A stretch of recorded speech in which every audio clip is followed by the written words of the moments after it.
Hello. We're here.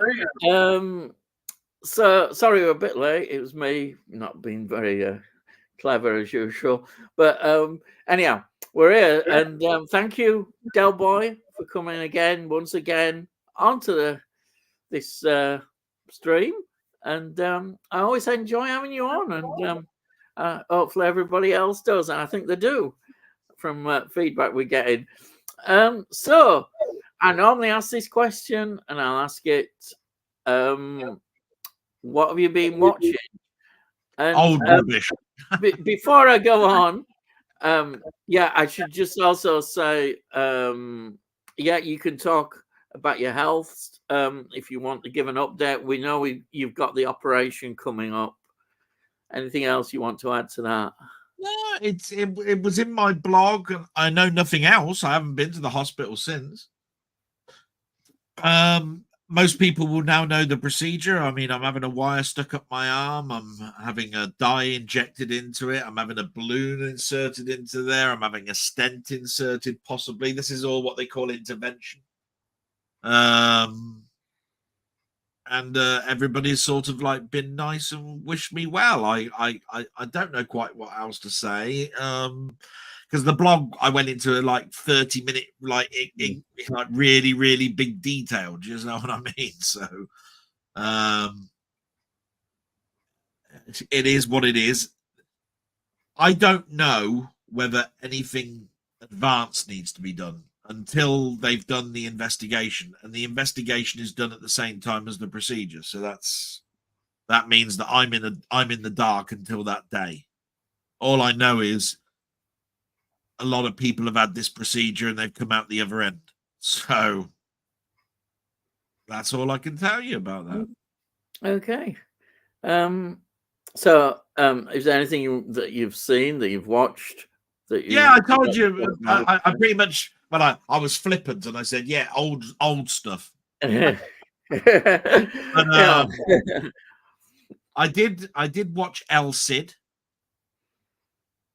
Have you seen that? Yeah. Charlton Heston. 3 hours. 3 hours. That is 3 hours. That was. Yeah. I loved every minute of it. That was brilliant. I don't blame you. I would. I watched The Long Good Friday, the box set. Yeah, I've never seen that. That came out last week, and I watched that. That was brilliant. Bob Oskin, handmade film. Yeah. Planet of the Vampires. I just showed you the box of that. Yeah. I haven't watched it yet, but I got that through. And I got Star Trek 3, The Search for Spock's 40th anniversary. That's come through, and I haven't watched that yet. So those are things I haven't watched, but I've got, and I've seen them before. You see what I mean? I watched. Oh, I don't know. That might have been last week. Oh, I watched The Three Amigos. Yeah, you've put that up today on your channel. Yeah, I watched the review. Yeah. I would say that's pretty much it. I'm just looking around. Yeah, I saw Darkman the other week. Oh, the Twilight. I watched the Twilight Zone movie. Oh, right, yeah. Because we were talking about Twilight Zone last week. I found my Twilight Zone DVD, but couldn't find a Blu-ray. Yeah. I thought, that must be one I didn't upgrade. So then I looked around for an upgrade, and they're bloody expensive. And the only one I could find was an Italian one. Right. And that arrived on Saturday. Yeah. And of course it doesn't matter because it's English. It's just the outside box. Right. Yeah. Italian. I didn't care. And that was great. The picture was all right on that. Yeah. It was worth the upgrade. It was definitely different to the DVD that I'd got. So yeah, I think that's it. Yeah. Excellent. And yourself? What? And yourself? Right, so today I put up a film. I haven't watched it yet. Was a horror film. It's funny enough. It's in Italian as well. It's called Starry Eyes. It's an American horror film. Didn't you put that up today? Sorry. I put that up today. Yeah, Starry Eyes. Yeah. I opened it. I've got to watch it yet. But I read quite a bit of it, and it was really cheap. And it had a booklet, and I thought, hey, this is cool. I thought, hey, me actually getting some sort of kind of collector's set for about, I think it was about £7 or £8. So I thought, hey, I'll get that. And it's Italian, and of course, booklets in Italian. But hey, when's that word? But yeah, the film is. I've read quite a bit on the film, and I'm looking forward to it. It is from what I can see, it's very much a typical sort of what you'd expect about somebody who wants stardom and how they're going to get stardom and the ways to get stardom, the shortcuts that people might take, this who becomes obsessed and what they have to do. So I'm looking forward to watching that. And it's supposed to be a bit gory as well. So I'm looking forward to that. And then what else have I watched? I've got me. I watched this. I was just saying that's El Cid. Look there. Oh, brilliant! I don't want people to think he's just mentioning these things. Yeah, you've got them.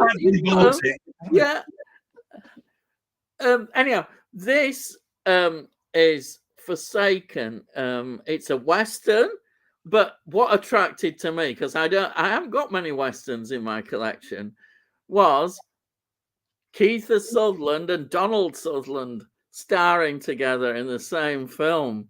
Oh, yeah. Oh, and this is great. And it's got Demi Moore in it, and it's got Brian Cox. Love Brian Cox.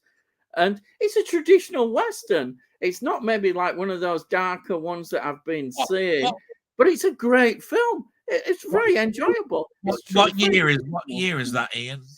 This is 2015, I think. That's probably why I haven't seen it then. Yeah. But it's one that you can pick up ever so cheap, because I picked it up only for a couple of quid. That's your recommendation of the week, just to get that before it all sells out. Somebody just knocking at the door. Where's my son's takeaway? Anyway, just he's always having a takeaway. I'll tell you what, we ought to start this at 8:30. Just to prove that that I've got it. Look, there's the Long Good Friday.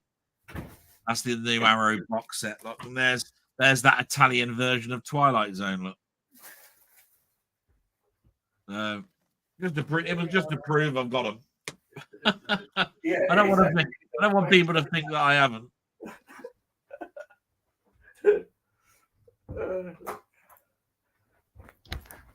Right. So yeah, I enjoyed this, and it looks good. The acting was great. The story's a typical sort of, the father and son relationship problem. He's coming back, and he's putting away his gun. It's amazing how many guns they put away after all the gunfighting. And he's been in Civil War, and we've got all that sort of stuff. But it's good. It's very entertaining. Yeah, but hang on, bugger all that. I want to know what you're having for this takeaway. Every week there's a takeaway. I want to know what bloody hell you're having. It's my son. Yeah, well, tell him he's got to have his meals at 7:30, the bastard. We start off at 8 o'clock. To be fair to him, look, he's only just finished work at 8 o'clock. Never shit. Finished. But I know he should have been logging into That's what microwaves are for. We go live. The BBC doesn't stop, right? Because one of the newscast has got their tea turned up at 8 o'clock. It doesn't stop the news, does it? Sunak's announcing the general election. What's on the moment? Takeaway comes along.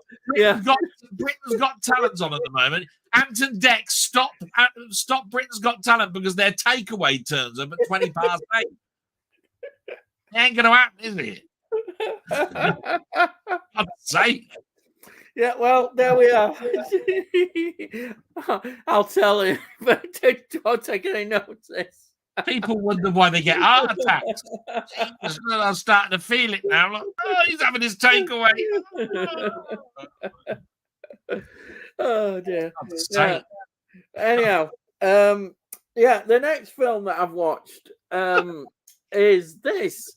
It's Oh yeah, Land of the Living Dead. Now, I have to say how lucky I was online. This is Shout Factory, yeah. and it's 2 discs, and this disc is the uncut version extended.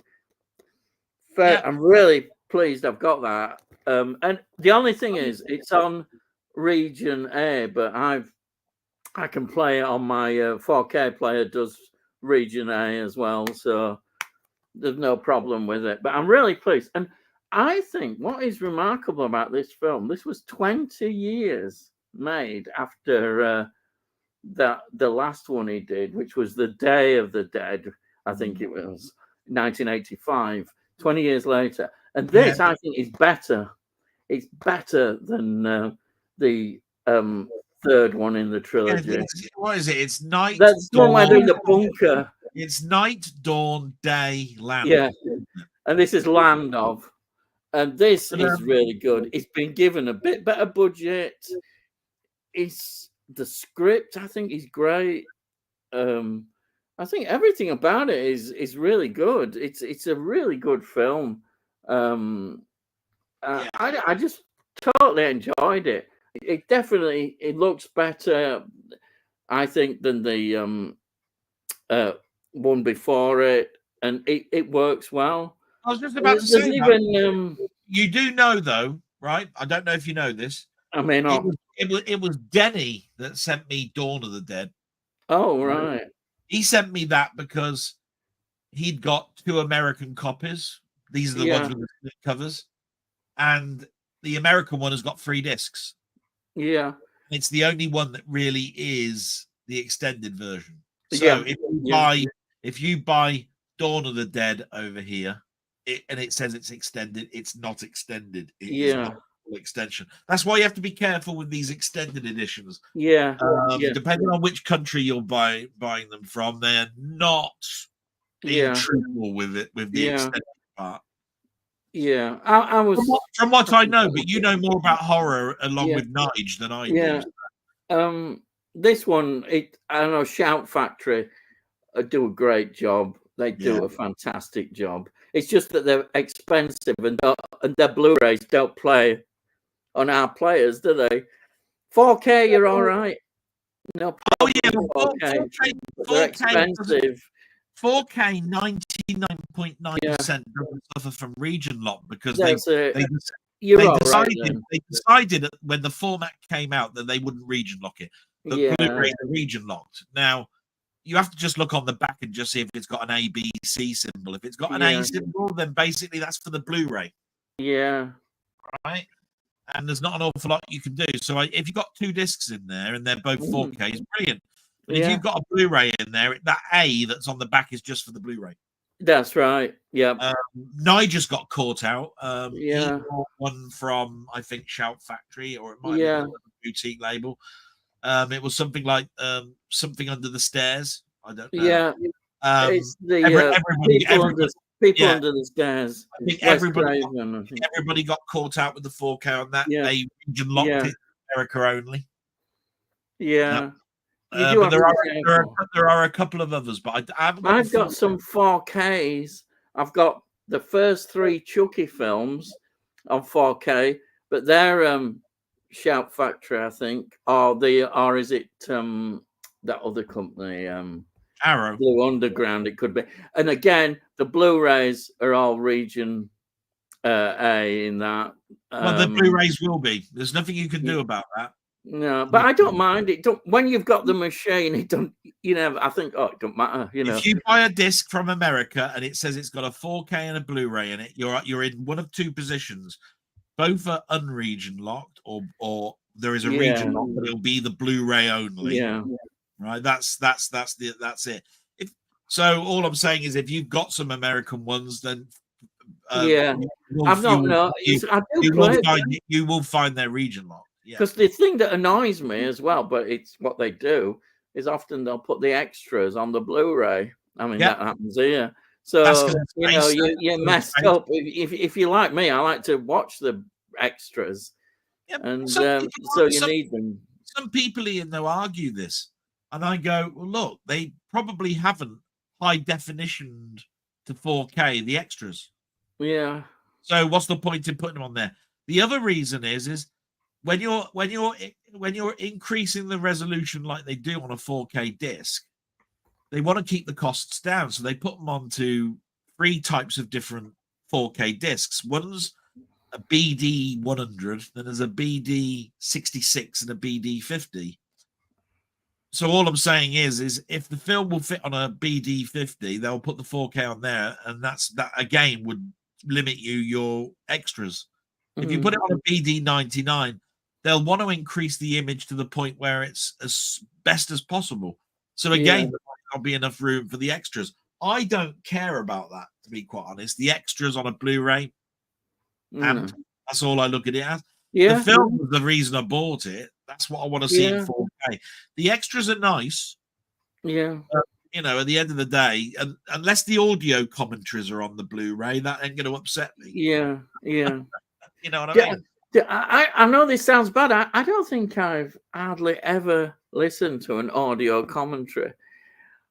I just wondered. I'm sure other people probably do, but I don't. Ever since Laserdisc, I've listened to the audio commentaries. Yeah. Oh, yeah. And there was one other question I want to ask. Do you? Because I don't know whether it's just me. Do you watch the film right through the credits, right to the very end? I'm very. Do you switch it off, or do you stop? No. It's I'm very selective. If it's a film that I've bought because I love the soundtrack and I love everything about it, then I might watch it to the end because I like listening to the music, the end thing. But if it's just a load of rolling credits and it's a new film and I've never heard the soundtrack before, I'll probably go nah. But Marvel stuff has taught us that they put mid credits in and end credits. They do, I know. I always have done. But my late wife, she used to go mad. Somebody asked me when I went to see Naked Gun, did I stay in the cinema to watch the credits? Yeah. And I said, yes, I did. And they said, what forced you to do that? And I said, because I knew literally about half a minute into the credits that I could see some jokes coming up. Yeah. So I thought, how many jokes are in there? And there were tons. It was it was coming up with the cast, and some of the cast names were the lady that says, help, help, I'm being shot at. And then it says, second lady that shouts, it's that Drebin again. And then it's got a third lady that shouts at. And it was like this. And then it said grip. And then it said lead grip. What's a grip anyway? And all this sort of stuff, right? In the credits. So I watched them. And that made me think, I wonder how many other credits have got something hidden in them. Oh, yeah. Some of them have. But it was Naked Gun that taught me that one. Yeah. I nearly got. I watch them. I must admit, I do watch all the credits right to the end. Yeah. I'm looking at them. Anyhow, one more film I just mentioned that I've watched is this one. It goes, Die Screaming Marianne. And it is, of course, Susan George starring this. 1971. It's very much of that period. It's directed, of course, by Pete Walker, notorious for these sort of exploitation kind of films. But it's really good. And it's actually, I think there's... it's not a happy ending either.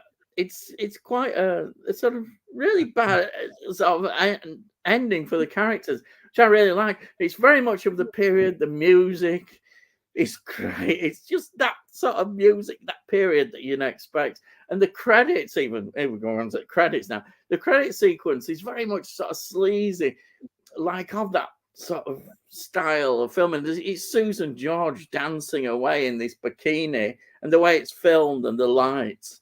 It's this sort of picture. It's a very enjoyable film, and a lot of it's filmed on location in Portugal, in Algarve or whatever it is. I've never been to Portugal, but there we are. But it's good. I really enjoyed it, and the extras are excellent on here. There's an interview with him talking about the film, and apparently he had a lot of problems with the 4 leads on here, who he said were only very young, including Susan George in the 20, and they seemed to be enjoying themselves rather a lot too much. And he had to put his foot down and say he was going to cancel film nearly if they didn't fall into line, because they weren't doing what they should have been doing, which is an interesting story. And so that's the films I've watched. And just one more. I've reviewed this. And you lying devil, you said that was your last one. Yeah, look, I had to get a bit of music in, didn't I? Look at this. This is a classic album. I always say that, of course it is. Look at it. It's King Crimson, their debut album. It's just an amazing. Look at that cover. Look at what's such an iconic cover. Do you know what my mum would say? It's called In the Court of the Crimson King. My mum would have said, "What an ugly bloody cover that is." It's absolutely brilliant. And I mean, she's 83, but I mean, what I'm saying is, she would have said, "Who put that picture on the front of an album cover? What the hell is that?" Hey, Bayek, lad. Yay. And important thing is, Greg Lake is on this album with Robert Fripp, and Greg Lake leaves the next album, the second King Crimson album. He's left really by then, though his vocals are on that, to form ELP, which are important group. But this group, this album influenced so many in prog rock, and I'll shut up now. Right. So we'll get on to the questions, because we'll be here till Christmas. You don't want to shut up. I mean, I'm just saying, don't turn around to me and said you're only going to say 2, and you've got 4 films. Otherwise, I'll get you going, and you'll be making me laugh too much. Right. Rock and roll hell. Evening. Yeah, evening. Hello. And rock and roll hell. I watched Mario Brava's Planet of the Vampires this afternoon. Kept expecting an old police box to show up and save the day. It felt like a 1960s Who story. Now, isn't that fascinating? Wow, that is interesting. Very much so. And you've got it, of course. Here we go again. I can't help it. Here we go. There it is. There we go. Yeah. The vampires. Yeah. Yes. Yeah. I'm sure it sounds really good. Just looking at it, definitely. I know what I'm watching. I know what I'm watching tomorrow. Because when I was going through my box of discs, I really fancy watching the Vikings again. Tony, not Tony Curtis. What's his name? Tony Curtis. Yeah. God, I've not seen that. Ernest Borgnine, Kirk Douglas. That's it, Kirk Douglas. I knew it. I didn't get that. All right, Tony York. Good evening, Ian and Delboy. Should that be Captain Kirk? Hope you're okay. Yeah, he's pretending he's not trying to be cool. Captain Kirk. I've parked up. Yeah. He's just pretending. Tony York, El Cid, a Samuel Bronston production, I think. My favorite epic is 55 Days at Peking. They certainly don't make them like that anymore. Yeah, I think I've seen that a long, long time ago. It's about the Boxer Rebellion, that sort of period when we were, I think we still had some rule over that sort of area. And I think there's a film in there, The Last Emperor, which I think is also partly in that period as well. Yeah, I got that. Yeah, but yes, it is a Samuel Bronston. But 55 Days at Peking, I think it's a good epic film. I've not seen it for years. It's one that I'd think, I'd probably enjoy it now. Tony York, Fortnum and Mason hamper just arrived at Ian's. Should use Harrods like me. They deliver earlier. Yes. Well, I won't mind one of them hampers. Unfortunately, Wang Chung Chong Chung takeaway probably doesn't quite do those. Oops. Is that what they're called? No, I don't know. I just made that one up. They normally call it. Good old Pete Walker. House of Mortal Sin is my favorite of his. Mine is, I think, which I haven't got, is House of Whipcord. Yes, but House of Mortal Sin is funny as well, as I remember. I've seen, if you see the trailers, just watch the trailers. Oh dear. AJ's Movies Place. Evening. Hello. Yeah, hello, AJ. Hello, Thank AJ. you for joining us, AJ. You've probably gone by now.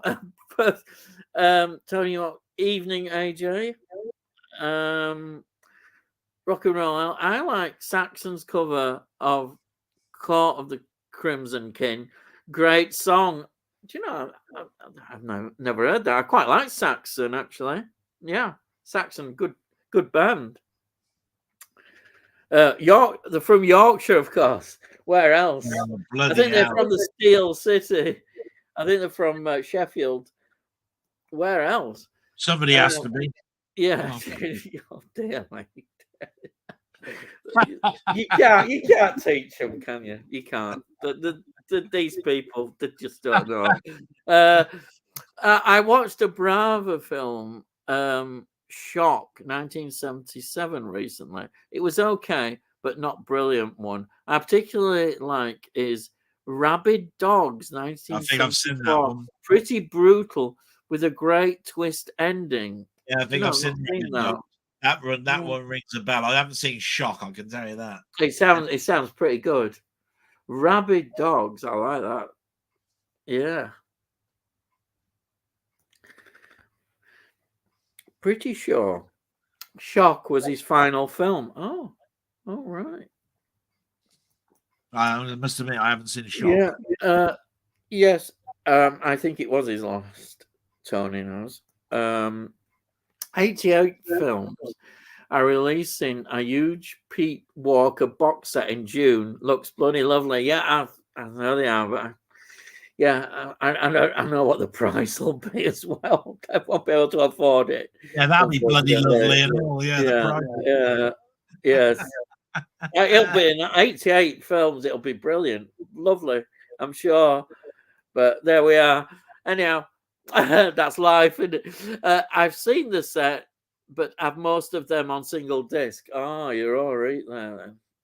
Yeah, the only thing that pisses me off when they do put them in a set is they go and then put an extra disc in there and say extras that are different to a singular release, which makes you have to go out and bloody buy it because you know that one's got more in that set than somebody else. You know what I mean? Yeah, it's worse if there's one released and you can't get it other than through box set. It's cruel. It's cruel, but that's what they want to do, make you spend your brass. Yeah. Definitely.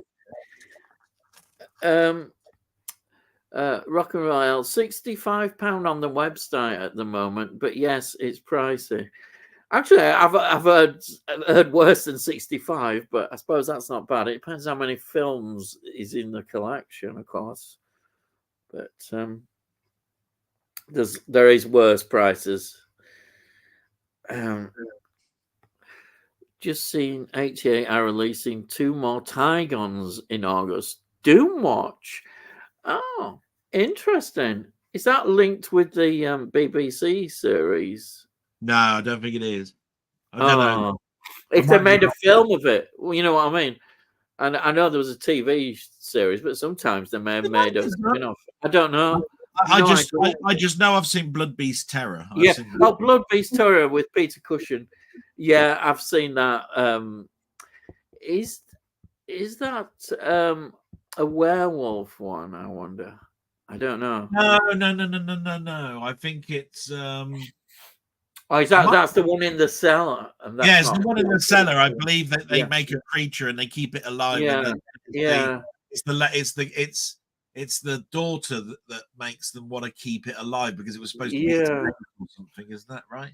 yeah.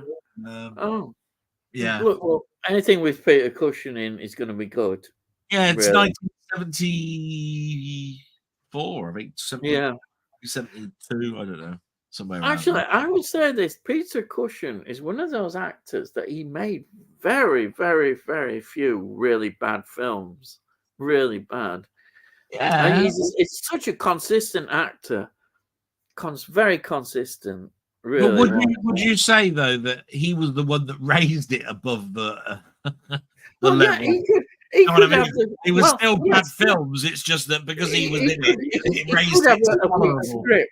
I agree. He could have a weak script, but he'd make that film really good. And that's the fact that he could be so convincing and just says a lot about him, I think. Yeah. And of course, if you did get a good script, then there you are. Some Hammer ones as well, particularly with some good scripts. 7 in the set. I think this is that Pete Walker. He's not a Brad Price, really. No, I'd say 7 isn't bad. Oh, it should be 70 That's quid. quite a good price. Yeah, Should be 70 quid, shouldn't it? yeah. That Tygon line is great so far. I watched Beast in the Cellar recently. Loved it. Oh yeah, Beryl Reid. Yeah, she's in that. God, Beryl Reid. What? Yeah, she's been in all sorts of things, including Doctor Who. Yeah. She's in the one with the Cybermen and Fifth Doctor story. Earthshock. Earthshock, yeah, she's in that, which is one of the fifth. Anyhow, I'm going off to Doctor Who. Sorry. Do watch is the film. You see, here it is. Oh, well, like I said, I said I could be. I did say I could be wrong with that. Yeah, but look at the actors with different actors. Ian Bannerman, Judy Geeson, who pops up quite a bit in this sort of period. Blood Beast Terror is about a human-sized moth. That's it. Yeah. Yeah, I have it on DV. It's not DVD. It's not great, but has a charm. Interesting. Yeah, it's like I said. It starts off with this this doctor doesn't want to help anybody. You can't understand why people don't want to help all the time. The people that have just moved in say, you know, come over to dinner and all of this sort of stuff. Yeah. All the time there's this moth or this creature going around taking the blood out of things. And then you find out actually it's the doctor's daughter that's keeping her alive. It invented a creature, and it was supposed to be its mate. That's what it was. I'm pretty sure that story. It's a bit convoluted.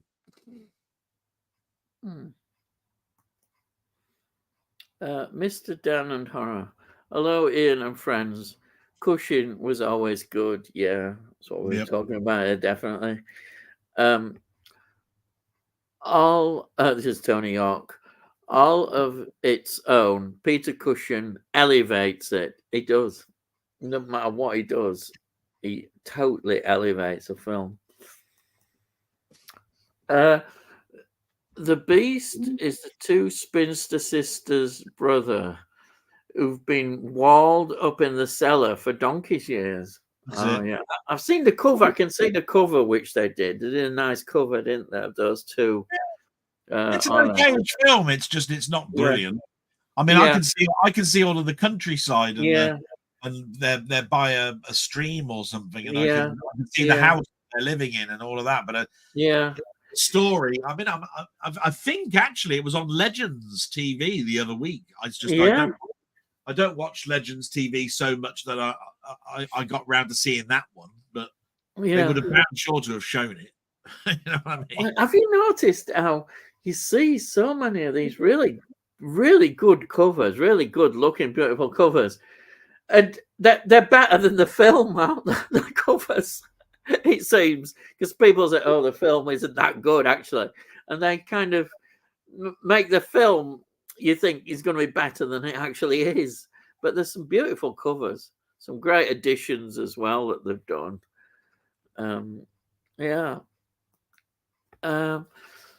Rock and Roll Hell, what's your hopes for the next Who collection set?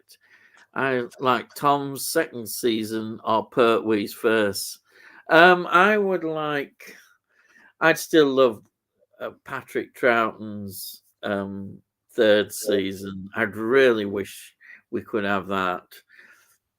But if we can't, then I think, yeah, I would like to actually like to see John Pertwee's last season, because we'd get Planet of the Spiders, which I'd love to have.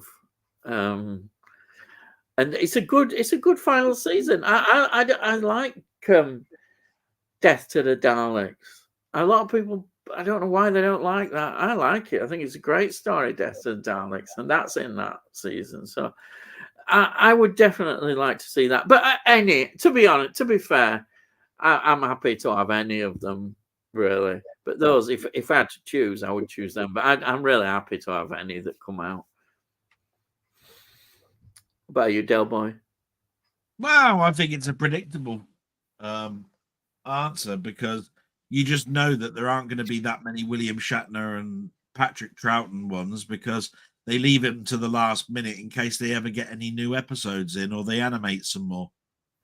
So the very fact that somebody wants the first season of Pertwee is well, what's the chances? Because a lot of those were colorized very not long ago. The Ambassadors of Death is still really a black and white story. Yeah, and you know full well that for the 60th anniversary they colorized Will of Hartnell's stories, and they did it as a proof of concept.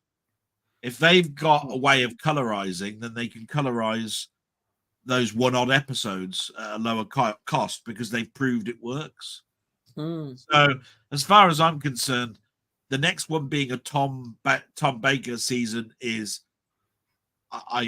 doubtful, because the last one was. Yeah. And then, of course, there aren't that many Peter Davison and so forth seasons. There's just one more Peter Davison season. What I'm saying is you would end his run total, and they don't want to do that either. Yeah.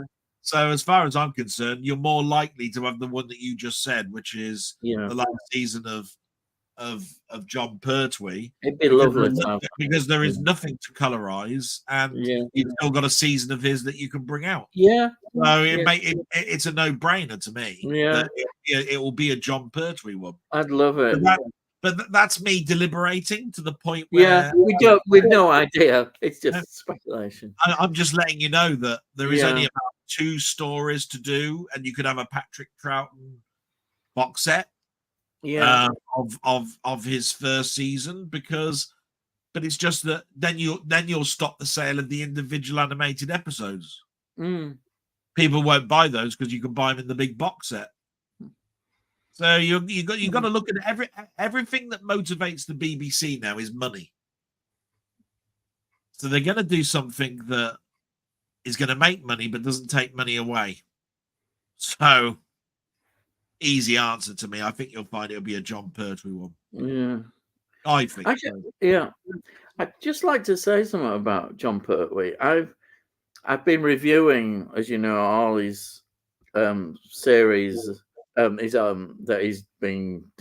he's done, because I think it was something I just wanted to do, give me a chance to watch them all again. And I've never honestly before found a John Pertwee story that I didn't really like that much. There's some that I like more than others, but I watched one yesterday and I realized that it's perhaps for me his worst story. Have you any idea what you might think that might be? Well, it'll be a long one. You're on there. It is The Time Monster. It's a disappointment. It doesn't work well. That's the master using a Greek mythology type thing. It doesn't. Atlantis. You think, oh, it's going to be exciting, Atlantis. It's not. It just, I don't know, so much serious. And I found out the script, of course, was written by Barry Letts. He got carried away, and he was the producer. He did it under his other name. I've forgotten his name. He put it under. But I think, for once, he should have been held back by Terence Dix. Should have said, because he's a very good. He was a great script editor. Yeah, as but he was well. up his own arse. Yeah, he should have been. He should have said. Have you heard how many bad things he says about Douglas Adams? Oh, crikey! I tried to think, but what I'm saying is, it shows you.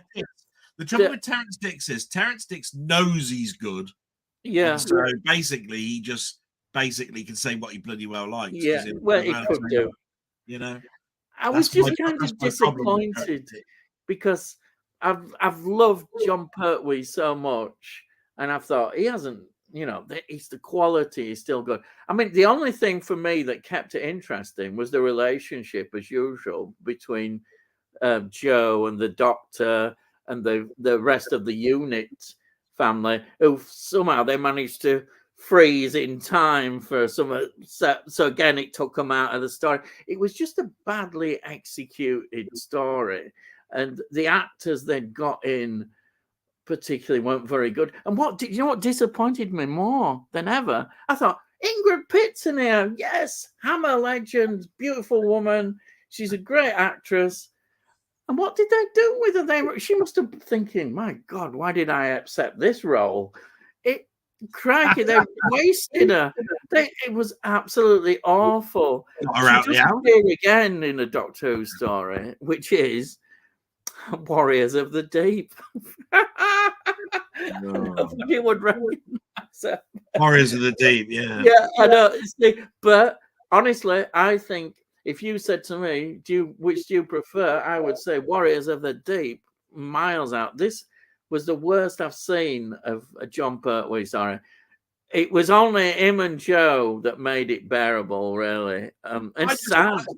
It's so sad because I've invested in my mind. I'm thinking, oh, he can't go wrong. But I suppose everybody goes wrong. There always is one really bad episode. I mean, the Mutants before isn't brilliant, but compared with this, the Mutants were much better. And that wasn't one of the best, but this one, yeah.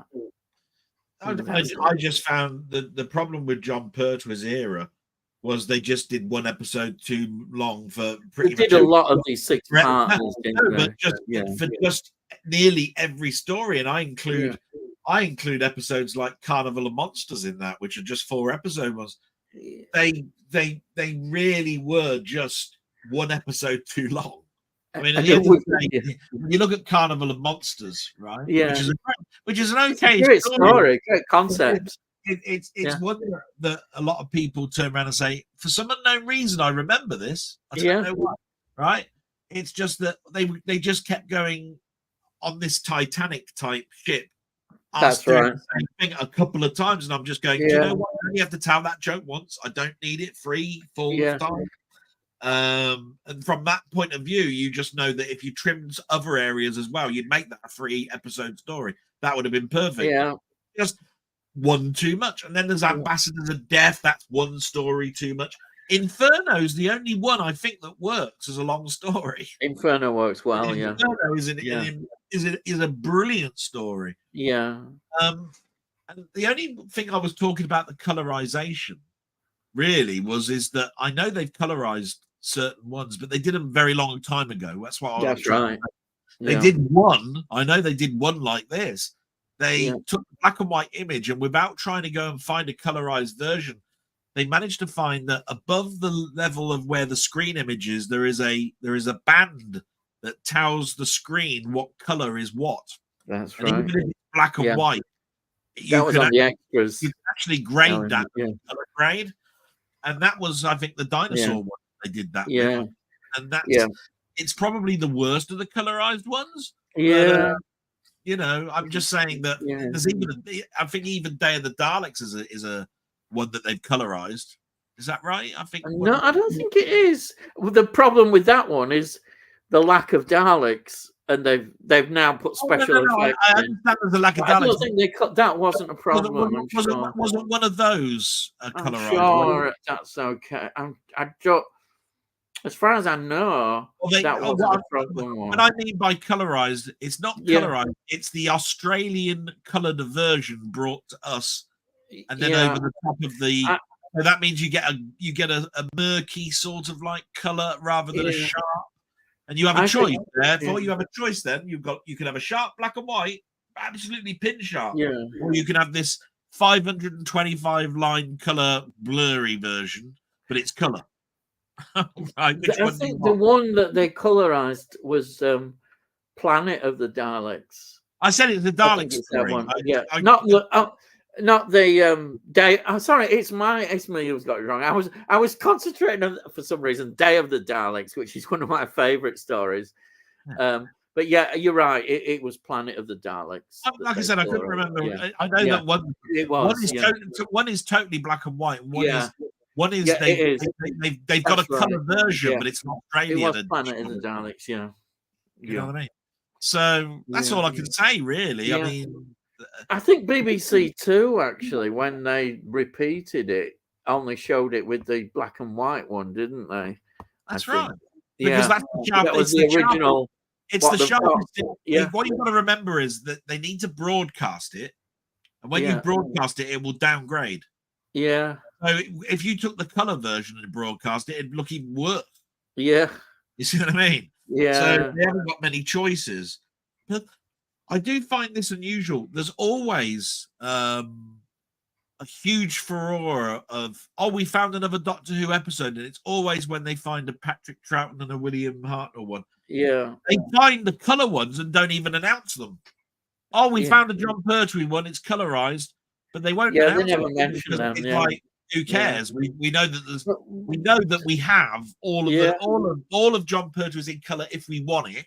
Yeah. And if we find one that's the best version of the color, well, we're not going to re-announce it. We'll just say we got a better version. No. It's so true. I do find that intrigues me, because anything that you bring back which improves what you got, I'd announce. I will say that. He's gone. Oh, he's back. Yeah. So you went. I've always been here, from what I can see. Anyway, let's go with the next one. I admit the reveal was a bit disappointing, but I like the atmosphere. Right. Talking of Mr. Cushion, your favorite film of his, Beast, is a very talky, but I did enjoy it. Oh, that's easy for me, but go on. No, you go first. Well, I can never remember the name of the story. So difficult. No, I can never remember the name of the title, but it's the one that I want on Blu-ray the most, and it's the one where he owns a curiosity shop, and he sells all these people mirrors and doors and all sorts of stuff. They all nick from him. Basically, they do something, like underpay him or take something out. There's a problem. So with the mirror, it was a seance, if I remember rightly. He bought this mirror for $5 or something. It should have been $100 or something like that. Yeah. He cleaned the mirror up. They had a seance, and then from then on, the person that's stuck in the mirror was telling him to go out and get blood or something and bring it to. And I remember that Ian Ogilvy was the last one with the door. He bought a door, and it opened a door to an old mansion where there's a bloke in there that asks him to go out and kill him. The only way that they destroyed him was by getting an axe and chopping the door down. But it was not only was the door that needed to be done, it was the door frame as well. He was there cutting the bloody frame down. I remember all of those. Those were brilliant. That was an anthology one, but I don't know which one. I think it's Tales from the Crypt. I'm not sure. It's just a curiosity shop. That's all that I can remember about it. I always get the title wrong. If I want to buy it on Blu-ray, it's like 30 quid. Yeah. That's what annoys me. I want it, but I ain't prepared to pay 30 quid for it. You know what I mean? There is one that, it's funny, there is one where Peter Cushing, I always remember it because I think it's quite creepy, is that he goes to this tailor, and this tailor, he says, can you make this suit up? It's got very special needs that you have to do, and it gives him, you must follow these instructions and that. It does that. Of course, he can't pay him, but he needs it to bring his son back to life. This it's a great story. Anyway, the film was called From Beyond the Grave. Yeah. That was mine. So your favorite film of his? Just hang on. It was my one was called From Beyond the Grave. From Beyond the Grave. Brilliant.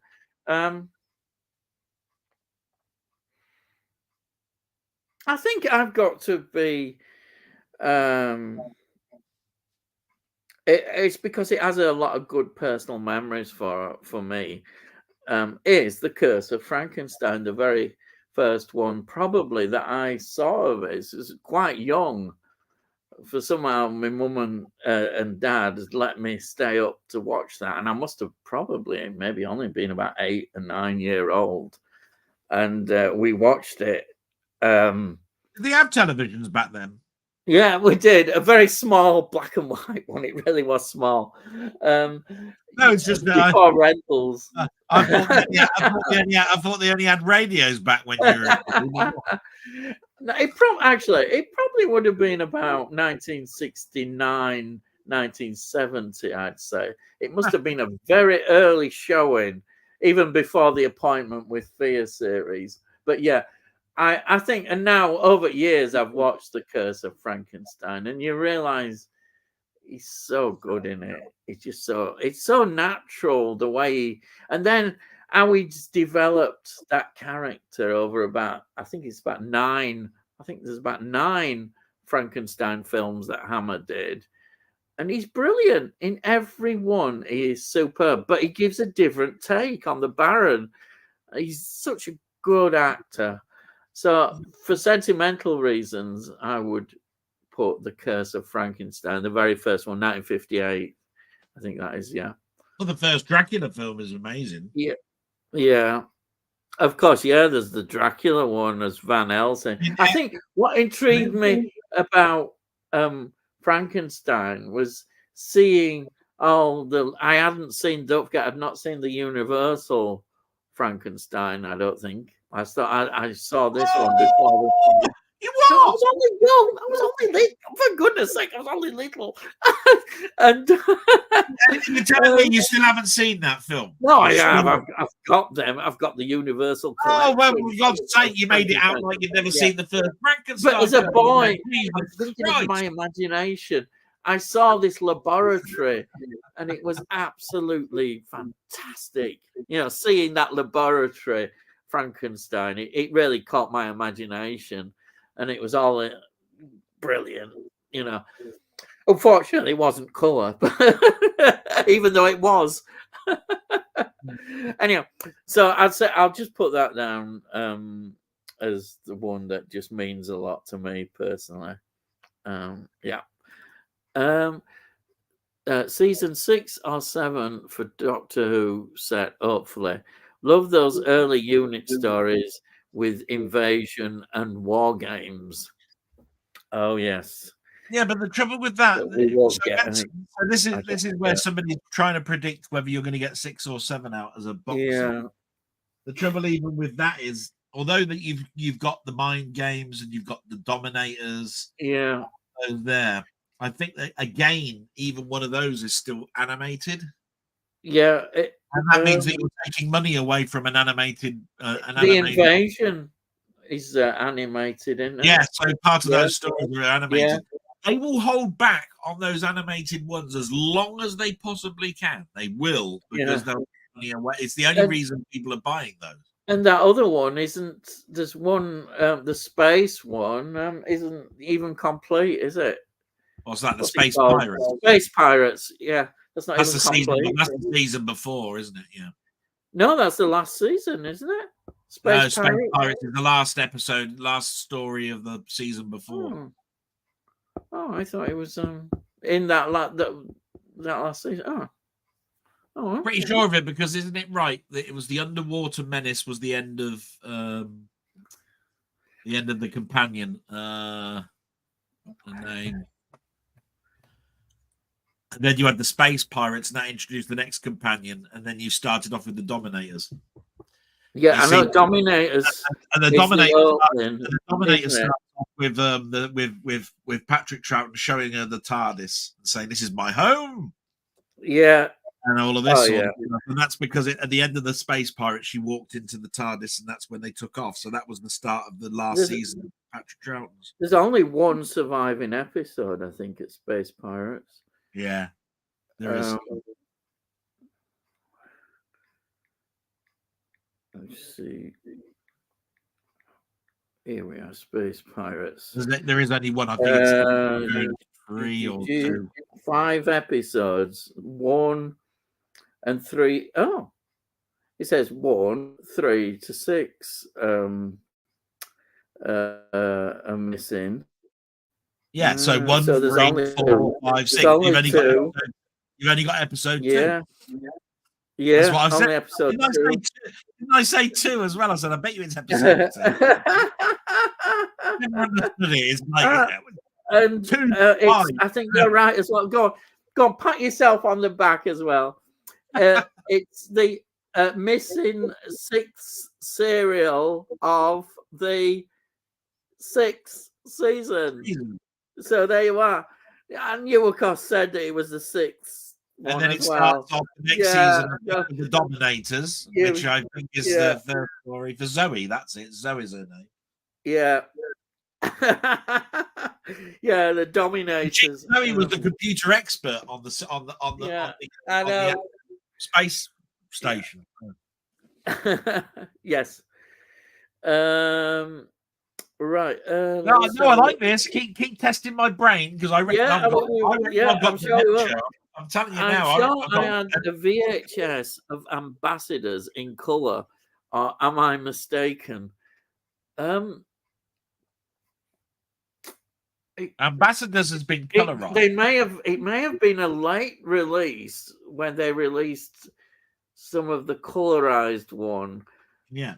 It could have been, and I'm talking really late VHS release. It was one they probably held back as long as they could before they would release it. I don't think you are mistaken. I think they did definitely release it. I think they released every one they could.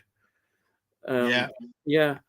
I'm sure Ambassadors is in color on my DVD. It's because it's color. Oh yeah. It is. I thought so too. Yeah. I'm sure they colorized it. Yeah, they did. Think several were colorized. Mind of Evil, Terror of the Autons. Terror of the Autons was. Yeah, that was quite a. As I remember, that one was definitely it was a lot better. I'm sure. Maybe they did a better colorized version on Terror of the Autons. It did look as ropey. When I first saw the colorized version of Terror of the Autons, there was one special effect, I think, that really stood out. That really stood out as, oh my God, how bad's that in color? Because it looked really awful. And I'm pretty sure it wouldn't have looked like that when he actually. But I think on DVD release, they may have done some more improvements. Yeah, I may be wrong on that. I may be wrong, but I just thought it looked better than I thought it would do. Time Monster is it's my least favorite Unit Master Pertwee story. Yeah, it's appallingly bad, and I hate to say it. I really do. I think it's worse than possibly Horns of Nineveh. The Tom Baker one. Not particularly great. I think it may well be worse than that in terms of story. I never finished Time Monster. I can understand that. No, I can understand that. It is bad. 6. I have still got to. I have got to the end of all of my episodes. I can't turn around. I've never finished a story because I have. I have to watch it for you. You see, my viewers. It's heavy going, so I understand it. But I have watched every single one. Yeah. Of course, if there was a special steelbook edition, guess who'd be getting it? Oh, me. Yeah. Even if it was I'll stick my hand up now. I like that. Even if it was the worst thing, he would still get it.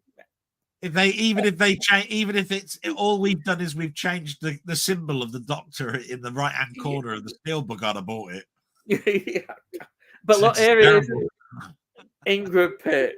Well, yeah, Oh, that's the yeah. only silver lining in the whole thing. Ingrid Pitt, yeah. Steve's Gaming. Good evening, you pair of scoundrels. What's the subject tonight? We don't have a subject.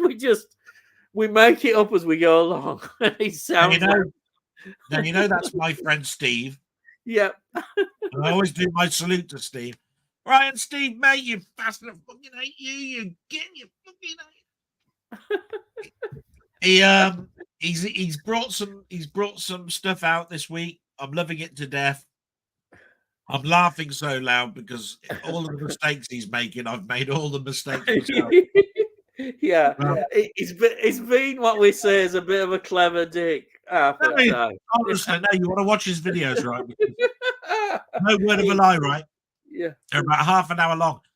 And he'll turn around and say, right, in this episode, I'm going to definitely build this and I'm going to do a bit of a wander around. He spends 20 minutes faffing about, right? Trying to make things level on sand, right? It's sand, for God's sake, right? Trying to make things level in sand. And he says things like, I wonder if you can get a bucket and spade in this game. No, you can't get a bloody bucket and spade. It's not a bloody seaside story. You're trying to terraform a planet, you miserable bastard. Honestly. I have to laugh. He makes my week. Steve makes my week. He's the type of person that makes me laugh without even trying. Well, thank you for coming on. Thank you for making an appearance. I know it's Tom Baker, but Seeds of Dune is a great six-parter too. I adore that one. Yeah, well, it's Tom Baker. Even when Tom Baker is not as good, but that's a good story. You got to remember though. What you got to remember, Ian, is that whole season. Yeah, good because it was based on horrors. Yeah, you got Brain of Morbius in there. Yeah. You got the Tomb of the one with you've got the Mars one. Yeah, that's the one. Pyramids of Mars. Pyramids of Mars. That's it. Yeah, you got horror-related one all the way. So you got Frankenstein, the Mummy. You've got the Thing, which is season. You've got them all. That season is what I call quintessential Doctor Who of the 70s. Yeah. And I'd just like to say, a season like that every season, we wouldn't. Who was the script editor? The script editor was so important. It was Robert Holmes, the legendary Robert Holmes was the script editor. Say no more. He was the greatest script writer, script editor for Doctor Who there's ever been. Russell T Davies doesn't know anything compared with somebody like Robert Holmes. Oh, Christ. Yeah, exactly. And yeah, well, I better not go on to that area. We'll keep off that for the moment. And then we've got here Siskester. Is that how you pronounce it? Siskester. Hey everyone, let's show some love and hit the thumbs up. Thank you, and thank you for joining us. Thank you for being here. Thank you so much. I think that's Shikster. Get the Z. Yeah. Make it an H. Shikster. Yeah. Well, thank you anyhow for joining us. I might be wrong. Yeah. And Tony says I like Cushion in Night of the Big Eat, where he plays opposite Christopher Lee in a rare non-horror role. It's more sci-fi. Oh, interesting. That's good. Let's face it, nothing is worse than anything in season 24. My God, what an awful season that was. What can you say? I know exactly. It's is that one the first Sylvester McCoy? Yeah. Dragonfire. Yeah. The Though compared Rani, the Rani story. And Ken Dodd. You know Paradise how Towers. I have nightmares about Ken Dodd. Paradise Towers. Yeah. Oh.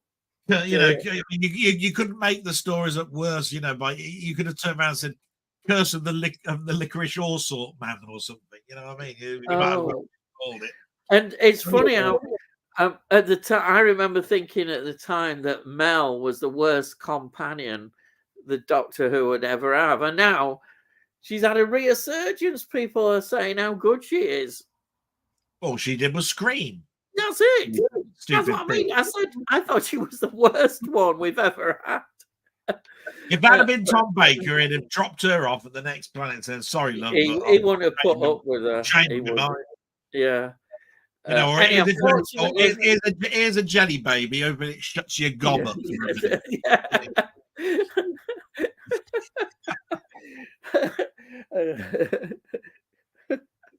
Oh dear.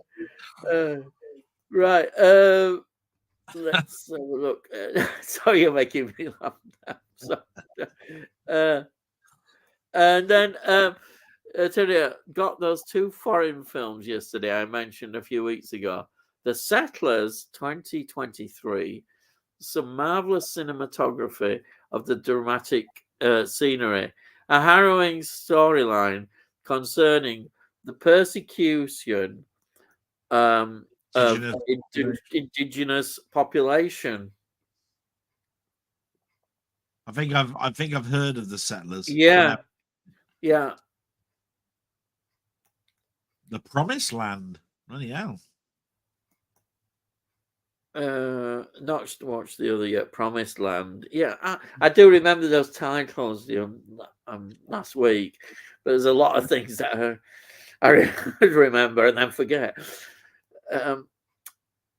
Traded in Perry for Mel.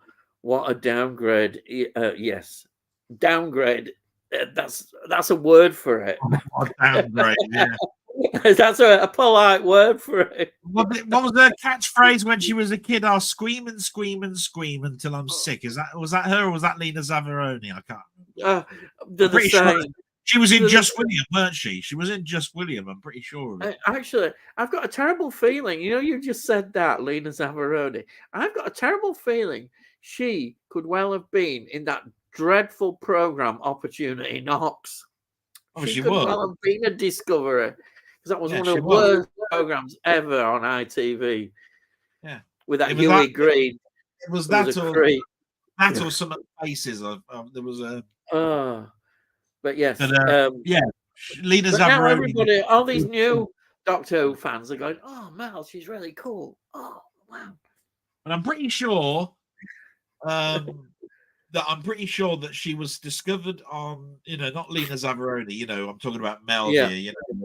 She was discovered on New Faces or something like that. She then went into acting with Just William, which was a Sunday afternoon show based on books, Just William. And her famous phrase was, "I'll scream and scream and scream until I'm sick." Then she did. Then she became a huge dancer. And that's where the rivalry between her and Lena Zavaroni came from, because of their bringing, how they were brought up, and the fact that they were singers and dancers and went into theatre and all of this sort of stuff. I think Lena Zavaroni died, didn't she, of anorexia or something, didn't she? She did, yeah. She died of it. But at that program, it just gives me bad things. No wonder I went up into my room out at Way when that came on telly. It was awful. Huey Green was a creepy bastard. I swear he was. If it had been under the investigation, I'm pretty sure, like Stuart Hall, about being somebody you know what I mean. I would definitely have investigated him. He had that sort of face. Yeah, he had that sort of face. Paula Yates found out, unfortunately for her. I felt sorry for her. She found out he was his dad. Wasn't it? Was it him? Was it? Yeah, something like that. What a horrible man. Oh, I felt. Imagine having that. Yeah. I don't get to talk to Who much. No one at home is interested. I do apologise. No, don't apologise. We like talking Who, the proper Who. Yeah, not the who's who that we're watching. Yeah. Not what we're watching now. Forget to mention Settlers is set in Patagonia, Chile in 1901. Oh, you're like that then. Yeah, You love all that. You 1901 love all Chile. that. Sounds You love all interesting. that history stuff, don't you? Yeah, I know. That's good. It's good. I bet there's not many films set in Patagonia, Chile in 1901. That's what makes it interesting. I'll tell you. I saw on the TV this weekend that Leeds were history because they didn't go. Yeah. Well, don't worry. I know. I knew you'd bring that up. But I went in. I said we've never won a playoff final to get into the Premiership. I knew it.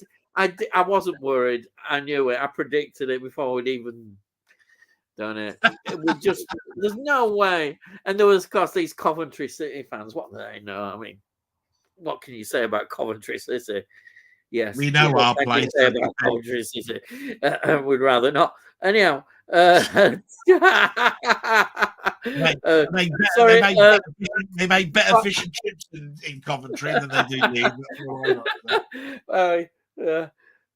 He's going to drag up some Coventry City player that they've had that nobody remembers. Go on, we finished. The one thing I do not go on about is football, so we can move on from that. No, but it's all right. You can do. But I mean, there's not much to go on about, is there, at Coventry City? I've heard next year that Leeds might have a team. That's all. Anyway, go on. Yeah, we might even have a manager. You never know. Or a ground. No, we won't have a ground. I think we've got that back now. We had to sell it in bad years.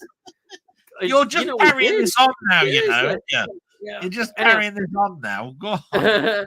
Imagine what happened to Coventry's ground. They sold it to a property developer. Their ground as well. They got this new ground, didn't they? Yeah, Rico. The Rico. Yeah. Well, it's now the Coventry City something. That worked out really well for you, didn't it? Yeah, but you know why they sold it? It's because they couldn't make it bigger anymore. It was costing too much money, so they sold it to a property developer. My granddad got a yard in the football pit.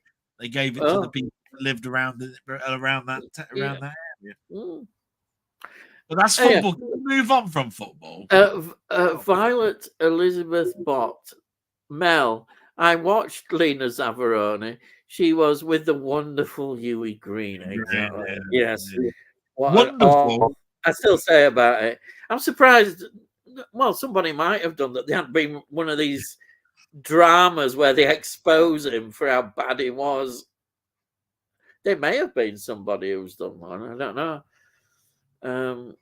Because I know BBC 4 at one time were doing dramas of these kind of people. Yeah. I won't be surprised. There's a lot of skeletons. Did you ever watch Jess Yates on Stars on Sunday? Yeah. She thought he was his father and he was another creep. Oh God. Yeah. Oh, what nightmares. Oh dear, what are you trying to do? It's terrible. Yes. Nothing is more boring than soccer. And it's not bloody soccer. It's football, please. Football. We're not in bloody America. Proper football. Yeah. Saying that though, I mentioned that in my blog. It's funny how the election that we've got for our Prime Minister is the 4th of July, which is the exact day of independence. Oh yeah, it's been timed. Mind you, a lot of them will probably wonder who Sunak is. I mean, I'm sure he's not. That'll be the whole of America turned off then, because they'll be having their burgers and having barbecues and stuff. And we'll be waking up to find out we've got a Labour government. There we go. I thought we've got another Steve's Gaming. Anyway, my wife and I finished watching The Invaders a couple of days ago. We enjoyed it, but wish it had a proper ending. You see, now hang on. You see, he's a bastard, right? Because he knows full well that I love the Invaders. He knows full well that it's a Quinn Martin production. That every time he'll mention the Invaders, I've got the bloody theme tune going in my head. I can see the source, so I can hear the bloke's voice saying, "David Vincent has seen them." He knows full well that if he mentions that, all I'll be thinking of all night now is the Invader. He's a bastard. He's a real bastard. I tell you, Steve, I'm going to come round your house. I will find out where you live. How you now? He's I tell you, he does it on purpose. He does this on my. He's asking these questions. He knows full well. Oh, I'm just going to ask you this joke question. Is it a joke, my ass? He does it to annoy. Oh, look who we've got. We've got royalty. Mondo Chelovic movies. This is royalty. We're coming up in world now. Anyone remember Sky Star Search on Sky TV? One of the most awful shows ever, with some of the worst acts ever. He loved it. Yeah. Fortunately, it sounds like being spared. Opportunity Knocks was bad enough. Didn't that have Keith Chegwin as one of the people that used to score? You know, when the acts came on, you'd always have 3 people that would score the acts. Didn't it have Keith Chegwin as one of the people that would judge? A judge is what I call never saw it. Yeah, I never saw it. Awful. It sounds awful. You just thought they wouldn't do this. How many stars did they find? None. No. You got more likely to find a star by sticking a telescope up in the sky and looking through the night sky to see if you can find one. What year would that have been then? That's when Sky was before. It was around about the time of B Sky B and all of that. That is going back. God, you're looking 1990. Yeah. So all these shows on ITV would have been going 95, 96. X Factor stuff and all that stuff. Oh Christ! Before all that, Pop Idol was it and all that? Yeah. Oh, well before that. Anyhow, thank you, John. Thank you, John. Thank you, John. You're a sod because you won't let me interview you because you said that you're boring. Bollocks. Isn't your blooming interesting? Very interesting. I'd love to interview. Trouble is, he's royalty. You see, he's up there. Yeah, he is. Yeah, no. Trouble. Tony, used to watch Invaders on Sunday, Channel 4, I think. I think you're probably right. They did put it back on Sunday. That's going back a few years now, isn't it? See, every git in the world now is going to mention the Invaders, and I'm just going to add that tune in my head. You're going to get it now. And Tony says, here you are. The Invaders, right? The title sequence, it's terrible, right? He's looking for a shortcut that he never found. Who looks for shortcuts? Right? You know of a shortcut, or you don't do it. You know what I mean? You're not going to go, I'll just go down here. I mean, it might be somebody's house. I don't care. I think I'll just go down here. It's just amazed me. It amazed me.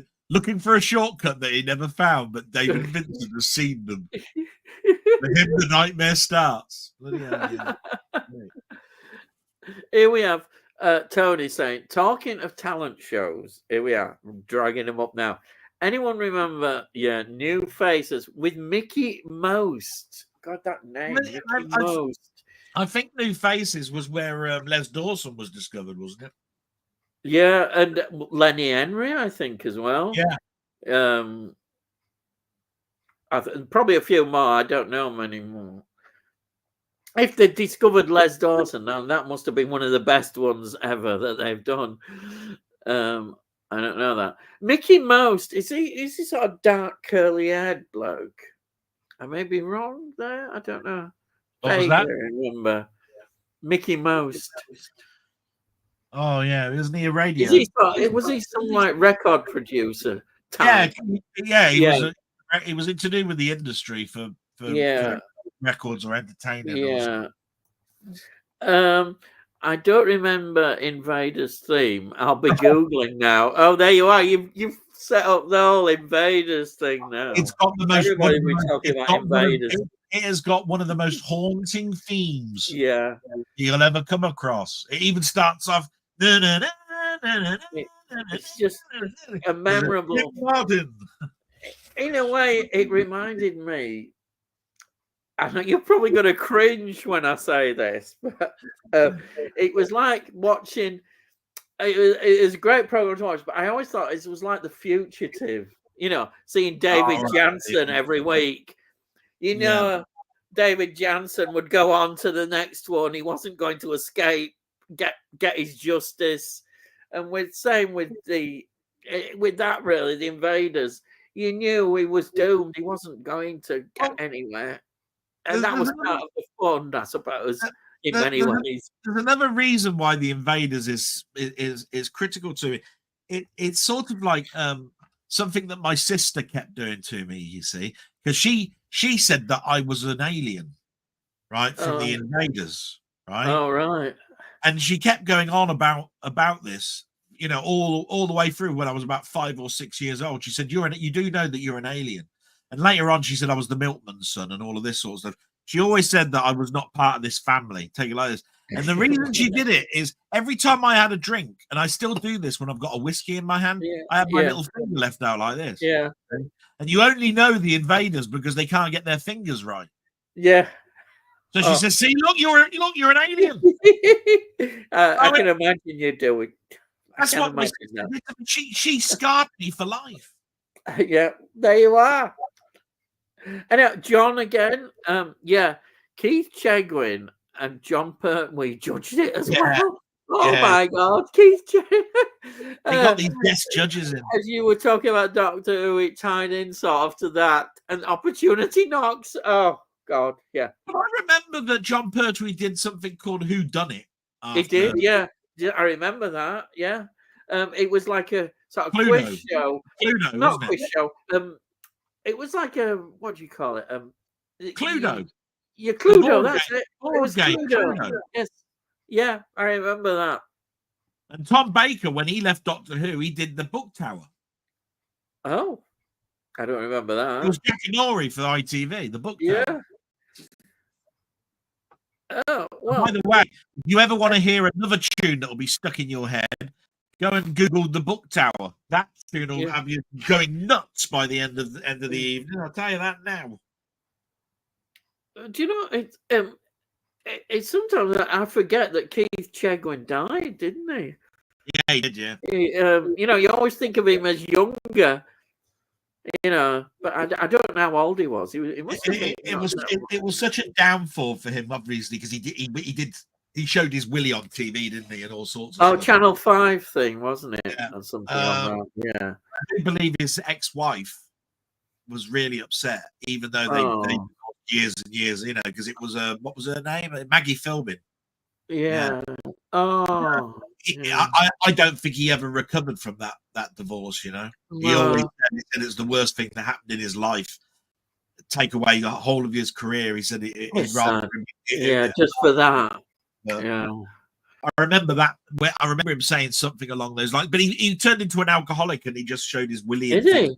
I didn't know he turned into an alcoholic. Oh, really? That's tragic. That's tragic. It's very tragic. Because I remember him being he was on that Big Breakfast on Channel 4, and he was cheerful, and he'd knock on door at people in the morning, wouldn't he? And you know, you'd have Keith Chegwin at the door. He was sort of like, he was the sort of person that you could rely on to do all of that sort of work. Yeah. He'd done it for years and years and years. He was popular. Doing it, yeah. I mean, he did Cheggers Plays Pop. I mean, my God, every kiddie of my age remembers Cheggers Plays Pop. That's right. It's sad. That's a sad ending. That really is. Luke's film unboxings.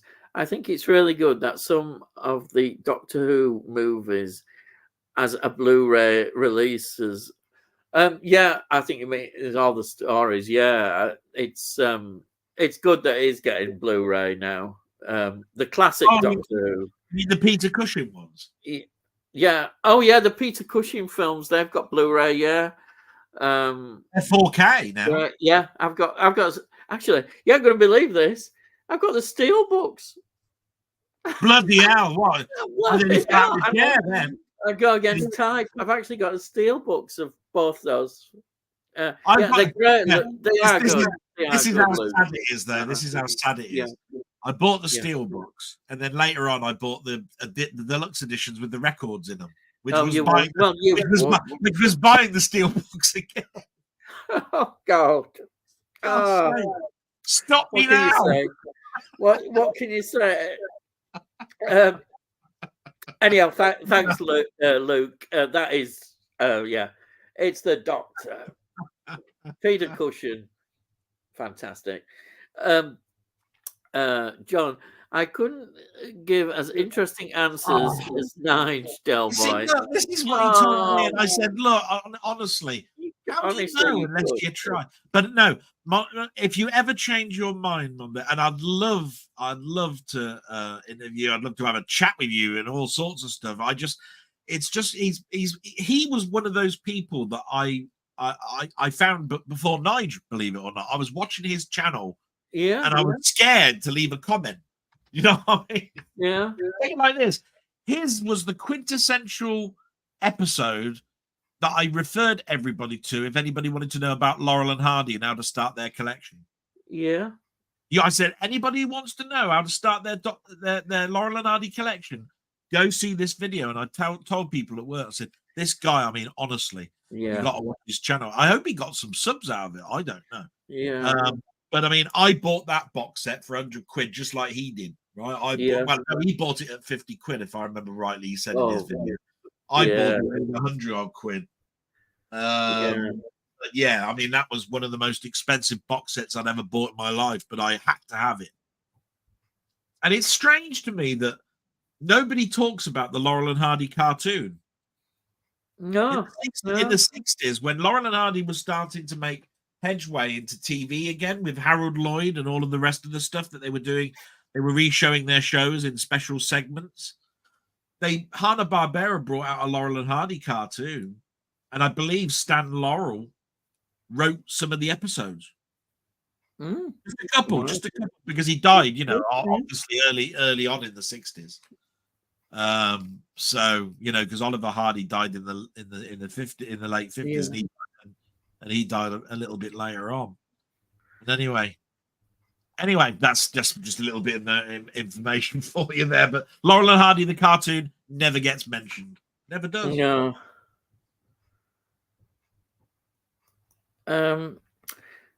Steve's Gaming. Mickey Most was a great record producer. See one. He dealt with the Animals. Wow. Erman's Hermits. Lulu. Susie Quattro. Hot Chocolate. And many more. Hey, hang on. Something tells me they're into something good. Oh, no. Oh, dear. No. That was fast. Yeah, it was fast. It was, yes. Yeah, I suppose it wasn't bad. I suppose you've got to give you that. Yeah. We're going to go down. We're going to go down Devilgate Drive anyway. Yeah. Oh, Susie Quattro. Oh, yes. And on Monday, I hope my heart doesn't go boom bang a bang. Oh, yeah. And incidentally, trivial information. She is retiring this year. She's on her last tour, Lulu. I saw her announce this last tour. She said that's it. She's retiring from live performances. She married a Bee Gee, didn't she? What a career, Morris. She married Morris Gibb. Yeah, of course she did. Yeah. What a career she's had. You can't really. Lulu is somebody so. You can't really fault her. She's she's always been there for me. I remember. So she had her own show in early 70s, wasn't it? There was she was like Cilla Black, but she was a Scottish Cilla Black. Yeah, yeah, her voice was wow. Anyhow, she's yeah. I just thought of I don't know how old she is. She still looks good. Whatever she's on, she's still pretty good. You know, And I take it back, really. she must have been of age when she did Eurovision Song Contest in 1968. So Yeah, that meant she was born in the 50s. yeah, So that would make her 70. Yeah, she'll be in her late 70s, early 80s. yeah. And she still does shout, and she'll be doing that for the last time. She said, which is Well, I know she doesn't like one of her singing. signature tunes. I know she doesn't like singing Boom Bang and Bang. So Yeah. Well, no, it would. Yeah. But anyhow. But yeah, it just reminded her. It was really nice to see. I don't think she's ever talked too much about her Bond song. Yeah. I know I've got a lot of documentaries on Bond, but I don't remember talking too much about Man with the Golden Gun or how she came about doing that. Yeah. But she came after Shirley Bassey, so they must have liked her voice. She's I got a soft spot for Lulu. She's all right. Yeah. Tony Hawk. I watched Keith Chegwin in one of the Children's Films Foundation. Yeah, you talked about them productions before, where he played a young version of Robin Hood. Oh, yeah. Keith Chegwin as a young child. He was a child actor then. I've only seen a couple of those child ones. Yeah. Where he was in something. Yeah. And I must admit, it's like, oh my god, that's Keith Chegwin. Yeah. It's like, didn't Keith Chegwin do that Kill Bill spoof movie called Kill Keith? Have you heard of that? I've heard of a spoof that he did, but I don't know if it was that. Oh, that would be interesting, wouldn't it? A Kill Bill spoof. Wow. Keith Chegwin. Possibly. I don't remember it, but I know he did a spoof. Here you are. Did you watch Saturday Swap Shop with Noel Edmonds and Keith Chegwin? Yeah, I do remember it, but not. I was growing up a bit more then, so it wasn't one that I was. Everybody knows this, but I have to say it, and I have to say every time I see Swap Shop, the dinosaur was called Posh Paws because it's an anagram of Swap Shop. Posh Paws. Right? I always say that. Everybody remembers the telephone number because it was 0181. What was it? 018118055. Everybody remembers the telephone number. Probably because I had it on speed dial. Because I wanted to swap. I always wanted to swap my sister for something. I didn't care what it was. You can have my sister. I want a Subbuteo. Your sister was really pleased with you. I want Crossfire, and you can have my sister. You know. Are you younger than your sister? Yeah, I am. Yeah. Oh, so I bet she'd call you the annoying young brother. Yeah. And you call her the annoying older sister. Yeah, she's 18 months older than me. And I keep reminding her of that all the time that I see her. I turn around and I say, you'll still be older than me tomorrow. So there you go. Whatever. And here's John again. This might be slightly unpopular, right? I'm really enjoying the new Doctor Who. Everyone is getting better and better. I'll get my quote. Neil had no, I'll tell you what, I'm gonna say something. And then that's a strange thing. The last episode I really liked, I thought was really good, though because he wasn't in it that much, but he had that wonderful sort of creepy horror, a bit of horror in, and I thought it was good. There was no preaching as far as I know. It was a good story, and I really enjoyed it. But that has been few and far between. I suppose the other one was a bit better before the Moffat story, but this one for me was the best one. But if you think about it, it didn't really have much to follow. And John, Space babies. Come on, please. Please, no, you can't be serious. No, No, I'd have no. loved it if the first episode was called Jelly Babies. I'd have gone, oh, Tom's in it. No, We got Tom coming back. We got Jelly No. Babies. There's fucking space babies. I mean, can you be serious? But look, John? you obviously therefore you've now admitted it, Ian, that you've watched the new Who, you bastard. Yeah, I have watched it. I admit it. You know, No. I've watched it. The But problem, I the honestly didn't think I would. hang on, the problem, because you've had your say, bastard. Yeah. Right? The reason I thought it was a bad story was last week's episode, we had the Doctor run out of the TARDIS and stand on a grenade, and his big feet landed on this landmine type thing, and we had a whole episode of him trying to act on one leg or something, right? As soon as he comes out the TARDIS, he puts his foot now over a bloody fairy thing, right? This Doctor doesn't know what he's doing. Everywhere he goes, he's causing a problem. And this time, it was his feet again. Doesn't he look down? Doesn't this bastard look down at his feet when he's walking? Now, this is either bad timing or, I'm sorry, but this could be where the assistant crosses the line by putting their feet on it. Why is the Doctor doing this? They've got this ass about face. Well, he got rid of bugger, didn't it? So he's done it. I mean, yeah. I mean, it was an episode where we had some old crone doing this all the way through it. You find that fun?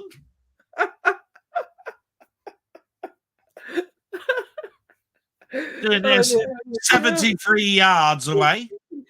Yeah. Right? Anyhow, so I gather your opinion hasn't improved that much. Oh, would you concede? would you concede it was better? Listen, look, the space babies. I would watch that fairy episode every time over the Jodie Whittaker James Bond nonsense that happened over on the New Year's Day when it came back, right? With Lenny Henry in it. Right? Oh yeah. Oh no, yeah. Right? I didn't like that. I would watch that episode every time over it, but that doesn't make it a good episode. No. I'm looking at the stories probably very too critical, and I accept that. I'm very, very critical. It's just that my Doctor would never be in one episode after the last one, sticking his great big feet somewhere and causing a bloody problem. And that's what's happened. And then in the first episode, it was about running and all sorts of stuff. And I'm going, I'm sorry, but this is not the Doctor that I know. Yeah. What was the second episode about? I've forgotten that one. It was so bad. Oh, it's the Maestro with that stupid music thing. And dreadful. Oh, that was terrible. Tell me, so far in the last 4 episodes, where has the Doctor won the day? There hasn't been an episode yet. No. We're 4 episodes in, and the Doctor has caused problems and never fixed one episode. Yeah. I think I liked it because I didn't see it as a Doctor Who episode. Maybe. In a way, I just saw another aspect to it. And that's probably why I liked it. But he wasn't in it, which maybe made me like it more. That's terrible. Look, I'm not. I sound awful. I'm not picking on him personally at all. It's the writing. It's the way he's been done, and I just don't think it's been good writing. And so even though he I don't know what to say, but it just felt a bit better. I like the atmosphere more. I like that sort of folky, creepy sort of stuff. But maybe it shouldn't be Doctor Who, but I liked it in that, to be honest. I like that bit of sort of anything where somebody turns around and said it was written up north and you're in it. That's all I've got to say about it. But the one that was a North Wales ghost story. And you went, But oh, I like it. It was written by him, I think. Again, Oh, RTD. It's got the North in it. I like this. It ought to be written by a Yorkshireman. Yeah, get it going. Anyhow, Steve David, here we are. Mondo Televac at Mondo Televac Movies. Your band. Oh, there you are. Because he likes the new Doctor Who. Yeah. Thanks for saying that about the Laurel and Hardy video, Delboy. One of my favorite videos I did. Cheers for sending people over to it. Well, no, honestly. How can you say cheers for sending people over to it? It's an immense episode. I'll tell you now. I mean, that is a go-to video. You know what I mean? You bookmark certain videos to say, look, if you ever want to know something about this, go and see this guy or whatever, right? So for me, if somebody turns around and says, tell me somebody who knows more about Iron Maiden, I'd go, oh, Nige. You want to know somebody that wants to know how to start their Laurel and Hardy collection? Mondo. Straight there. Because I've seen these other episodes, you know, and I've pretty much agreed with them. But this was quintessentially if you want to start up. And there aren't many videos that start up and say, look, this is how you start your Laurel and Hardy collection. You buy this box set, then you buy these other 2 box sets that came up afterwards. And then, you know, obviously, since then, there'll be other ones that you can pick up. And he even goes to the point of saying, these came out on Blu-ray, and I'm telling you now, they were worth the upgrade. He goes to that extent. Anybody that does something like that, you got to turn around and say, oh, he's a keeper. You know what I mean? Simple as that, really. I haven't seen anybody do that for Abbott and Costello. I will say that. I could do that. I've got Abbott and Costello's collection. Well, there you are. Get it done. Well, right. I'd like to see you do more things like that. I think a lot of people would.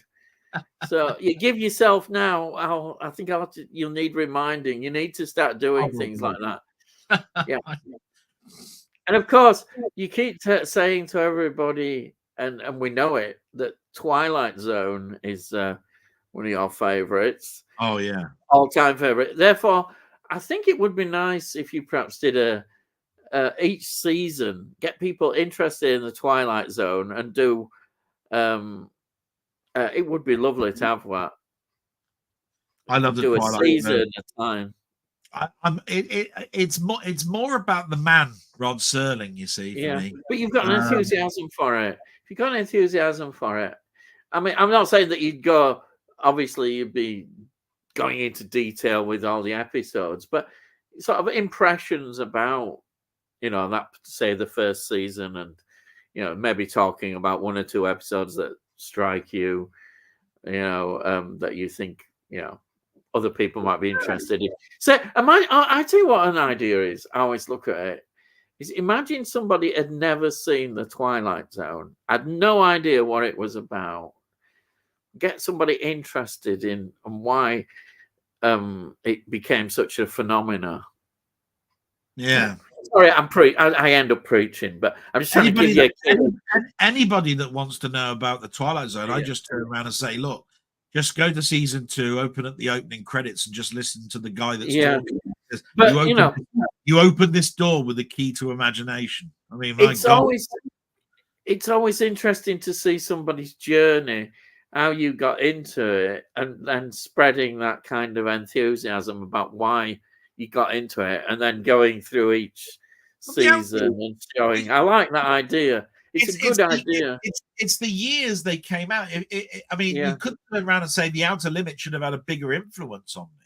Yeah. Because if you think about the opening to the Outer Limits, it says, you know, basically it's about the I forgot what they call him, but the narrator. Do not adjust your set, is it? No, it just says we control the horizontal. Yeah, something like that. Yeah, 60 minutes.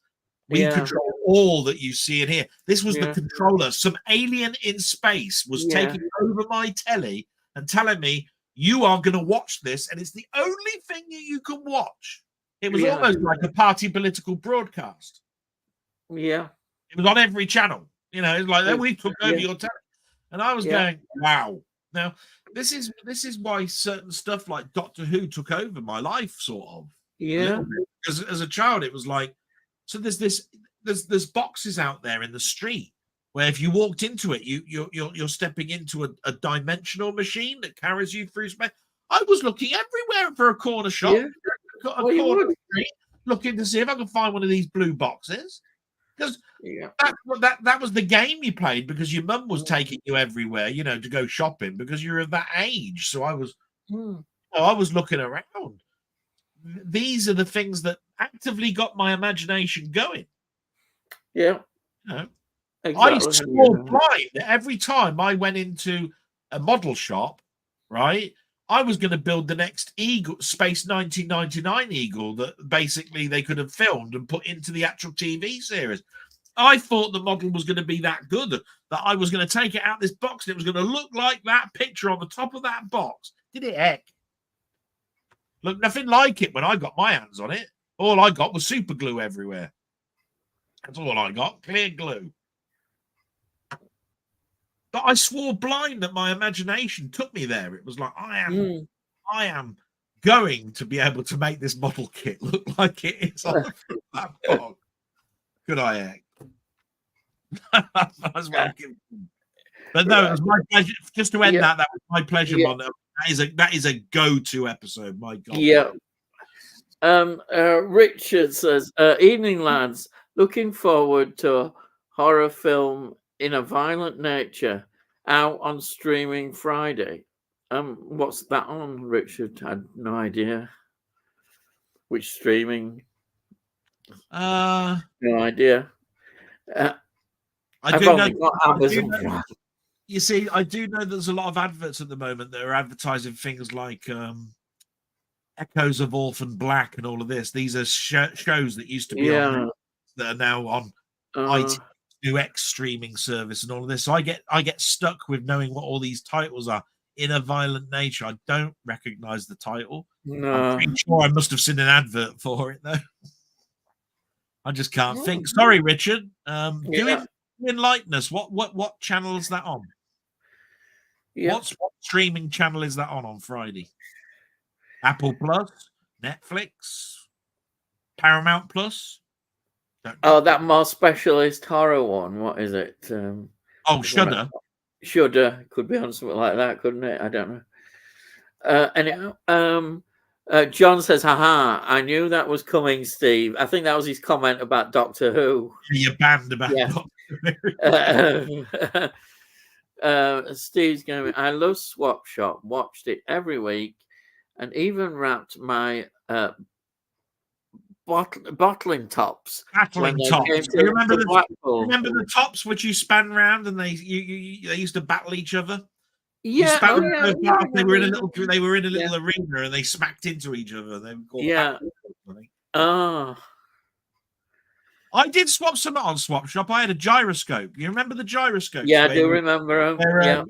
It looked like the end of a piece of metal, like a drill bit or something. And you had them on a bit of string. You had a piece of string. You pulled it and you stuck it on the end of your pencil and said, "Look at that!" And you went. And my nan would turn around and say, "I spent a $5 on that." Yeah, what are you going to do with that then? And I went, I don't know, but it's great, isn't it? Yeah. There was nothing to do with it after that. You stuck it on the end of a pencil, and then there was nothing else to do with it. And she was right. I might as well have bought a room with you. Yeah, you're right. It soon. That was it. It was obsolete almost. It was who wants to play with something like that in the end. I'd get one week silly putty, and somebody would tell me, "Oh yeah, you could take imprints of your comics, right?" And as soon as somebody did that, my silly putty went from white to grey because it had all the print ink in it, and all that sort of stuff. I mean, it was terrible. I mean, I ruined all my stuff by listening to other kids. I used to treat my stuff with so much care until somebody told me you could do this with it. Yeah.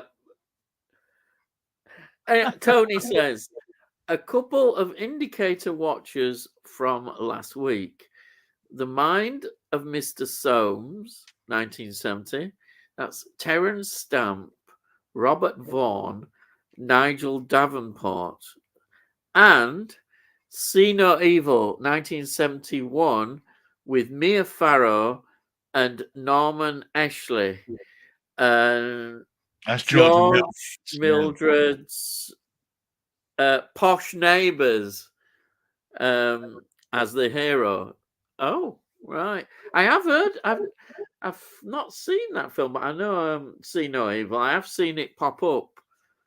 It sounds like it's. I've heard of See No Evil. Yeah, Mia Farrow, definitely. I've heard that one. Yeah, George and Mildred, I have not seen for years. I know somebody who's a big fan here. A big fan, aren't you? I love George and Mildred. Yeah, and Man About the House. yeah. I watched Robin's Nest, and I liked it more the first time round than I watched it the second time around. I think it's because I in Robin's Nest I couldn't understand why nobody from the other two shows were coming into that show. Do you know what I mean? There was no Joe and Chrissy turning up at his restaurant. Yeah. You know what I mean? It was its own show, but I think it would have got a huge injection of laughs if they'd have got George and Mildred turn up at the restaurant one day. Yeah. You know what I mean? I'm afraid that they were got the gold, really. Rock and Roll Hell. I haven't been into New Who since Matt Smith left. I watched the 3 Tennant episode ends of last year that weren't bad, but I just can't be arsed with it. More than happy with the classics. Yeah, actually, people make me laugh. They came back, those 3 Tennant episodes that he brought back were the worst. They were absolutely awful, really bad. They were so terrible. This is how the level, and everybody would say he was the savior, and oh look, we've got David Tennant back, and they were awful. They were awful. You see, I was going to give it.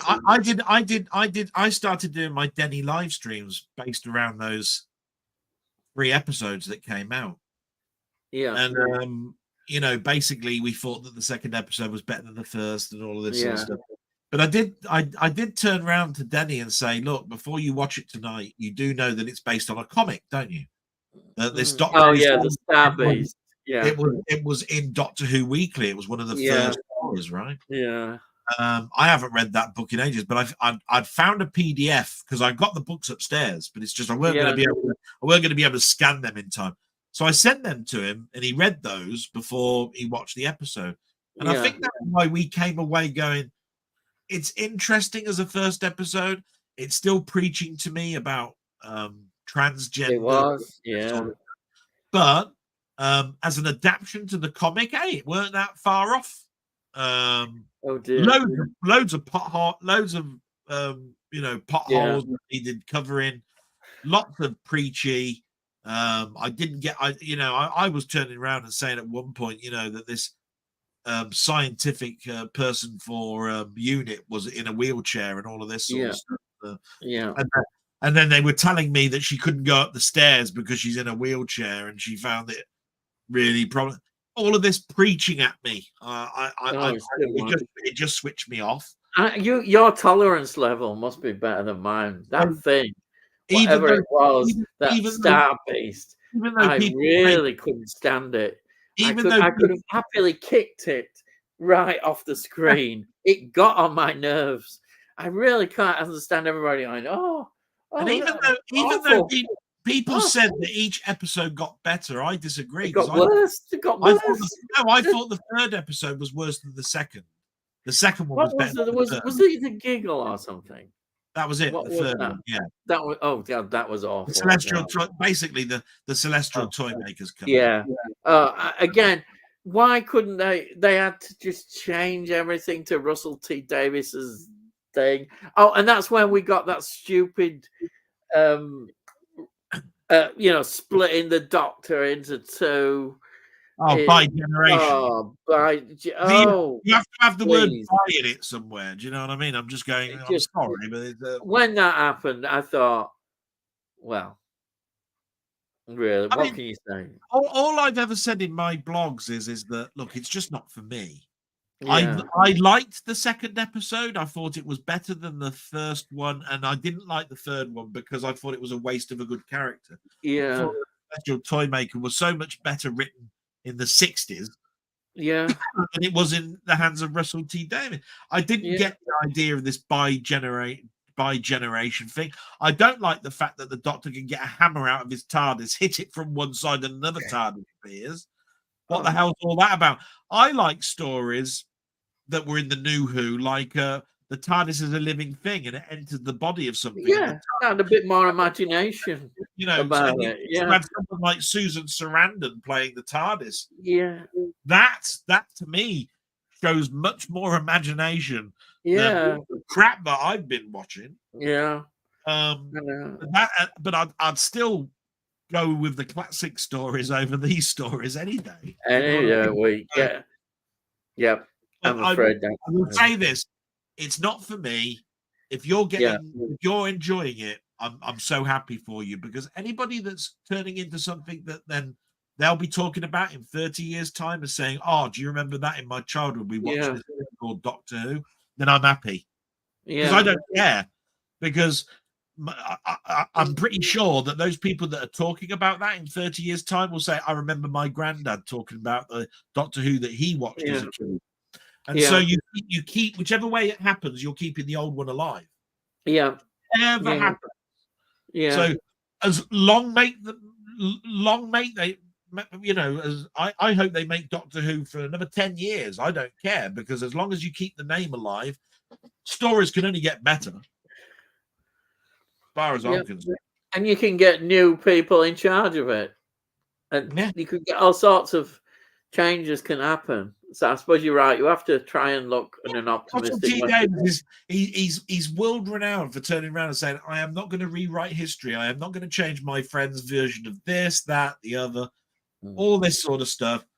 As far as I'm concerned, you ain't going to be there in 10 years' time. No. Somebody else will do it. Yeah. I don't give a shit. Yeah. Yeah. And who knows? New people might be in charge of Disney. Christ, no.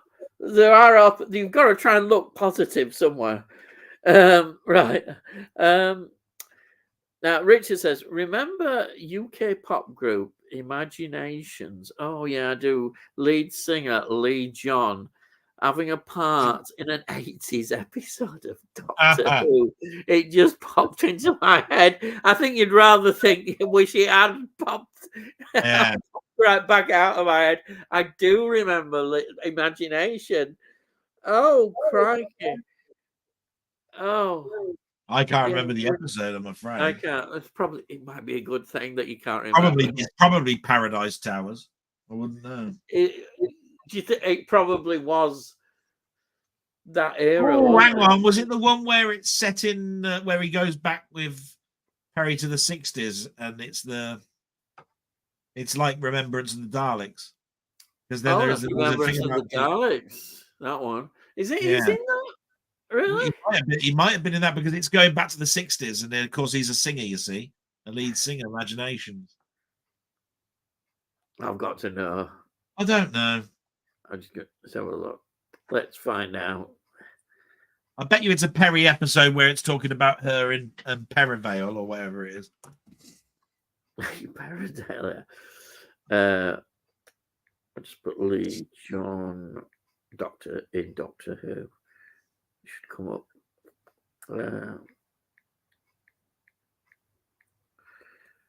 Doctor Who. Here we are. Lee John in Doctor Who. It's a bit earlier than that. Do you know which one it is? Enlightenment. Peter Davison's story. Oh, right. 1983. He played a character called Mansell. Well, yeah, I mean, obviously, I remember that story, but I can't remember it. It's not about the spaceship. It's about It's quite a good story. It's the boats in space, isn't it? Right. What's her name? Julie Barry or something like that. Julia Barry. She was one of the lead women captains. Oh. Does it mention the title? I mean, I think her surname is Barry. Let's try and get on to. It's all about him, blooming heck. We don't want him. He's popped up again. Get away! No, he's here. Stop, please.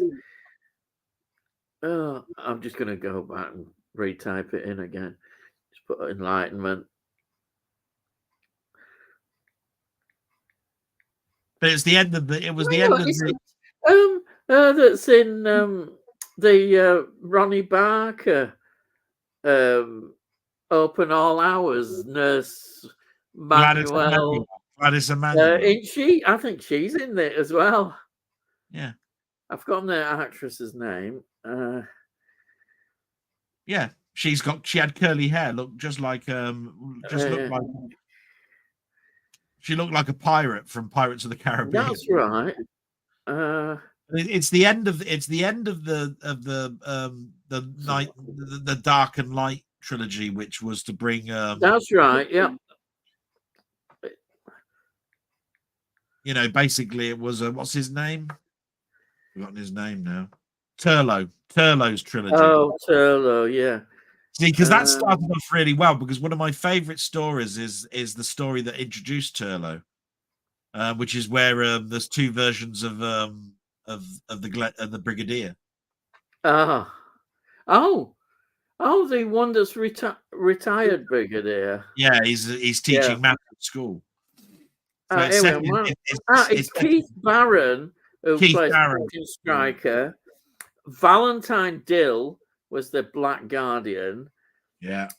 Cyril Luckham was the White Guardian.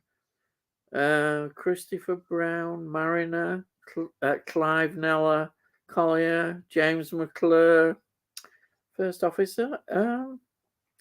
She hasn't popped up. I'm sure she was in it. I may be wrong. Yeah, she was. Yeah, I think she was. She's not popping up here, but she was in it. I'm sure she was. Because I remember at the time thinking, oh, shows you how much I was watching Ronnie Barker.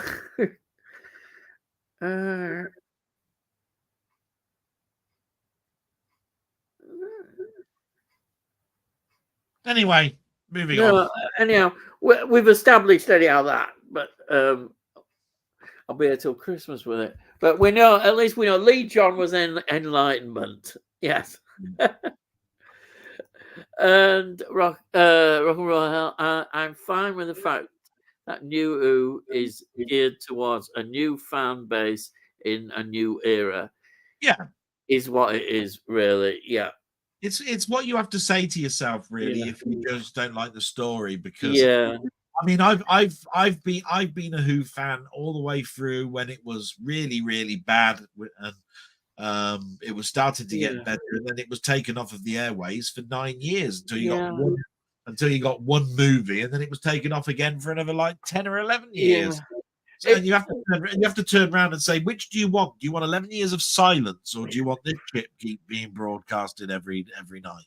And also, don't you think it's not worth getting angry about anything, making all these special videos and shouting away and going on about the word woke every 5 seconds? And it's the media. It's the media that upsets me the most, Ian, when they turn around and say, if I don't like something, then I am the problem. I'm not the problem. No. Just because I don't like your program doesn't mean I am the problem. No. Right? I don't like the way it's going, so I am the problem. Yeah. It's like that comes from the lead actor, who's the Doctor. Yeah, I know. You're entitled to have an opinion, like he has. Turning around and saying, pretty much, I'm racist when I'm not. Yeah, that's rubbish. What a load of rubbish. I am just saying, I'm sorry, but you are not a good doctor. Yeah, and that is that is a bad thing to say. Just because somebody doesn't agree with you, just to shout racist, it's stupid. Well, what I'm saying is he hasn't in so many words said that, but what he's implying. You're right. And the thing about implication is that it's such a grey area. Yeah. Basically, you could go in two directions with it. You could then say one direction, and he'd have turned around and said, "Oh no, I meant the other direction." Yeah. right? Because that's what it means. If whenever there's a 50-50 split on something, Yeah. you will always have you'll always side with the one that's the majority. Yeah. Right. And I don't like I say, I don't like some of the word and the languages that are coming in. I don't. It to me, it's a cheap, bad argument to use against somebody. Say racist, homophobic. It's just hiding what the real problems are by saying stupid things like that just because you disagree with something. I did not turn around ever and say that the Doctor Who episode last week, I didn't like it because there's a black actor in it. I turned around and said, because his doctor stuck his foot in it again, just like he did the week before, is what I didn't like about it. Yeah. Right? Why is the doctor acting like an arse? Yeah. Why isn't he the intelligent person that I looked up to when I was a kid? I thought people, I've made it quite clear. I don't like drag queens. I don't like drag artists. I never liked them since my mum and dad, like Danny LaRue, and used to go on and we'd see Danny LaRue on the time. Never liked them. Never got on with them. And by saying, "Oh, I don't like this drag artist," in this episode, you've been accused of being homophobic. It's crap. Honestly, this actor is brilliant in Sex Education. That TV program was brilliant. Sex Education was a fantastic. I think it was on Prime, or was it on Netflix? No, it was on Netflix. It was a brilliant show. Yeah, I'm just saying that to me, he's not fitting in as the Doctor very well in his first 5 episodes. The Christmas special, the 4 that we've seen so far, has not made me turn around and going, "Oh, I'm starting to warm to this guy." Yeah. Not at the moment. Now it might change. Could. It's true. It's true. If I can't turn around and say that the episodes are getting worse. Just needs to stick to the scripts and stories. That's all he needs. Think of the story. But are we going to get that? Anyway, here we are. Let's get kicking. Here he is, Ryan. Look at that face. Hey, dudes, how's it going? Unpopular opinion. Here he is. I'm enjoying the new series as well. You can exterminate me. Well, we could try, but there we are. Well, no, actually, a lot amongst. When I read Facebook, I've been looking at a lot of comments in groups in Facebook. A lot of people are loving it as well. It's just as we've said, it's not for us, but there are, except Ryan, a lot of people who do enjoy it. That's right. Mondo trying to make movies. I'd rather watch Space Babies on a loop than watch any Chibnall episode. Blooming heck, I wouldn't go as far as that. Seriously. Do you know what? I think. Do you know what? I think I would join him on that. No, I wouldn't, because I would say that he wrote Power of the Doctor, which was the very last episode Jodie Whittaker had, and I thought it was a good episode. It was enjoyable. I thought it was great seeing old classic Doctors back, and that is a million times better than Space Babies. It was a far better. Yeah, I don't know. Space Babies is just, I'll tell you what. I'll change the wording of that line. I'd put this. I'd go. I'd rather watch Space Babies on a loop than watch 90% of Chibnall's seasons. Now I would modify that. I'd say writing, because I think Rosa was a good story. I said 90%. He didn't write that, and also the one, the Indian one, I thought was quite a good one as well, about the partition of India, because he didn't write that one either. So maybe there were one or two there. I'm trying to pick a few. I'm trying to be fast. No, honestly, compared with what I know. Anyhow, but yeah, thank you, John, for that wonderful thing. Space Babies, really, yeah. I couldn't. You couldn't put me in a darkened room watching that bloody thing. Doctor Who is not a northerner. Moving on, north. Keep going. Yeah. Bring back Christopher Eccleston. Oh Christ! Yeah, but of course he's got a lot of sense. He knows. I'd rather He bring knows back. he wouldn't come back into that. I'd rather bring back Peter Davison. No, well, I'd rather bring that. But if we were talking about of the new Who from 2005, Christopher Eccleston all the way. What a doctor, the best. That's here. Rock and Roll Hell says, and then Chibnalls don't even know how to write a good since The Hungry Earth and Cold Blood. Oh, are you telling me Space Babies was well written? Really? No, I don't think he's saying that, but he's agreed. I know the argument of the. I know a lot of people say Chibnall, and I don't want to totally defend him, but I think it's because I don't mind Jodie Whittaker. I've got to say that I don't mind her. It's that if she'd have had better scripts, a better perhaps person in charge, I think we'd look back more fondly on her era.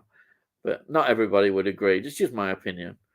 Well, I think the way that you answer that is you don't have awards thrown at you for any reason other than that you're a good actress or actor.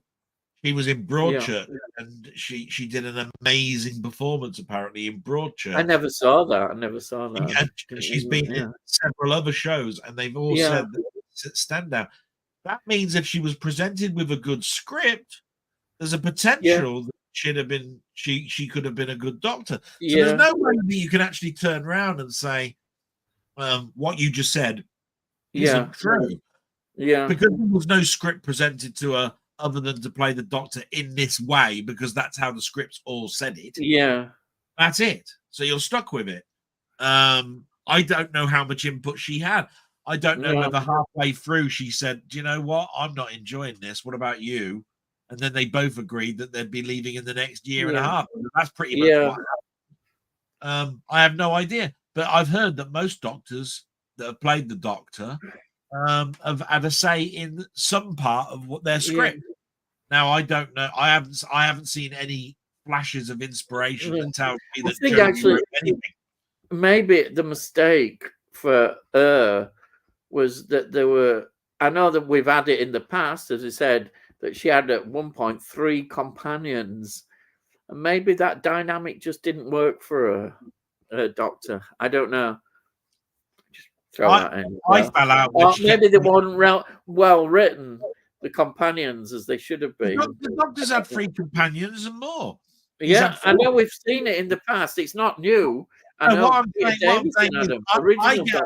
get upset with it when she calls them the fam. Yeah, that's maybe. I'm going to call you the fam. Yeah. And guess who would have written that? Who would have said the fam? Yes, exactly. Well, that shit I don't like. So. Yeah. And how you can start off the whole season with a monster that's no scarier than the Tooth Fairy. I don't know. Because that's what he did. He collected teeth. Yeah. His whole body was covered with bloody dentures. Yeah, and as scary as a snot monster. Yeah. And Richard said Shudder. Do you remember we were asking about the horror film? It's on Shudder. And by the way, I didn't get to answer the question before it. Thank you very much, Mondo. I'll have a think about Bud and Lou. Yeah. Sorry, I'll just go back to that again. Sorry, I missed that. I'm sorry, John. It's me. I'm rubbish. I saw it. So I'm rubbish at it. You know I'm rubbish. Do that, Belmore. You're right. There's nothing like that about Bud and Lou. I don't think it is a good idea. I don't think there's one on Harold Lloyd or Buster Keaton. Well, there you are.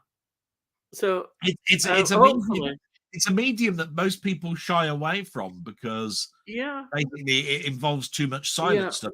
There is a person I've watched that's got a whole Charlie Chaplin collection, But that's a whole different matter. Yeah. I haven't seen one even on the people that do the Keystone Cops. Yeah. There's a lot of Hal Roach, stuff that's not catalogued, and I think it's because there's a lot of stuff that's just destroyed through the years. Yeah. You'll never find that reel of film again. Yeah. They have found some Laurel and Hardy ones now, and they were in private collectors. So just like Doctor Who, it's a waiting game. Yeah.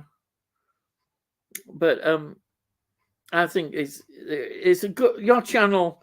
I think it would be good to see that kind of thing on your channel. I'll try You can find your niche. I think you really can find your niche in doing these kind of things. Definitely, it'd be good to see. And sorry, I've gone back.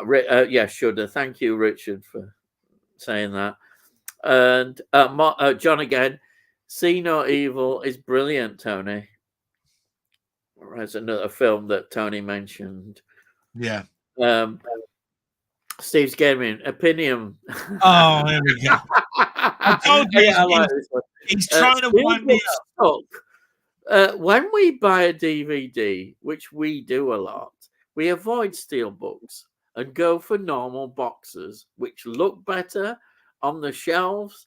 So why do people like this tin crap? Oh God, that's rather. Now I wonder who that's aimed at. I know exactly who it's aimed at. My answer to that is, if you had steel books and you put them on the shelves, they don't look like crap. Have you got any steel books to prove this? Have I shown you my collection on shelves? Have you gone round somebody else's house and looked at those steel books and said, no, God, those look shit compared to my collection? No. That would be very rude, wouldn't it? It is because he is 84 years old and he can't see properly that he thinks that the old style boxes are the best. He still buys DVD. He doesn't buy Blu-ray because he says that DVDs are good enough for him, and that's fine. Yeah, well, they can be, but there we are. Everything he wants is from Step 2 and Son and The Likely Lads, which means you only need DVDs. Yeah. You don't need that. You're not going to get Blu-rays anyhow, are you? Those. No, Steve, I salute you, sir. You're still a bastard. You're just trying to wind me up. I don't mind because Steve, you're my mate. And I know that you don't want to give me a heart attack, really. So, I know that you have your best intentions. Think it like that. I'll come up with an answer now, like, I don't buy Blu-rays because I haven't got the equipment or something. Yeah. We'll see. It might help. Richard says it's a slasher film from first-person perspective of the killer. Check out the trailer. Oh, all right. Yes, but that sounds an interesting idea. I still don't know what the channel it is. Sorry. Oh, he said Shudder, didn't he? It's on the Shudder. Shudder. Yeah. I dropped that pen once more. Yeah. With a pen. Sorry. That like Peeping Tom was. That was the perspective of the killer. I think Shudder is given to me free with the Disney Channel because I've got. That's where I watched Creepshow. I've not got Disney. That's how I knew about Creepshow because I can't believe George is still alive. Oh, from George and Mildred. Comic Con signings. It's astounding. Is that Mr. Sulu? Don't know. I thought it might be from George and Mildred. I don't know. Oh, George and Mildred. Oh, I don't know. Bright. No, he's probably right. I think you're probably right. It makes more sense if we're talking about George Takei. Yeah. But then again, William Shatner. We were on about that. It's just William Shatner still alive. So. He is, isn't he? He's plugging his book at the moment. No, he's flogging his documentary. Just Call Me Bill. Oh, well, I saw him holding some. Yeah, it's called Just Call Me Bill, and he Oh, reminisces about his career, and about how, although yeah, he leaves a legacy behind in regards to Star Trek, yeah, there's more to him than Star Trek, and it's called, and yeah. that's why it says Just Call Me Bill. It even shows him going off into space and some of that stuff. Mm. It comes out next month, I think. All right. Yeah. Yes, John, I really enjoyed it. Yeah, that's that film they were on about. Yeah. John, crazy, isn't it? Rock and roll hell, especially since Youth of Joyce has been gone nearly 45 years. God, Yeah, so he was talking about George. He was yeah, talking it about was Brian. I think his name is Brian Murphy. I'm sure it Brian is. Murphy. Yeah, it Yeah, is. But yeah, then again, Brian Murphy was like 10 years younger than you for Joyce. yeah, He yeah. looked older because he was losing his hair, Yeah, basically. yeah. I remember when my son was young, he was on like children's programs, Brian Murphy. He was popping up in that Yeah. sort of area. You for I Joyce don't was know if married it's what to. he did, anything. Is he a theatre? Was he involved in theatre? I don't know. You for Could have Joyce been was on married some. to that actor that played Dave in Minder, wasn't it, at the Winchester Club? Oh, I know she had a very sort of difficult time with her alcoholism, Oh yeah, and it killed her, didn't it? and she was Effectively. married. She was married. I've forgotten his Very name. sad. It's the person who played Dave at the Winchester Club in Minder. That was her husband. Oh, I don't know. Mm. Oh, did you ever watch Minder? Not really. No, I'd only Oh, right. seen clips of it. I was going to say you dismissed it really Yeah, quick. It sounds very much like you never watched Minder. yeah. There you go. It being that era when I wasn't watching TV much, that Well, the kind of 80s. thing. Well, Yeah, yeah. I won't be watching it. I was out or doing other things, Yeah. So let's see. what do they call that? You're out Tom Titting or something. Tom... 45. Good Lord. I thought the bloke was pushing 70 back then. Yeah. Yeah, he was really young. Yeah. And John says, "See No Evil seems slightly like a Hammer movie in atmosphere." This film gets interesting, definitely. And Tony says, "I think he's in his 90s now." See, Brian Murphy. He seemed to play an older character than he really was. Always have. Yeah. Last in the Summer Wine was the last thing I saw. Oh, he was in that, wasn't he? Crikey. God. And that's been finished a while. I know he does a lot of theatre, you see. That's why I haven't seen him. The last TV appearance I saw him on was Last of the Summer Wine. Do you know, That's been gone for years. So. Yeah. Last of the Summer Wine always seemed to be on every Sunday for years and years and years and years and years. I couldn't believe it when it finished. It was like, what? It's finished at last. It did go on a long time. You still won't. Really? Even my mum and dad got fed up with it. I think you still won't surpass Crown Court in episodes. Yeah. How many episodes? 1,000 what? Crown Court. Christ. Oh dear.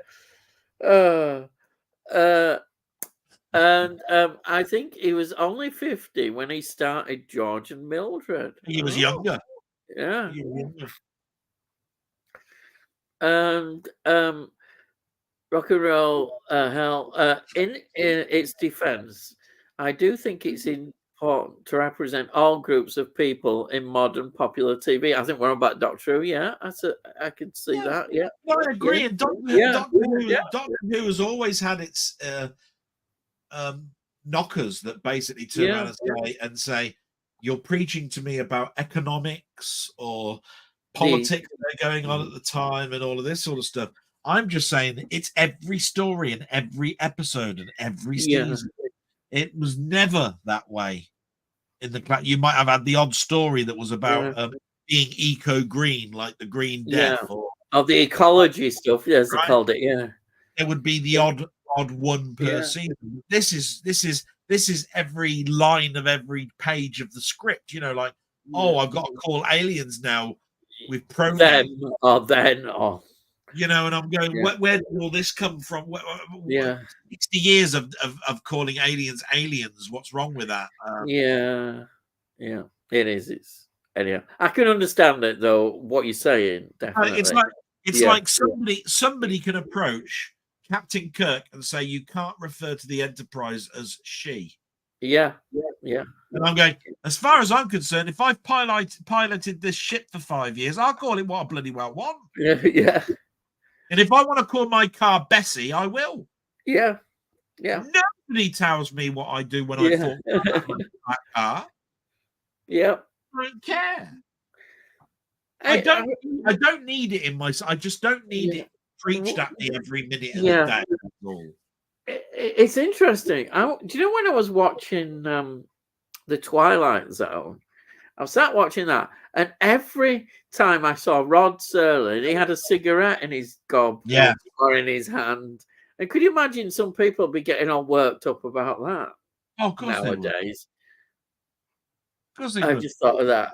But that was normal. It's like if you turn on now to ITV3 or ITV4 in the afternoon, and they're showing the old Coronation Street.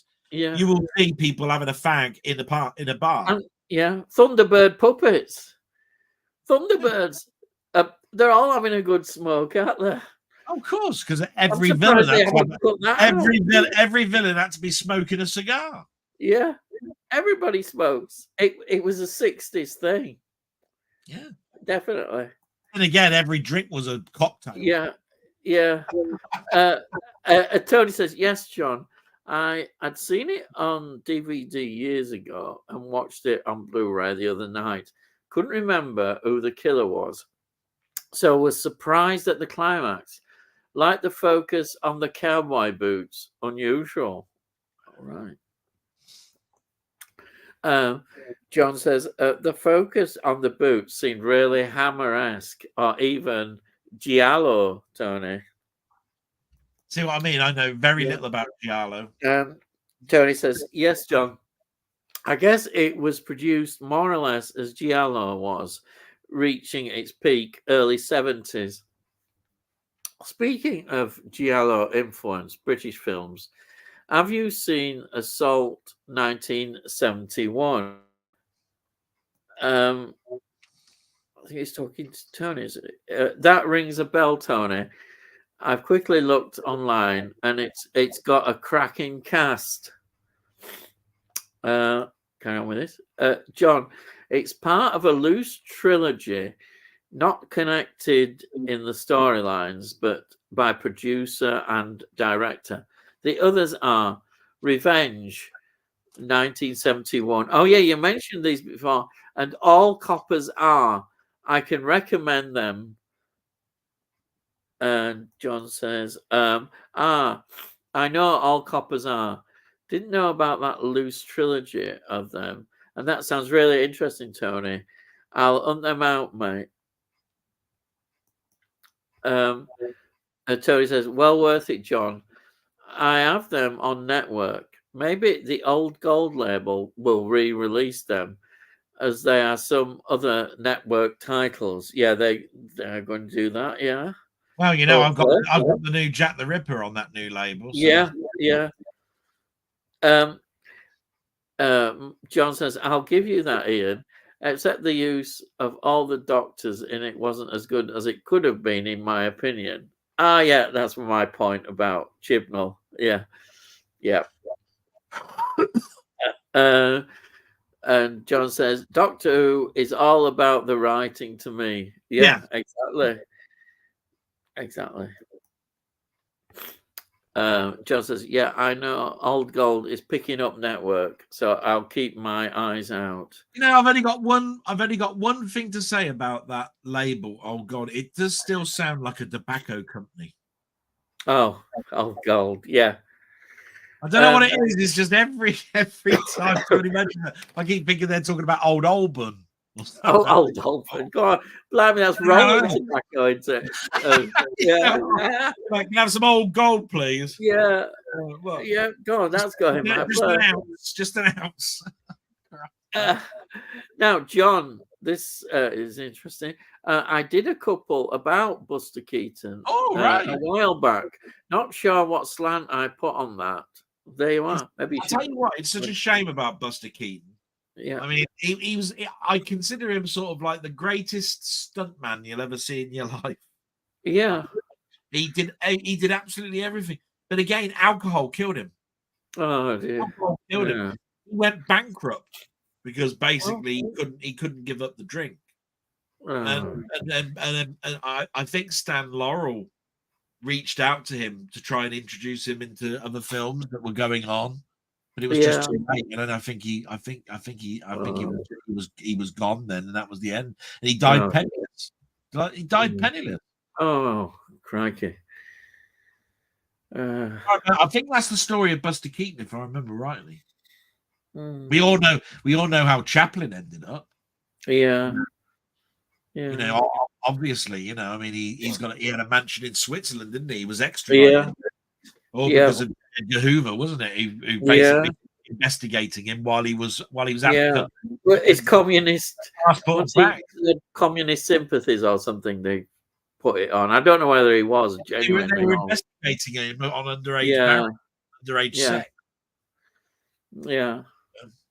Oh, underage sex. Oh yeah. Oh, I didn't know that. Oh, so he fled to Europe. Is that the reason why he fled to Europe? While he was promoting something abroad, J. Edgar Hoover put in a stoppage for him to enter the country for him to be allowed back into the country. Yeah. At the end of the day, Chaplin then decided that they can't stop him having his money coming out of his studio. So he bought himself a mansion in Switzerland where he invested his money. He became a recluse with his kids and his last wife. His last wife, again, was one of those ones considered to be married underage. I don't know what happens with all of these birth certificates and stuff. I mean, you think they had them. But that's apparently is what the story of Charlie Chaplin was, and that's why Errol Flynn and everybody was all under investigation, and why they distanced from Chaplin. Errol Flynn was a big friend of Chaplin, but as soon as he started getting investigated by the FBI, you know your friends are basically. Yeah. I think it's all explained in the film by Attenborough. You know, Chaplin. I've not seen that. It's supposed to be a good film. Oh wow! You can get that for about £7, my friend. I've never seen it. No, but it's an interesting story. Another John Barry score. My God, you've got right. You have. Jesus Christ! We got to get your collection up. And the next one, Tony says, I have very few steel books, but don't dislike them. It's just so happens that I haven't ever got into collecting them, but some do have very impressive artwork. Thank you, Tony. Yeah, so you've got to defend that. Yeah, that's nothing to say against my friend Steve. Steve's got his own opinion. Yeah, I went in a certain direction when I started to collect 4K films, and I've stuck to it. Basically, that's all it is. And if there is a version of a film with a slip cover, or a version without a slip cover, or a version with a steel book, I'll go with the steel book every time. Just that's how it is. Okay, well, and Steve's Gaming, here we are. I don't buy Blu-ray because we don't have a player. You said he'd say that. What did I say? They've only just got gas in Blackpool. That's why they're not even on the electric up there. Right. He's still putting threatening bits in the machine down to keep the heating going. Threatening bits. Yeah, I remember those things. Yeah, the old gas meter things. Oh yeah, It, even TVs. There were one time I think we must have been a bit posher, but there were some people who'd have slot TV, so they'd put money in the oh TV. yeah, But welcome to we Steve. rented it. If you were to We believe half of Steve's world, I'll tell you, him going out on a Friday is going to the pie and mash shop and eating a plate of eels or something. You know, oh no! some whelks or something, right? Oh, horrible! Right? You know, can't stand. Oh, go because he's a northerner. Well, no idea, lad, have you? Of course, I bloody have an idea. He keeps Yorkshire tea. Yorkshire tea's the best. What a load of bollocks! It's Typhoon, and everybody knows it. Yeah, everybody knows you southern softies. I've got no idea about oats. You think you do, but you don't. Northerners turning around and telling me I can't eat brown bread. Yeah, because I must be mental because I like brown bread. Go yeah, I don't know. What can you say? Tori says about 40 years on Sundays, Ian. Oh yeah. It was it. It probably was about 40 years, to be honest. I never found it very funny. But I think it's like the Yorkshire scenery. Yeah, that's about the only thing I can say about it. I don't think anybody can really say. Oh, Ian, I think it's 1974, and I think they had a 2-year gap, and then it was back on, and it was on every year. It's like a 1974, and it was on for 6 or so episodes, and then suddenly they kept expanding the episodes, and then suddenly it turned into what it is. But I'm pretty sure there was a 2-year gap where there was no last. They brought it back because of some strike. They needed something quick, so they found this was a easy program to make. I'm pretty sure that's what it was. And what was worse was, even if people died, the program didn't die, did it? Or people left. It just carried on. Blakey and Norman Wisdom turned up in episodes. You know, I'm just going to go and get myself a drink. You carry on trying. Yeah. Let's move on to the next one. Jamie, Jim Jam movies and TV. Good evening, gents. Well, good evening. Thank you. He's gone. You know, there he is. He's gone. But yeah, thank you for joining. He's gone for a drink. Yeah. Right. Hope you're all well. Yeah, we're eat grand. We are. Yeah. Hope you're doing well. Yeah.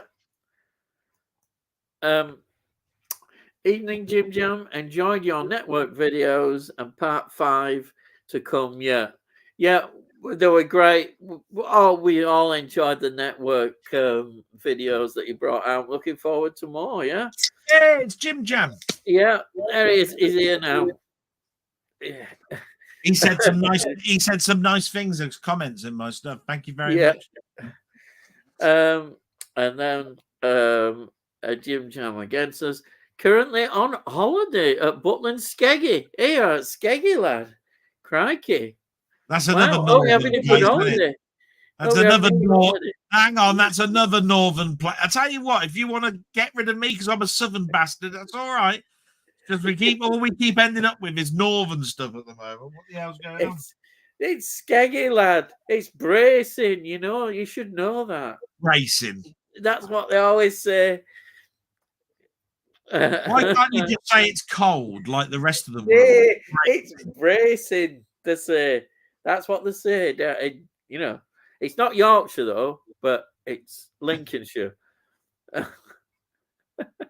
Yorkshire fairies. Yeah, it hasn't quite got to Yorkshire Riviera, lad. Yorkshire Riviera. Yeah. We haven't got there, lad. Jim was on TV. Thanks, Tony, mate. Did you enjoy Steve Coogan's portrayal of Stan Laurel? I did. There you are. A question for you. I did. To be quite honest, it's a very, very good film, Stan and Ollie. It's got. I mean, obviously, it's not totally 100% authentic. You know, there are bits that are written for dramatical reasons. For a start, there's no way that Stan Laurel and Oliver Hardy would have had an argument in public. That's never going to happen. Never happened in their life. They respected each other's professional careers than to show themselves having an argument. But from a point of view of the essence and the rest of the period piece, it's a great film.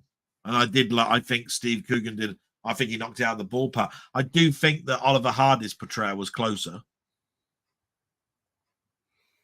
You know what I mean? Oliver Hardy was definitely, I think, misunderstood because everybody knew that Stan Laurel was the person that kept the business going, and Oliver Hardy just played an acting role because he wasn't interested at all in them as a career.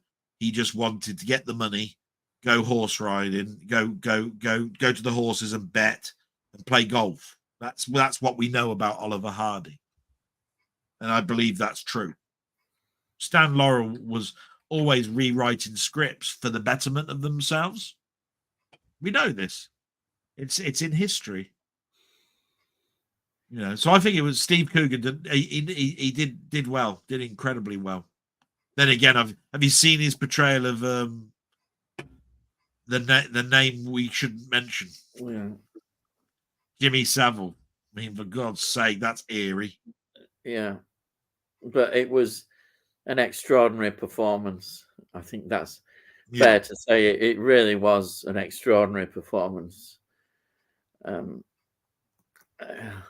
you like it? Can I ask Jim whether he liked it? Did he think that Stan and Ollie is a good film? Whether he thought it was a good portrayal? Yeah, intrigued to know. Yeah. No networks for me this week. Okay. Oh yeah, because you're in Skeggy. Yeah. Because you're in Skeggy. Tony says, "Don't come any further north, Jim Jam. You'll end up here in the frozen north." I think you're taking the piss there, Tony. This is what Delboy thinks it is. You know, I think it's I lived up north for 7 years.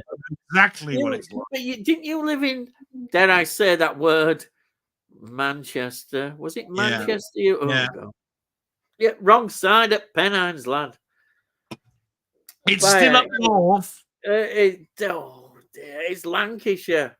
Blooming heck. And it's up. Yeah. Tell me, is it north of where I am at the moment? Yes. Well, is Manchester considered the north? It is. It would definitely be.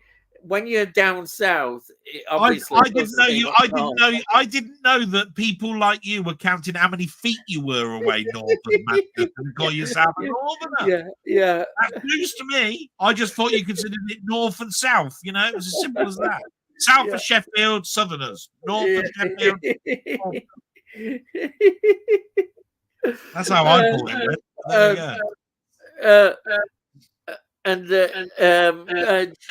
Jerry says, been quite in Skeggy today. Yeah, good. Have a really good holiday there. I think weather's probably been okay. I think. Skeg Vegas. Yeah. Hi, James. Hope you're all enjoying Skeggy, mate. Yeah.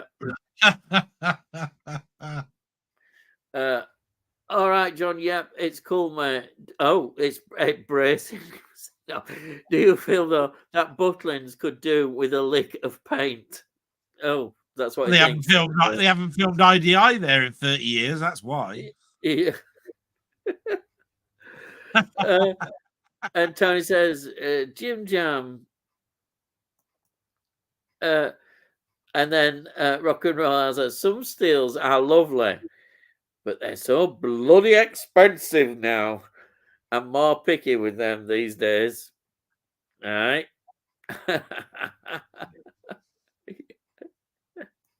They are expensive. They're probably an extra $5 more. And I do turn around and say, on top of that $5, you do have to buy a steel book cover, you know, like a plastic cover to keep them scratch free and all of that sort of stuff.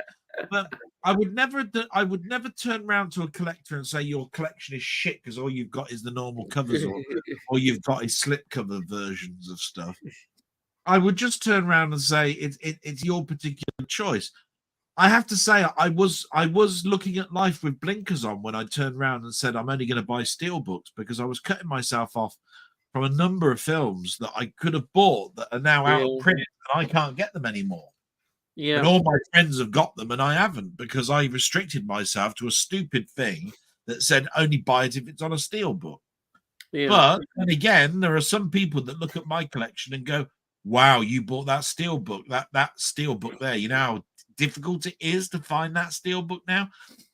And it's just the same. It's you know, it's desirable to people that also are steelbook collectors. So there you go. Yeah. And Jim Jam Movies says, and TV, part 5 of my network collection is stuff I forgot to show. Laugh out loud. Yes. I'll be tuning in to watch it. Yeah. I'll tell you that now. I've got this is Rock and Roll L. I've got the Obi-Wan 4K steelbook ordered. Yeah, and imagine somebody else has as well. They've started to send out the Disney second wave of 4K books, because I got my Marvel with what is it, Winter Soldier type thing, you know, Hawkeye and Captain America and all that stuff.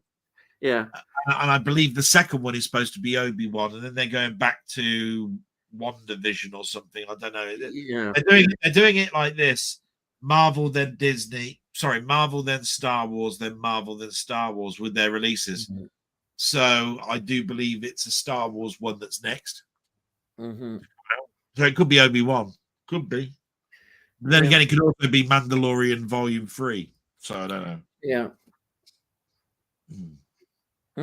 Anyhow, I'm saying no about Disney. Yeah. Yeah, what we found a way to shut you up. Bloody hell. Yeah. I think I better not, because I'll end up having a rant about Disney about what they're doing. Yeah. Personally, now I choose to wait for new titles to drop in price. Yeah, I don't blame you. Some of them are getting ridiculous, the prices. Yeah, they are. Some people do agree. They think now that the market is so saturated with high end now that you've got to wait for a drop. Today there was an announcement release of the TV series Hit Halo, which is based on the game. Oh right? Yeah, I've heard of that. Yeah. Right. It's steelbook only, and it's 60 quid. What? And it's 60 quid. And you're going 60 quid for a season of 10 episodes or whatever it is. That's a lot, yeah.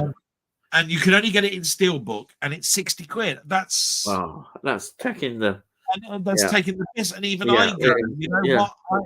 Steelbooks to me were expensive when they were when they were hitting the 40 quid mark. I always considered steelbooks to be about 25 quid. That's when I was buying them. They were 20. A normal 4K was 20 quid, and a steelbook was an extra 5 at 25. Yeah. All of a sudden, it's turned into 29.99 as a standard, so that's 30 quid, and now it's 60 for TV. Yeah. I'm sorry, it is getting ridiculous. Yeah. It's either the market is shrinking. Yeah. And the only way that they can get their money is to charge double the price. Or something. And they're removing the Blu-ray now quite often, and the price isn't coming down really that much, even when they remove the Blu-ray. No. Which is it wasn't like that before. Anyhow, now here we are. What's your favorite variety show? E.g., Sunday night at the Palladium. Okay, so what's your favorite? You come over. You give all the hard ones to me. The first one, you bugger off. You now come out with the variety show. Okay, and you can't mention that one. I'm not a big Actually, I know I sound awful. I'm not really It was a songs of praise. variety show. And it was The songs of the only praise. kind of variety shows I would like is if you had good guest artists. And what one could I pick? I told you, songs of praise. No. Okay, I'll pick one because, well, you can guess why I'm picking it. I really wasn't really that big a fan, but I'm going to pick it. It is The Good Old Days from the City Variety in Leeds. That weren't on a Sunday. And it wasn't the London Palladium. That was not on a Sunday. No, it wasn't. It was. I think it was. It was on like fairly. It was after the news, and it wasn't.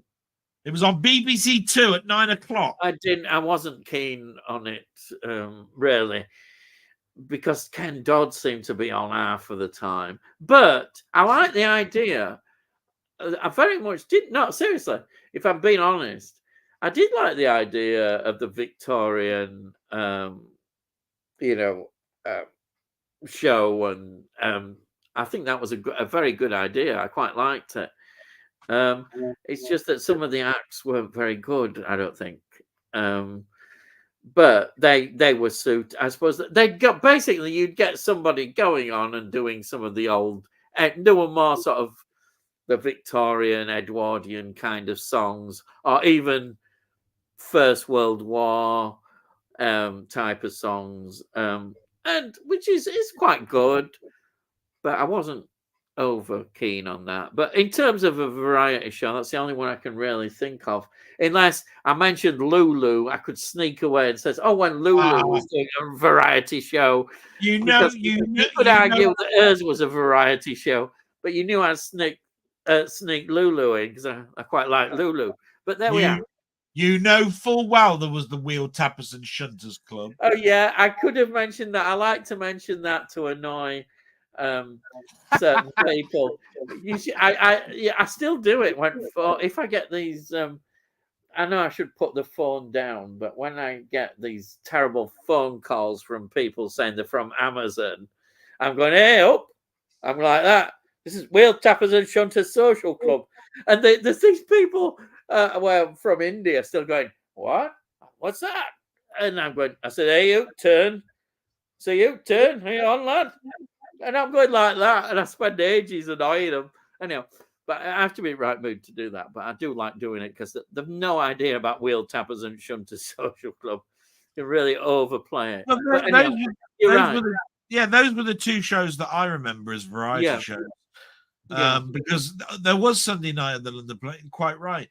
But most people would on a Sunday, they'd be watching what they watch now, which is like Songs of Praise and Antiques Roadshow and all this sort of stuff.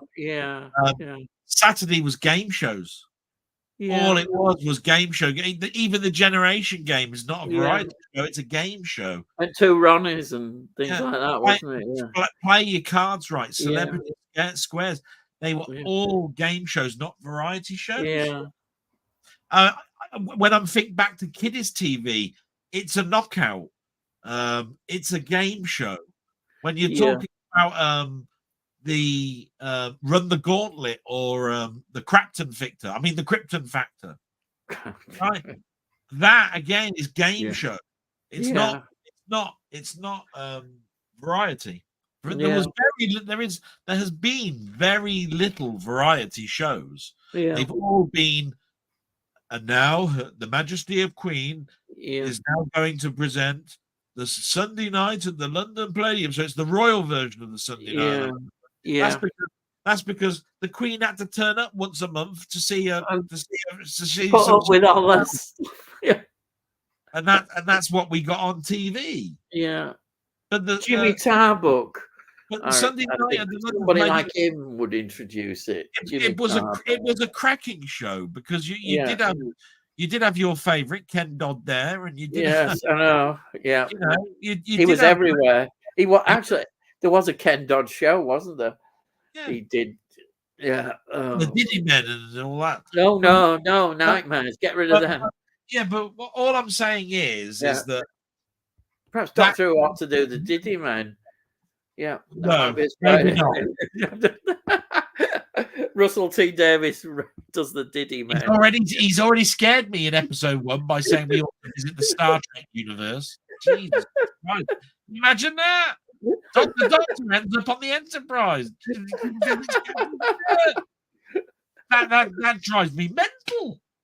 Thinking that. Anyway. Yeah, you're going on about variety shows like it. Yeah, so I mean, at the end of the day, I'm in the same opinion. There was something to really, really like with the good old days. Yeah, there really was, because you had Les Dawson up there, and you had Barbara Windsor going up there. You know, you had some fantastic people that you saw as regular people on our stars on things like Celebrity Squares, turning up and doing something in theatre, dressed up in the nines with basques and all sorts of stuff, you know, or that's true.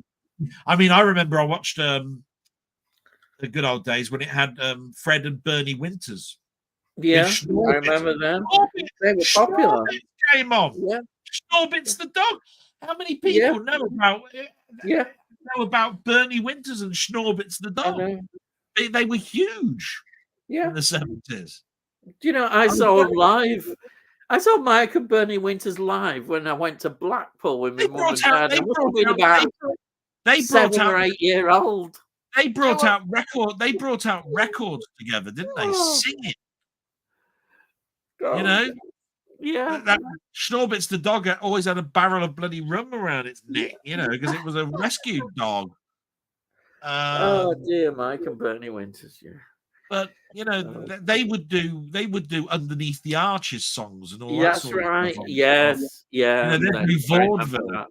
Yeah. So yeah, I used to love all that. Yeah, I like the historical bit. I thought it was really good. The thing I like, Jim Jam, about that question is it's given me a happy memory to go away with tonight, because I haven't thought about Fred and, you know, Mike and Bernie Winters and Schnorbits the dog, and I haven't thought about those in years and years and years.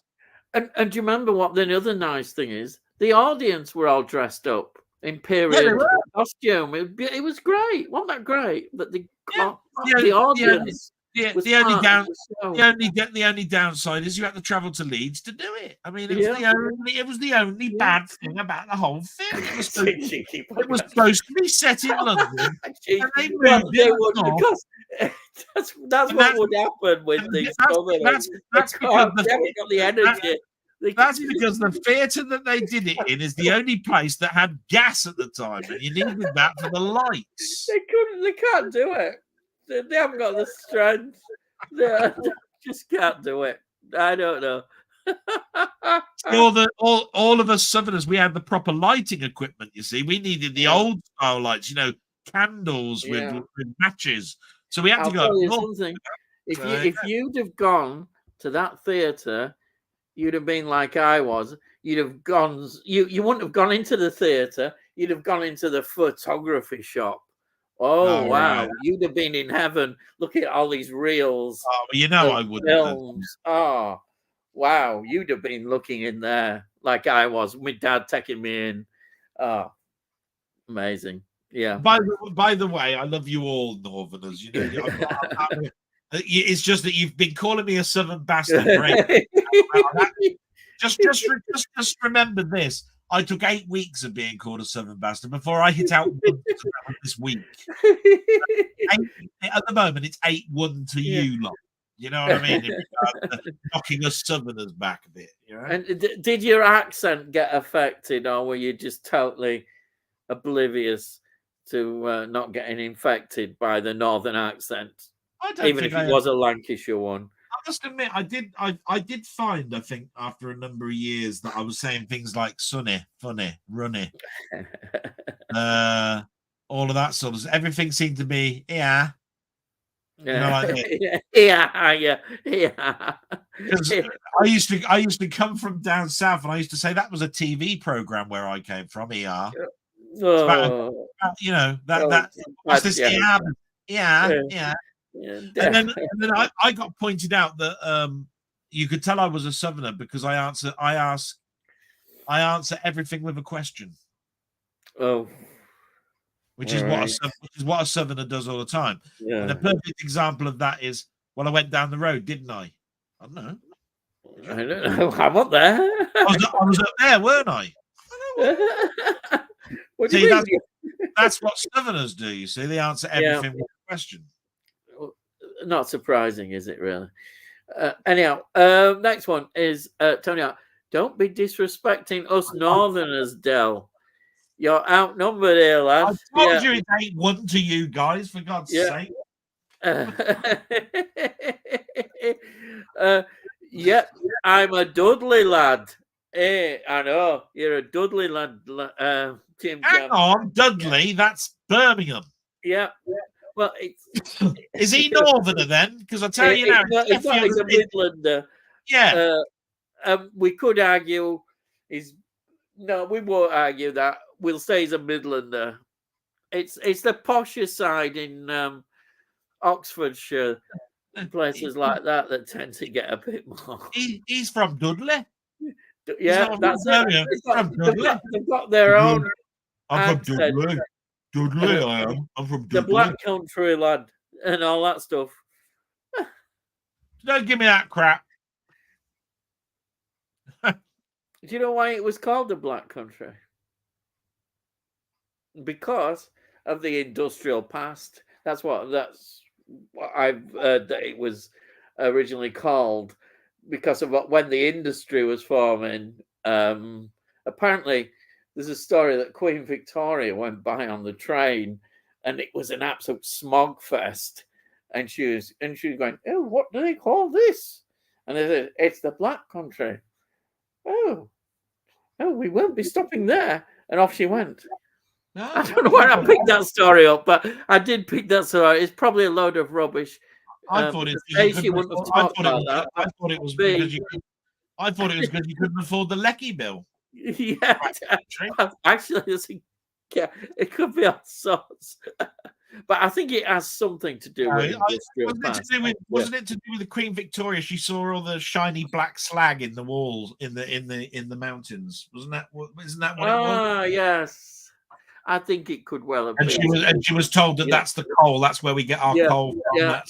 That's where your money is, your wealth for empire, empress. I'm pretty sure that's what it was. The story is that she thought that the black was shiny and lovely, but it was very, very dark and depressing. Yeah. And she was told that that's where that's called the black slag, and that's where coal comes from. And it was the heartland of a industrial sort of thing, because that's why she wanted to set up certain ways to get that amount of power into New York, into London, because she knew that would power London. Jim Jam says we're all 24-hour party people. I'm definitely one of them. I mean, a grand time. Let's get the drinks. Let's get the drinks. Yeah, let's get some. You can get some drinks here, lad. And John is. Oh no, it's Muckman Movies. Hello. Yay! Oh. Tony, your previous comment about Keith Chegwin playing Robin Hood is the most uncanniest thing ever. I've just come back from a pub quiz, and there was a picture round of actors playing Robin Hood. Wow, is this something eerie, something special going on here? No, but it's quite interesting, isn't it? Is it another trip to the Twilight Zone? Where's Sterling? Oh, here we are. Is there a ripple in the universe that suddenly the name of Keith Chegwin has rippled across the whole of England? Everybody's now chanting his name. Cheggers plays pop. Cheggers. We've got it now. Yeah, I like that. I like that. Yeah, there we are. Tell you, Muckman sounds like something from a Twilight Zone episode. See, Don't you dare sully the name of Rod Serling. Yeah, yeah, we were on about it before. It's come back again. Muckman Movies. One of the photos was Keith Chegwin, which I instantly said was Keith Chegwin, but then I overrode myself and decided it was a young Kenneth Branagh. Oh, well. Is laughing. Yes. And kick myself when the answer was Keith Chegwin. Yeah. I'll tell you why. You see, you should have stuck with your first answer. And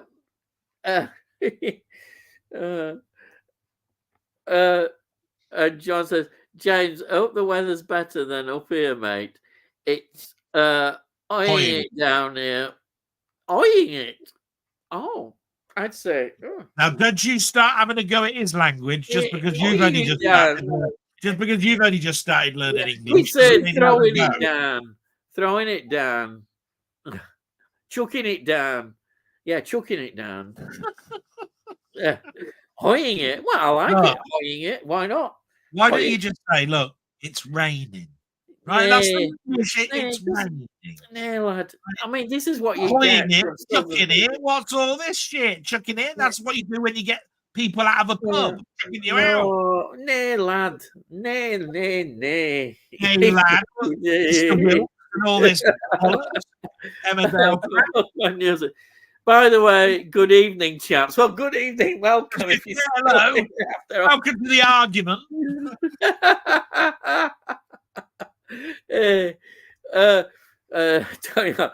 He possibly did have a resemblance of a young Branagh in a bad light. Oh, yeah. Yes. You're in a dark room with no light. You didn't look like him. Yeah. And John says, Stan and Ollie got me at the end. Yeah. Oh, right. Now you've seen it, you know. It is an emotional. It is. Yeah. Well, it is.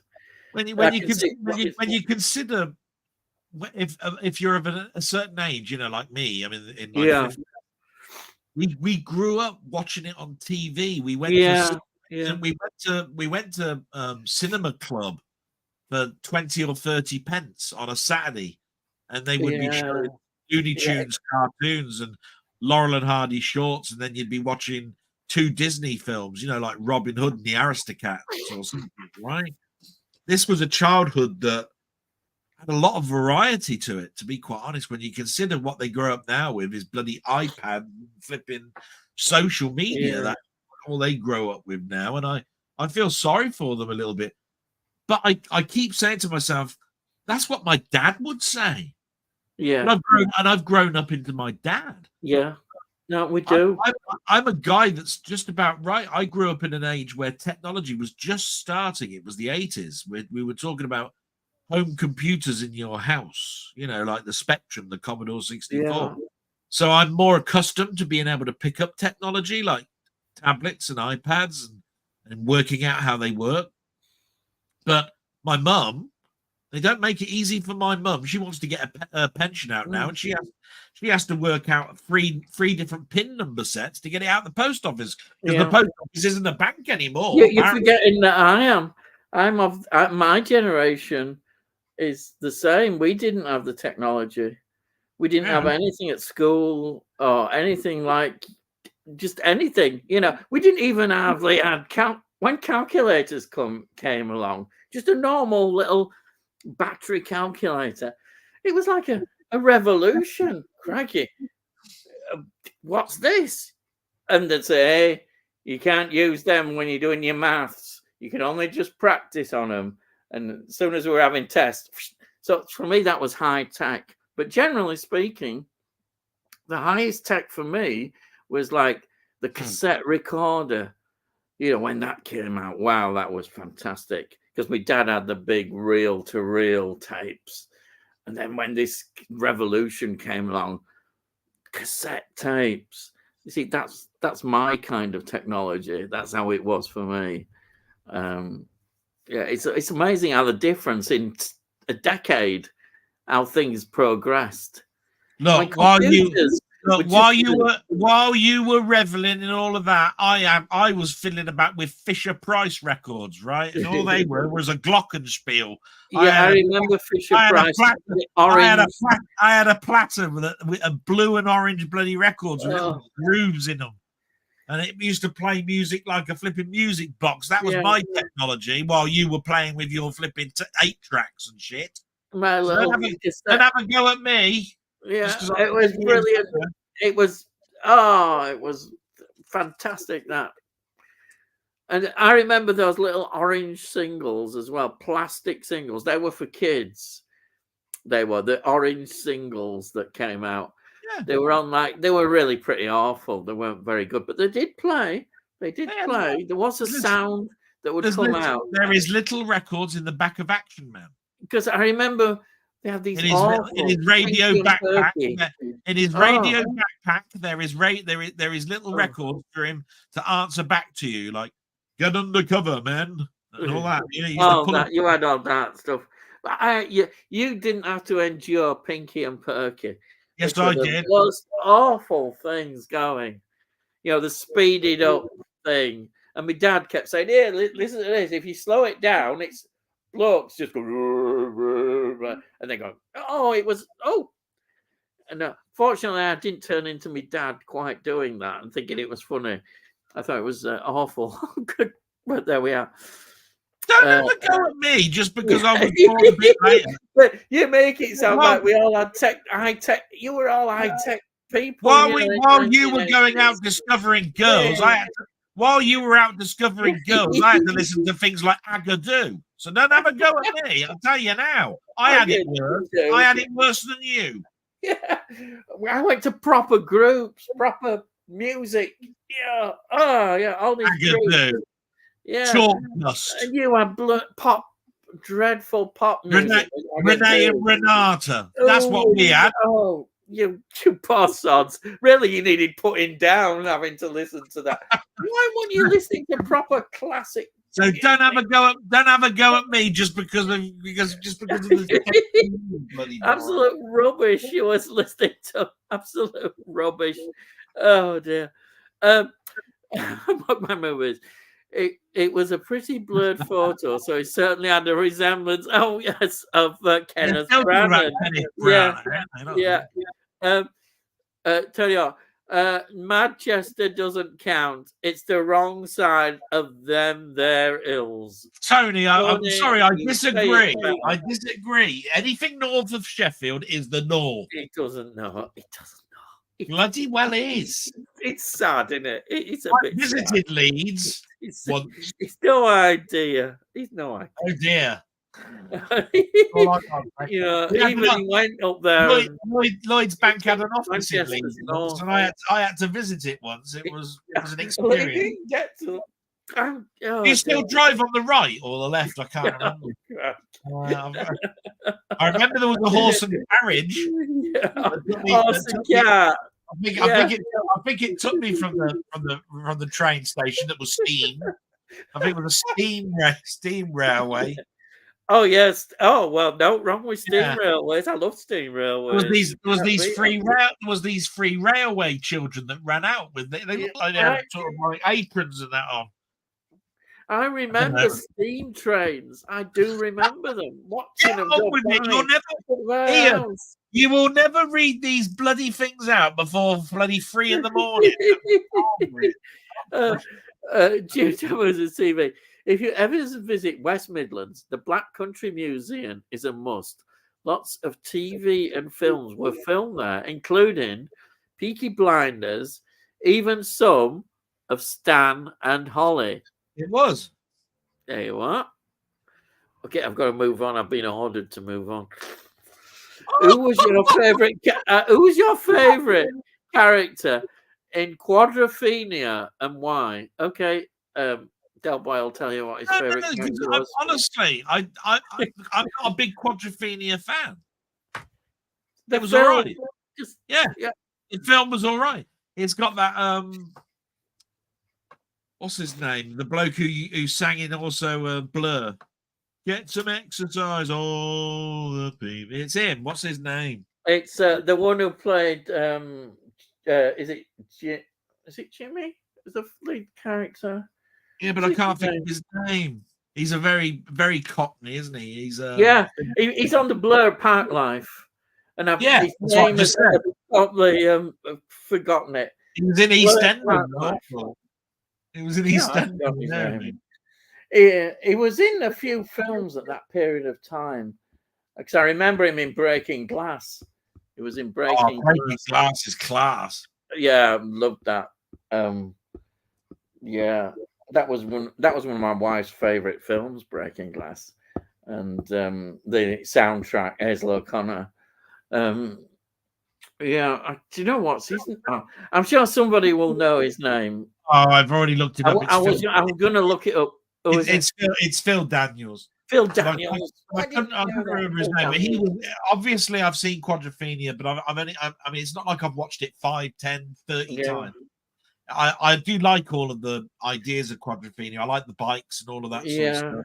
I like Brit, the Brit nature of it all. It's not one. It's like a lot of films that I've been told I need to see that are Americana. Like Easy Rider. Oh, brilliant! I could talk about Easy Rider for hours. You know what I mean? I like Easy Rider, but it's what I'm trying to say is I don't think of watching that film I think about watching it every couple of 3-5 years, and I could probably go 5 years more without watching it. Oh, it's a good film, but it's not my type of film. Yeah, I get you. It's not for you in that way. But I tell you what, they're great films. It's like anything. It's like, do I like West Side Story? Yeah. Yeah. Do I want to watch West Side Story again at the moment? No, probably not. No. Does it?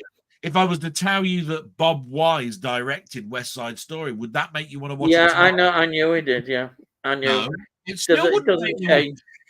If I was to tell you that you had a choice between West Side Story and the Andromeda Strain, which one would you watch? The Andromeda obviously. So when somebody says, do you want to watch Easy Rider or Jewel? I'd be going Jewel. If somebody was to say, do you want to watch Easy Rider or Quadrophenia? I'd say, well, I think actually Quadrophenia, but Easy Rider, it's so close with that because you're getting closer to a sort of like similarity type. Yeah. I mean, I look at it like that, and that's why I'm saying I'm never going to put it down because it's a great film. It's just I don't think about it every day to watch. And which is best, the original Who version of Quadrophenia or the one that they did for the soundtrack as well? All right. That's another debate. But I don't want to go on to, because you're right. I'm going to be going on too long. So, who's your favorite character? Because it's true. You're right. And you're joking. I've just looked at time. Yeah. You're lucky. I'll work tomorrow, so I can be up as long as you want me to. Yeah. All right. You shouldn't have said that, but I'm sure I'll have you as well. Do you know who is my favorite character in Quadrophenia? I don't know. Isn't Jimmy Nail in it? No, Sting is. That's obvious. Sting is in it. He's the bellboy. Yeah, he's the leader. He's on grand, and that's where the Ray Winston's in it. Yeah. Yes, Ray Winston. I knew. Yeah, he's in it. That's why I was thinking it. Look, it's Trevor Spall. Who's the girl that's quite well known in it? Oh, that's Leslie Ash. That's it, Leslie Ash. Yeah. Michael Affleck's in it as well. Yeah. Oh, is he Michael Affleck? Oh, wow. Toya Wilcox. Yeah. Yeah, Toya. Yeah, I'll be terrible. I'll say Toya's my favorite. I don't know what her name of character is. I'm looking at some of these. Kate Williams, who used to be in Love Thy Neighbor. She was in it. Yeah. She's the mum. Yeah. She's the mum. Yeah. She's Mrs. Cooper. Yeah. John Altman from EastEnders is in it. Oh, crikey. Yeah, I'll fire. It's a big British cast, isn't it? There's somebody from Bill. The Bill, I think, has a few people, some policemen in that. Oh, Phil Davis is in it, yeah. Yeah. Gary Shale, yeah. I mean, Toya Wilcox. I mean, it's a wash with it. So yeah, that's hard to say. I don't know. I could say Sting, I suppose, but yeah. And then Muckman movies. Anyone bought or watched? Here we are again. The Radiance Planet of the Vampires yet? I was disappointed. Full of gobbledygook dialogue, which bored me senseless. Oh. Well, I've not seen it, and Delboy's got it. I've got it. But I told you I haven't opened it yet. It arrived the other day. I got it because it sounded when I heard Planet of the Vampires, and then I found out that it was an old science fiction.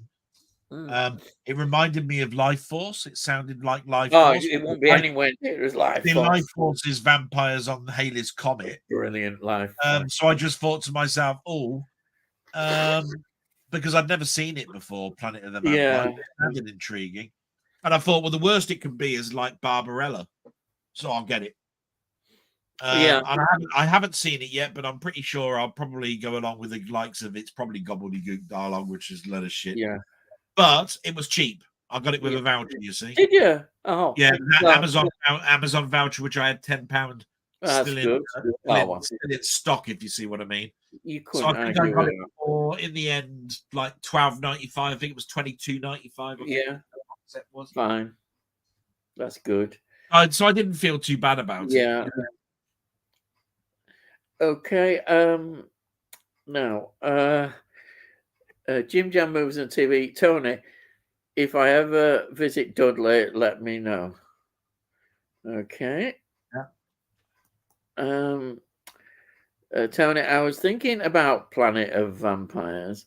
Watched the trailer and thought the colours looked brilliant, as you say. The little I heard of the dialogue put me off. Oh, interesting. Like I said,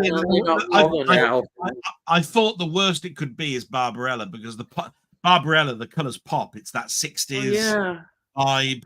You know, when you see Doctor Who and the Daleks look really, really sharp in 4K because they're all in reds and greens and blues. They're primary colours.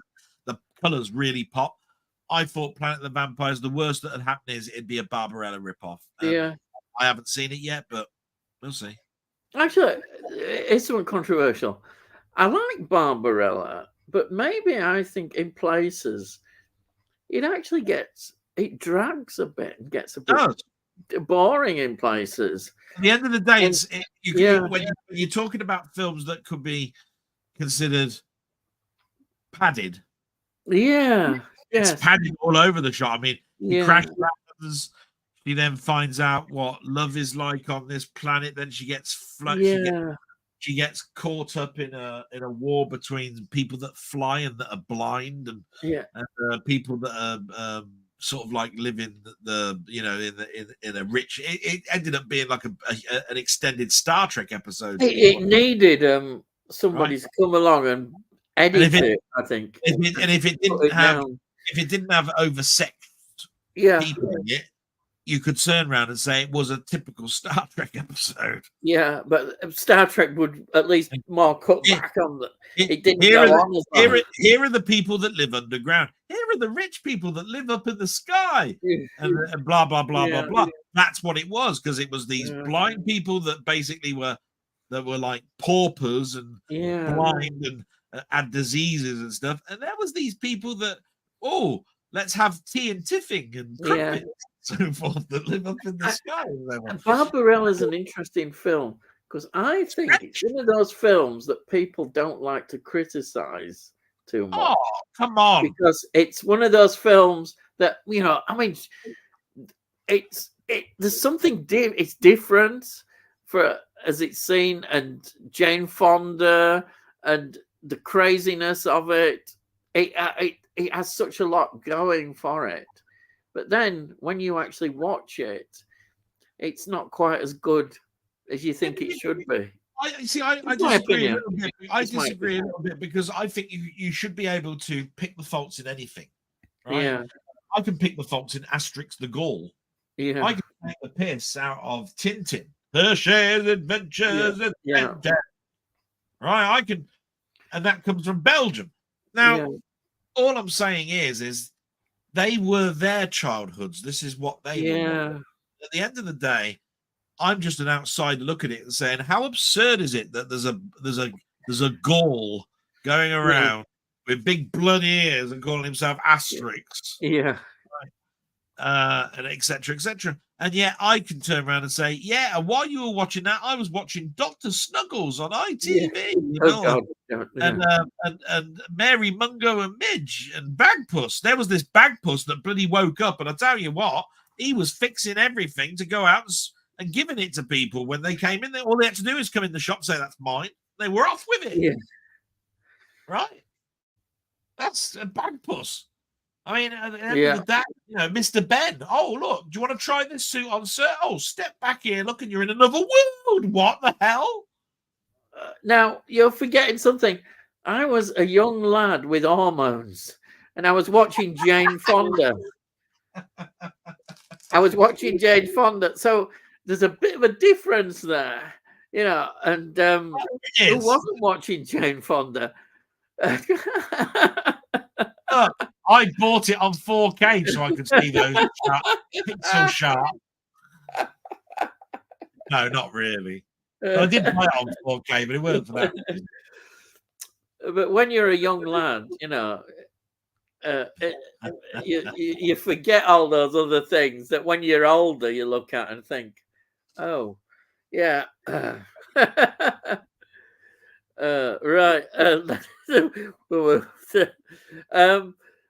Jim Jam Movies and TV. Thoughts on eco cases? Bloody hate them. Yeah, I think I don't need to say any more. I think I agree with that. Yeah. Would I hate them or whatever, but I don't like them. I mean, it's like turning around and saying, I've bought this house, but because it's an eco house, I'm going to basically remove the center pillar from the whole of the house. Yeah. Right. Because that will save on the material, which means that you've bought this house at a pittance. And it's like, no, the center part of the bloody house is the thing that keeps it up. Yeah. Right. So cutting these holes out of the bloody casing sort of takes away the structure a little bit of the case that's supposed to protect your discs. And when you're paying a lot for discs nowadays, brand new, when you're paying brand new, you know, where's the £5 off because I bought an eco case version of this film? Yeah, exactly. I don't think they knocked a £5 off. Yeah. For it because it came in an eco case. They wouldn't. Rock and Roll Hell. Well, these Disney steals are £40 plus for what? Yeah. 6 to 10 episodes, depending on the show, and minimum extras too. Yeah. Minimal extras. Yeah. Minimal. It's terrible. It really is bad. They take it the piss.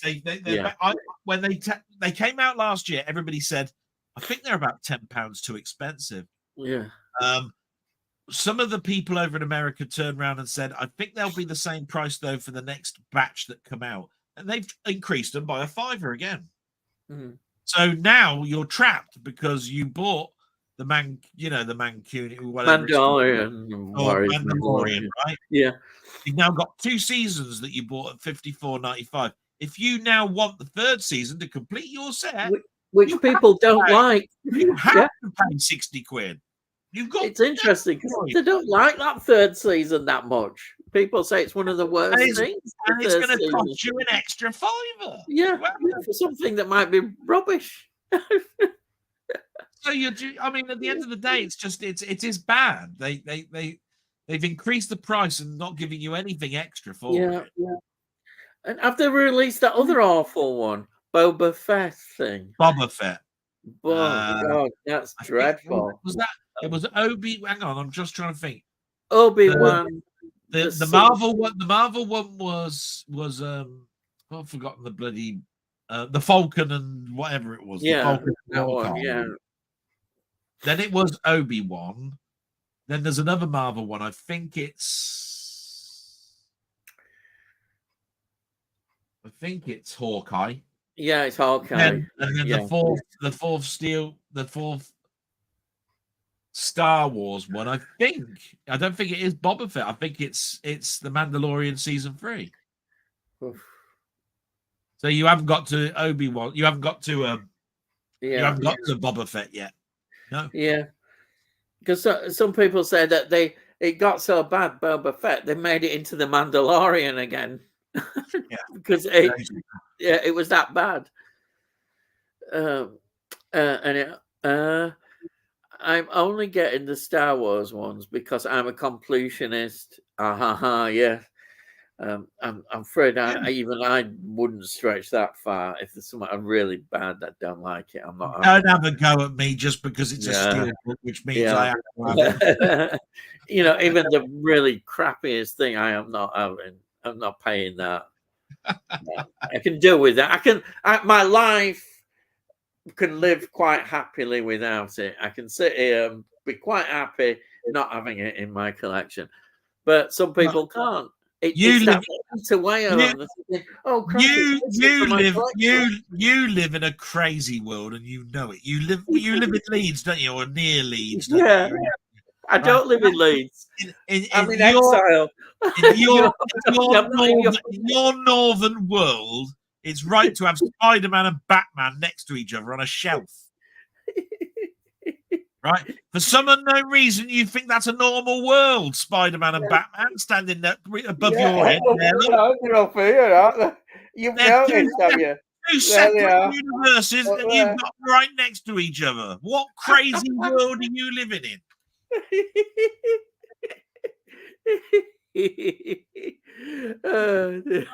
When did Teddy Edward come into it? Look, on the right. Actually, that's that teddy bear has got. It's a Star Trek teddy bear, believe it or not. You're not going to believe that, but yeah, it is. It's an Ewok. And it wasn't mine as well. It was my wife's. Yeah. Yeah. So I can claim that I didn't get that. But I've kept it there, obviously. Says, I agree with what you said the other day.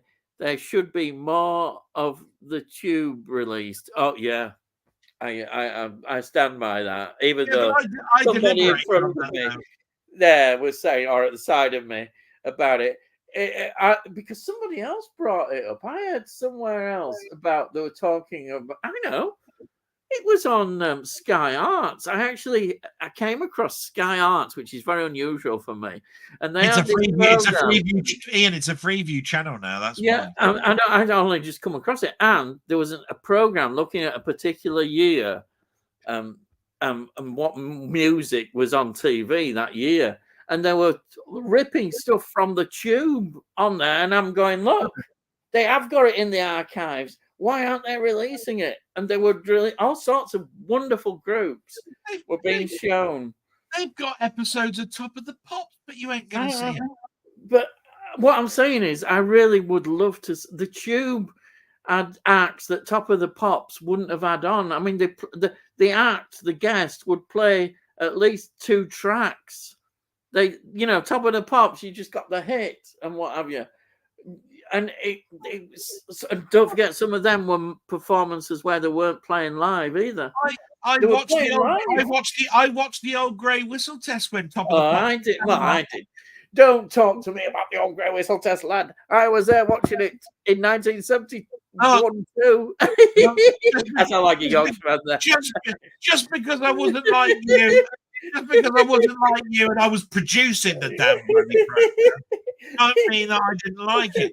What I'm trying to say is that I watched Top of the Pops on Friday between 7 o'clock. I know, religiously, just to have it in the background while I'm doing something on the computer, because I'm listening to stuff from 1974 and 1984 and and they're going through it weeks and weeks and weeks. And they've still got them, but they don't put them on DVD or Blu-ray or anything. No, well, they wouldn't. They wouldn't.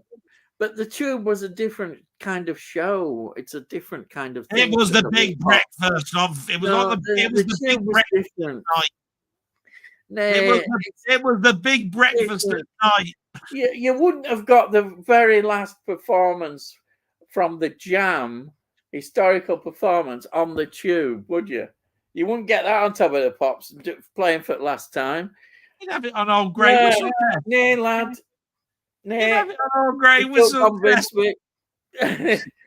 You'd have it on the wheel. You'd have it on the wheel tappers and social. You'd have it on the wheel tappers and socials. Hey, Bayek, there would be now, wouldn't there? Wheel tappers. Hey, Bayek, it's turn now. Here they are. It's Jam. Hey, Bayek, they're playing some of the music. No, I'm just going to clear the air. I love the Tube. I watched the Tube. I watched the Tube on a Friday. Yeah, I thought it was brilliant. I like joking. I did like the interviews on a bed with Paulie Yates, and I loved. And you know, I you know how much I like. I wish I could remember. Why can't I remember names when I'm late at night? Who plays piano? Jules Holland Jules Holland, right? Yeah, Jules Holland. I love Jules Holland, right? And Paulie Yates. Paulie Yates, yeah. I loved all of that. And I like the idea that they were in the wings while they were actually doing their sets. Great right? You can sort of like see them waiting to come on and after they did their set or whatever it was. I like the rawness of it all. All I'm getting at is just that how many episodes did they do of that? Is there a market for you to have a Tube? There probably isn't a market, sadly. Sadly, there probably isn't. But is there a likelihood that this stuff will get chunked? I think the only music DVDs that really sell well have to be specific to artists that have sold well in past. If you look, David Bowie one sold well. The Led Zeppelin one did very well. They were very much involved in that. But that, you see, they're big groups. They're not. They're not really DVD.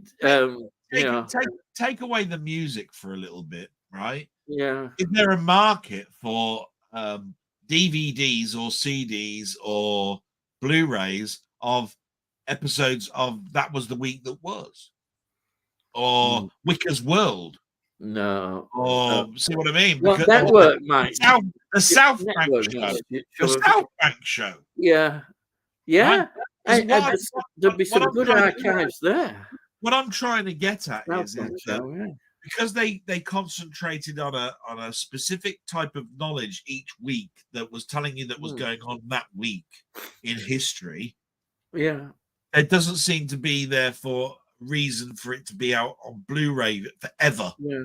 Because all you've got really is the 40th anniversary year of this particular episode of the South Bank show. Yeah. This Sunday. And I know Network released some World in Action ones. It was about the Royal Mail being bought by the public. Right?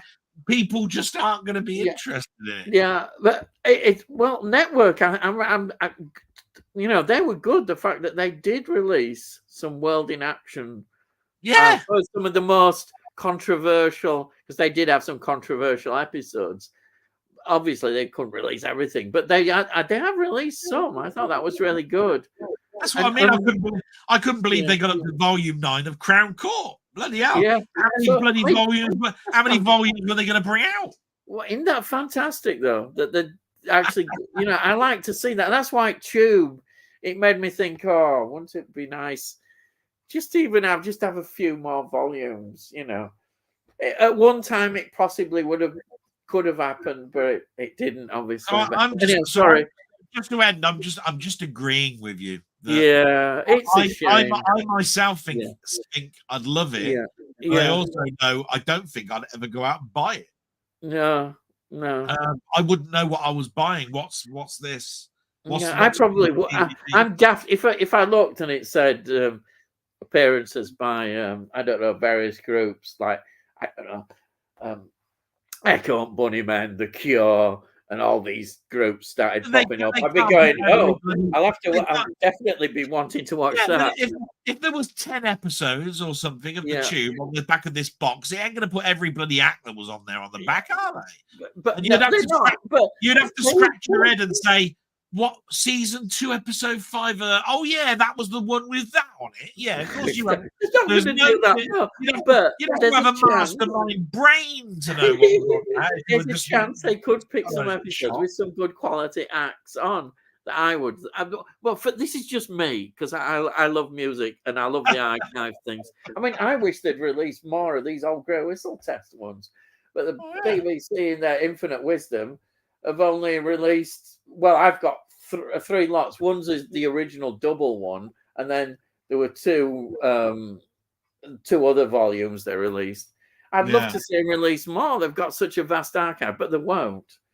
But there we are. And Because the last time we talked about it, we then went on into Dick Emery territory, didn't we? yeah, oh yeah, and there were very strong reasons. They've got every episode of that, and they won't bring anything. Yeah, I know. It's sad. That is And you can have Les Dawson dressed up in drag with yeah.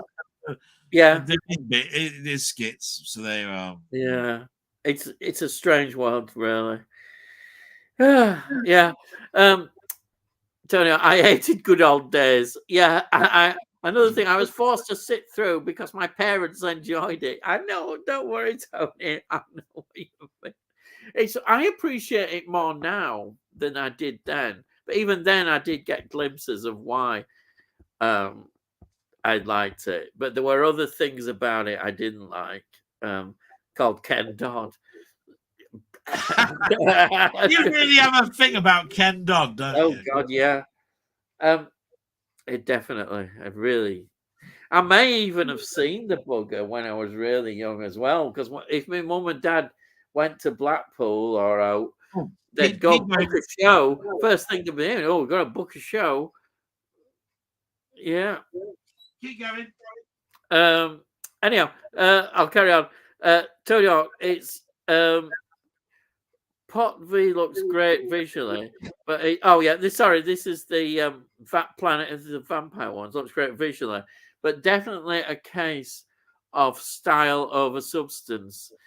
It certainly made me think now about that. Jim Jam movies and TV. If you could take 3 British sitcom characters to the pub, who would you take and why? Oh my, that is a difficult one. Sitcom characters to the pub. Oh, Basil Fawlty, Delboy, and Norman Stanley Fletcher. Oh, great. I'd say yours is going to be Arkwright, isn't it? Because he's up north, isn't it? We're going to yeah, I would take. You have my mind thinking that you bugger. I was going to say. I was actually, because I thought it'd be fun to see Ronnie Barker playing. I'll have Granville. Yeah. Okay, I'm going to say him now. You've done it. I'm going to put Basil Fawlty. Let's see. I'll have the Likely Lads. I'll have the Likely Lads. I'll have Granville, and I'm going to say Harold Steptoe. Harold? Yeah. All right. Yeah. Yeah. A Southerner. There's mine. There we are. A Southerner. Yeah. Yeah, but he's great. So what was it? It was Arkwright. Harold. Wheel Tappers. Yep. Hang on, I only heard 2 of yours. It was Arkwright. Basil Fawlty. I said Basil. You can't have Basil. I had Basil Fawlty. Okay then. Okay. There'll be 3 separate. Let's see. Okay. Margot from I know. From The Good Life. Corporal Jones. Corporal Jones. Yeah. I thought you were going to say Margot from The Good Life. Yeah. Corporal Jones. Yeah, definitely. Yeah. Wheel tappers. That was a good one. I like that. That was pretty good. I like that. Yeah, it was good, wasn't it? You can imagine it. It was very good. Who remembers the Forsyth Saga? I remember it being on TV, but not watching it. Wasn't that Channel 4? I think there was one I remember in the 60s. It was based on the book, wasn't it? It was based on the book. Early 70s, and it was on ITV. That's right. Well, but it was. I remember it saying being remade. What I'm trying to say is, I remember the big influence of it saying this is from the book Forsyth Saga. It probably influenced Upstairs and Downstairs. It probably was before that even.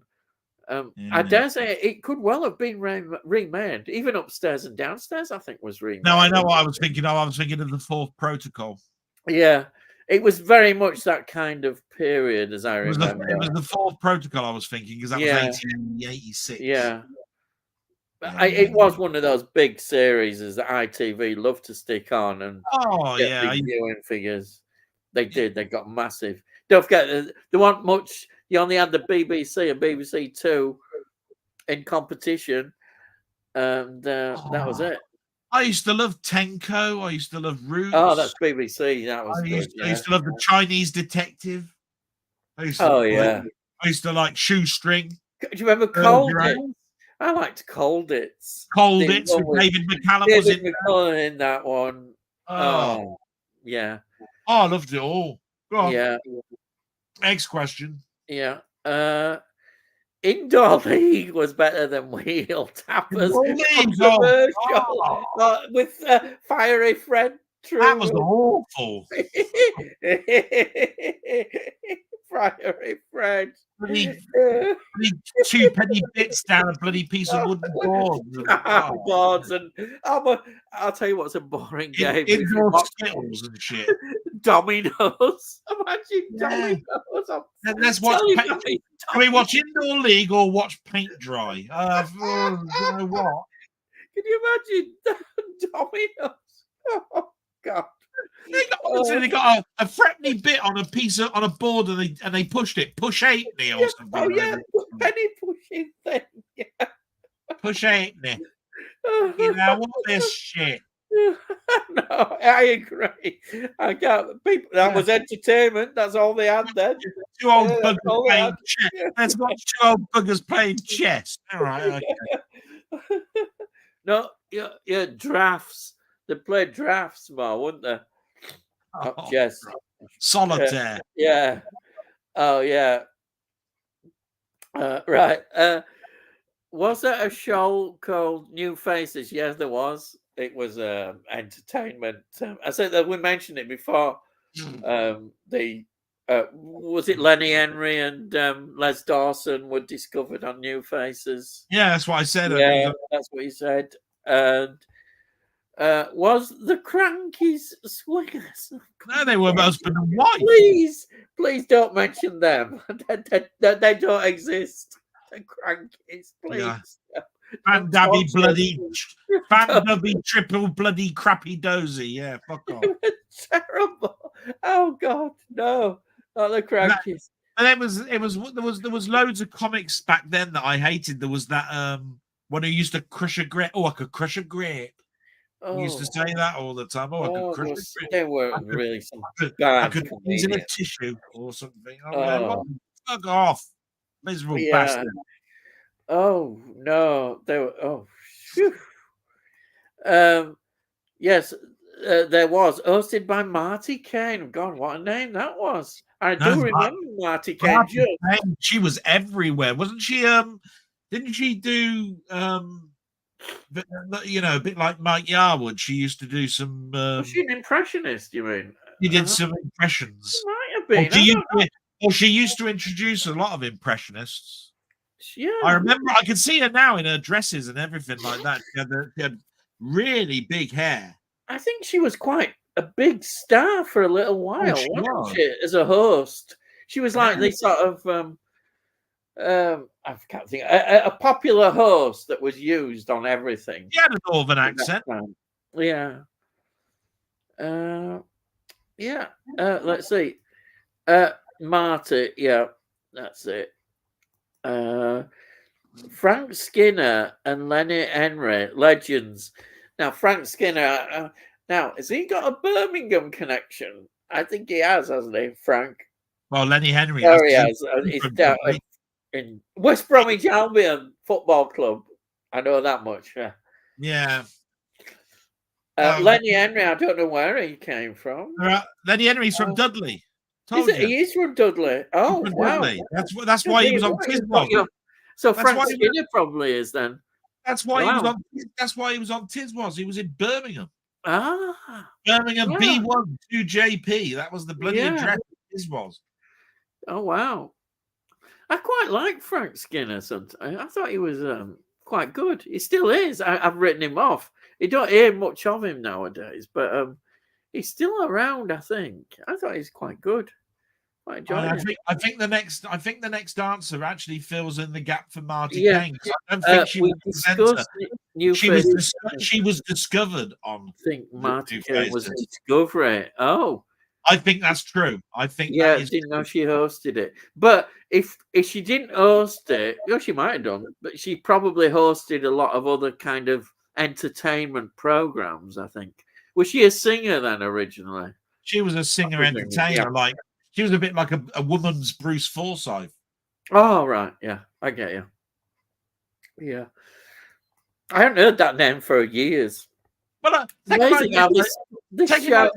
she did do jokes. Yeah. So she could have been a stand-up comedian. Yeah. I can't believe this is what's great about these lives, that you remember things. You think, wow, yeah, I do remember that name.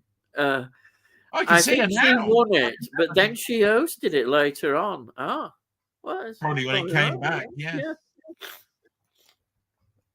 I've just had a flashback of Orville. I wish I could fly. No. I'd rather you didn't, please. Oh no, not that Orville thing. No, it didn't exist. That cheeky bloody monkey shit. Yeah. Oh. Do you remember Orville and that awful?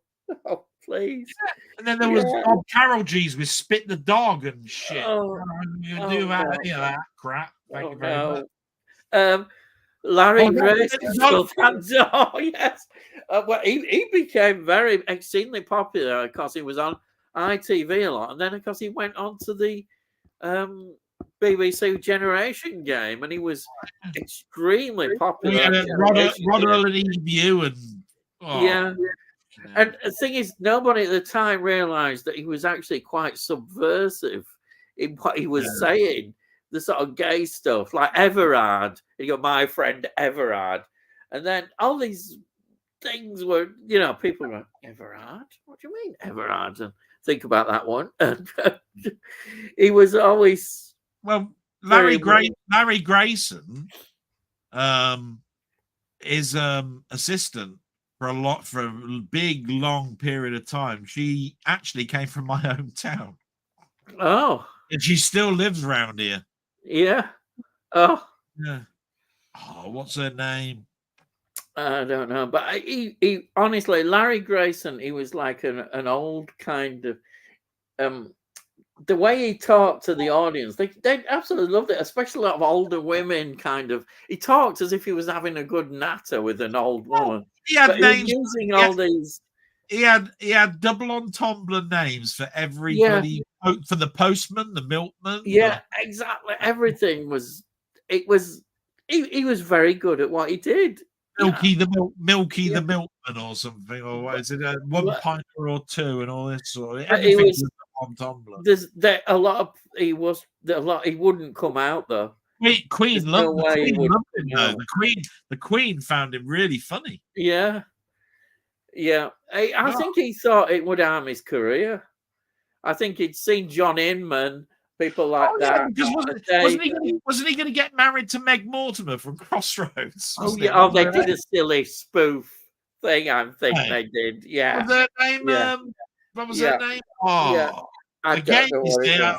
Yeah. We've just done a documentary on her with Russell T. Davis did one. No, with Tim Burton's wife. What was it? Helena Bonham Carter. Yeah, that's right. She played. What was his name? What was her name? Jesus Christ! Noel Gordon. Noel Gordon. Yeah. Noel Gordon was in that show for Crossroads, years, and they sacked her. Yeah, I know.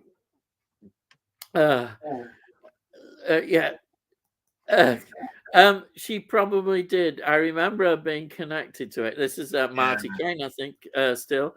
Apparently, when I was 2, I used to cry every Sunday when Bullseye finished. Oh, that's what's his name who did Bullseye? Jim Bowen. Yeah. Jim Bowen. Yep. And here's what you could have won. Yeah. But again or something. Did you see the faces on some of them when they say, "Oh, you've won a speedboat"? Yeah. Oh, where am I going to great. What am I going to do with that? I've got to send me detached in bloody Hales Owen, and you give me a speedboat, you bastards. Where's the car this week? What's this? Keep out of the red and into the black and shit. And I bet they said you've got to pay to take it home. I bet they said, "Come on, you've got to take that home yourself." I bet they didn't deliver it. I just think there was no eBay or anything. They couldn't. How would they get rid of the bugger? Larry Grayson's assistant was Isla Blair. Yeah, that's it. Yes, yeah. She lives around here. Yeah. Got the DV of the Larry Grayson show, James. Brilliant, mate. Oh, wow. They did a documentary on Larry Grayson. Yeah. I'm surprised. Have they done any biocs on him? That's what I mean. It's not a documentary. It's like, when they did Tommy Cooper and when they did Hattie Jakes and when they did Barbara Windsor and all of that sort of stuff, right? Yeah. They've done one on Larry Grayson. They had an actor play Larry Grayson and show that how would be really interesting to see that. Yeah. The 2-part thing on ITV. Oh, wow. Oh, do you know who played him? No, I'm trying to think. Oh. I think, but it was really quite good. Yeah. It was it was controversial because just like the Tommy Cooper one, they didn't want to sully the person's name. Yeah. I mean, when it was Tommy Cooper, they didn't want to. They didn't really want to say what a person he was like. Same with Sid James. Yeah. All of them, all the ones that they've tried to do in the past. Yeah. They've always had the worst one, I think, was Hattie Jakes, because you couldn't help but show that she was basically being a real bastard to her husband. Was she? Frank, Le Monsieur. What's his name? Francis. Oh, Jean Le Monsieur. Yeah, Le Monsieur. Because Sergeant Wilson. He brought all of her boyfriends back, and they lived with her, and he was in a spare room while that was going on. While they were going through a divorce. For the sake of the kids, he stayed there. I mean, she was a real bastard to him, but he loved her. And he said, "You don't understand. She lived and worked for our kids while I was out doing all sorts of stuff to bring money in. So you can say as much as you want about her flaunting her toy boys in front of me. He'll always be my Hattie and all of that." And it brings a tear to my face, because it's like, you should see how they dramatized it. I mean, it was like, how much of a bastard could you be? Yeah. He sounds like a really nice bloke, does John LeMessurier. Oh, he does. I have seen the odd interview with him. I suppose it's Dad's Army connected, but he always had something about him. He's almost like he was Wilson. Wilson as a character, he really was him. It almost was like that. He was. He always seemed like he was so laid back. There could be a fire alarm go off, and he would not. He would not run. He would not even walk fast. He would just be the calmest person in the whole of the building.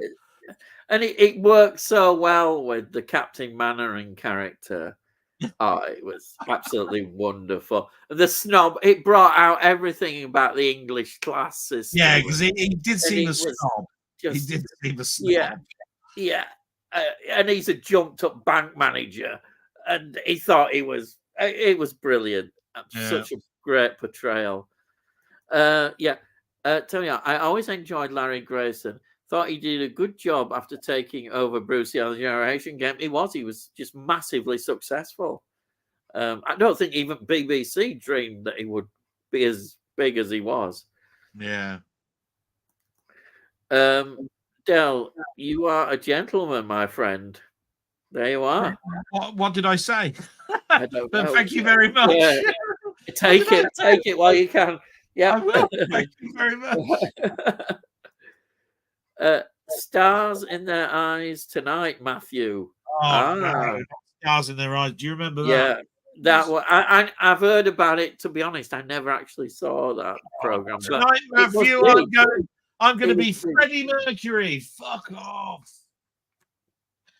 Some bloke comes out, a star would come out looking like Freddie Mercury. He tried to sing like Freddie Mercury. I want it. But it's just that, you'd have, tonight, Matthew, I'm going to be Toya Wilcox. I'm going to be Shaking Stevens. And you just went, how many other bad shit can you bring out? It sounds awful. I'm not interested in it. Honestly, while we were listening to things like Blur and Oasis and that, these people were coming out with bloody Shaking Stevens. No, Shaking Stevens. Midjure and all that. You know what I mean? Yeah. Oh, God, Midjure. Yeah.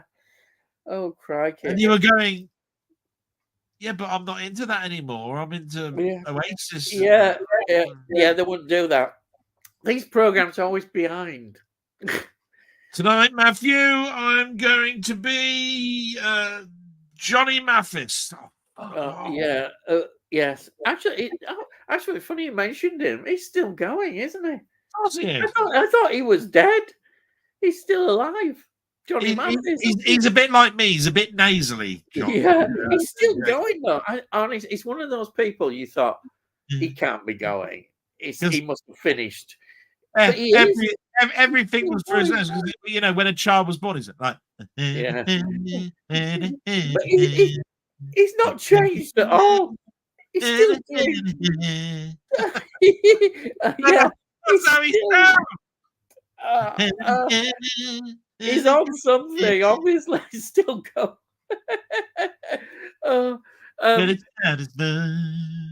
How much is a pint down south? Too bloody expensive for you, Norman. It must be bloody expensive. If you could ask how much it costs, you can't afford it. That's what my dad would say.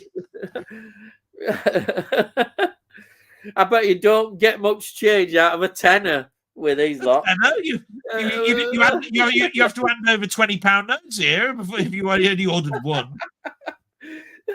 Mind you, everybody probably ain't got cash nowadays. It's all you can. Yeah, I was going to say a tenner is what you give your son or something. Yeah. Here's a tenner, lad.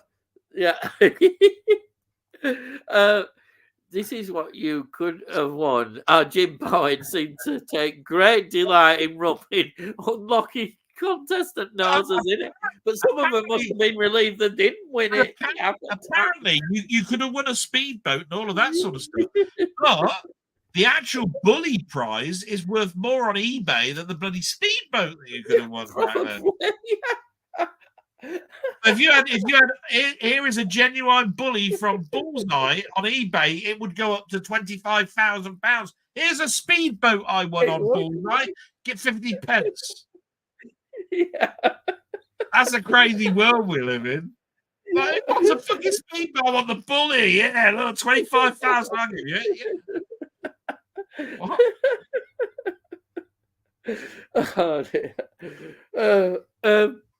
I've always wondered if you won a speedboat, how you would split it in half. Oh yeah, because you were with two people as well. One was the dart player and one was the mathematician or something. Right? Could you imagine how they'd share the speedboat? Well, do you want half of it? Oh. Was it 6 darts at the end that you had to get 101? It was. I'm sorry. You would give because the dart player and the non-dart player had to play because there was a. Yeah, but was it 9 darts? Was it 6 or 9 darts? Was it? I can't remember if it was 6 or 9 darts for 101. Must have been 6, mustn't it? Yeah, it would have been. So the non-dart player would have done the first. I tell you what, if it was two times the non-dart player up and only once that the dart player went up, you might not get 101. But if it was the dart player up and once for the non-dart player, he'd get it every week. Yeah, but sometimes you felt sorry for some of them that the dart player was worse than the non-dart player. Which was even worse, because somebody just starts chucking it, and you'd think, oh, they're not going to get it, and then suddenly, oh, they've scored, they've done well, and then there's all this practicing and all that, and then he does it, and won. That's it.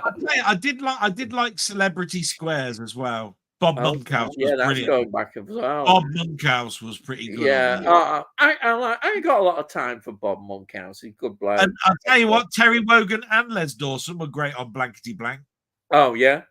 No, they were. I agree. The reason I like Blankety Blank is because you always had things like Kenny Everett on it, or you had all sorts of personalities at the time, weren't you? Yeah, that's why you might have got Lulu on it, probably. They were like variety sort of like things as well, weren't they? Yeah. Let's see. Duncan Norville was the bloke who used to crush a grape. Duncan. I remember him, and he wasn't very good. He was awful. They were very funny. Don't think they did. They gave him a rowboat in each. Yeah. Well, yeah. Imagine having that, a rowing boat. Yeah. Oh, you've got a rowing boat instead. Yeah. Which I'd love that. Us Dudley people get offended being called brummies. We're yam yams. Well, there you are. So they're not brummies. You're not supposed to say brummies. Well, we learned something. I enjoyed your story, Ian. Oh, no, thank you. What story was that? I don't know which story that was. I've been telling so many stories. Some I say 12 stories. Thank you. Yes. I don't know which one.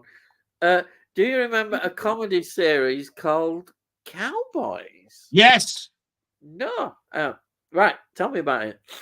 Right. This is what I know, and it's not huge. Jane, what's his name? Joe Brown sang the theme tune. Oh, right, yeah. I know who Joe Brown is. Yeah, and I remember the theme tune quite well. It went, Cowboys, don't trust the Cowboys. If a job's worth doing, it's worth doing wrong. With an L too short and a screw too long. Cowboys, don't touch the Cowboys. That was it. That was the theme tune. Yeah. And it was some character comedians in a sort of like that did odd jobs for people. Yeah. It was almost like they were on the books to go out and do things like plumbing jobs and all of this. Right. I'm trying to think. I can see some of the actors, some of the people now, but I can't think of their names. But I'm pretty sure I'm right with that theme tune. Joe Brown and what it was all about. And what sort of era are we talking about? ITV, late 70s, early 80s. Late 70s, yeah. Okay. That's probably why I've never heard of it. Yeah. Pretty sure. Yeah. Anyway. It's like it's like that army comedy program, Get Some In. Oh yeah, now I remember that. That's earlier. So some people earlier. If some people would say that name out and then go, don't know what you're talking about, and other people would go, oh, I remember that. Now I was talking to my friend. I was talking to my friend Denny the other night, and I said, I'm enjoying a really old ITV drama program at the moment, right? And it's an army program. Do you remember this? And I told him the name of it, and he went, I don't remember it. I told my mum, she remembered it instantly. Yeah, it was called Spearhead. Yes, I've heard of that, but I don't remember much about it. Yeah, so it was about the army. It was the army living over in in China. Oh, right. Wow. You know, so it's outside of war or anything like that. You were just stationed over there to learn, you know, to help with the police and all that was over there. Do you know what I mean? It was all that sort of stuff. Was that John Thor? No. Earlier. You wouldn't even, I mean, this is 90. Take it like this. It was on Talking Pictures. It was on at 1 o'clock in the morning last week. Yeah. And it was on a Thursday. And it was season 3, and that was from 1981. So I can only imagine. Oh, right. Yeah. No, I think the one I'm thinking about, John Thor was in some sort of army one, but it was late 60s, I think. I think it was before he became really sort of well known. But yeah, there was something he was in. I think he was like a military policeman or something like that. Anyway, it's an earlier one. Yes. Chucking it down, Ian. Yeah, see, what about raining? Some people don't know these proper terms, you know. It's chucking it down. That's what we say. Del, you are so funny, mate. Great respect to you. They are. Hello? You've got a compliment there. I know. Yes, look. I don't understand where the compliments are coming from. I haven't done any. Yeah, there you are. Great respect to you. Jim Jam's great. Jim Jam's great. I complimented him in my blog. His turn. I'll tell you. I don't care. I suppose I'm not very good at taking compliments. His turn at wheel tappers.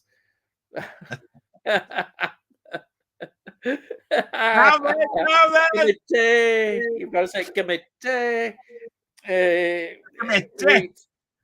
Who remembers getting blank VHS tapes as a Christmas present?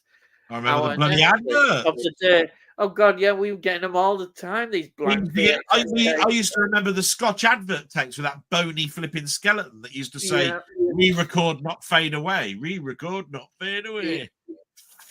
And you remember, you'd go around to people's houses and they'd have all these blank tapes with the bit written on thing. It'd say, I don't know, Raiders of the Lost Ark or something. We were posh down south. They were in library books. Actually, I do say yes. I think my mum might have had some of them. Yeah, I know what you mean. Got to fit in with the flock wallpaper. Yes, that's right. Oh God, they were so fake. They were fake as hell. Yeah, I do remember those. I'll tell you what, as much as flock wallpaper was a thing down south, what I found when I went up north was everybody had a dado rail. You had 2 lots of different wallpaper with a bloody rail going around, a piece of wallpaper that went round between, separating the two. It was yeah, we did. They called it a dado rail or something. I've not heard that actually. I know what you mean with the wallpaper. My mum sometimes had to have a separate lot of wallpaper around the fire.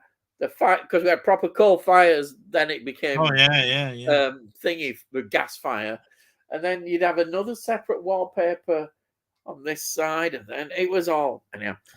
We do that now, but it was just that there were 2 different types of wallpaper on the same wall, and one at the top with a line of wallpaper that was totally separate again as a strip separated.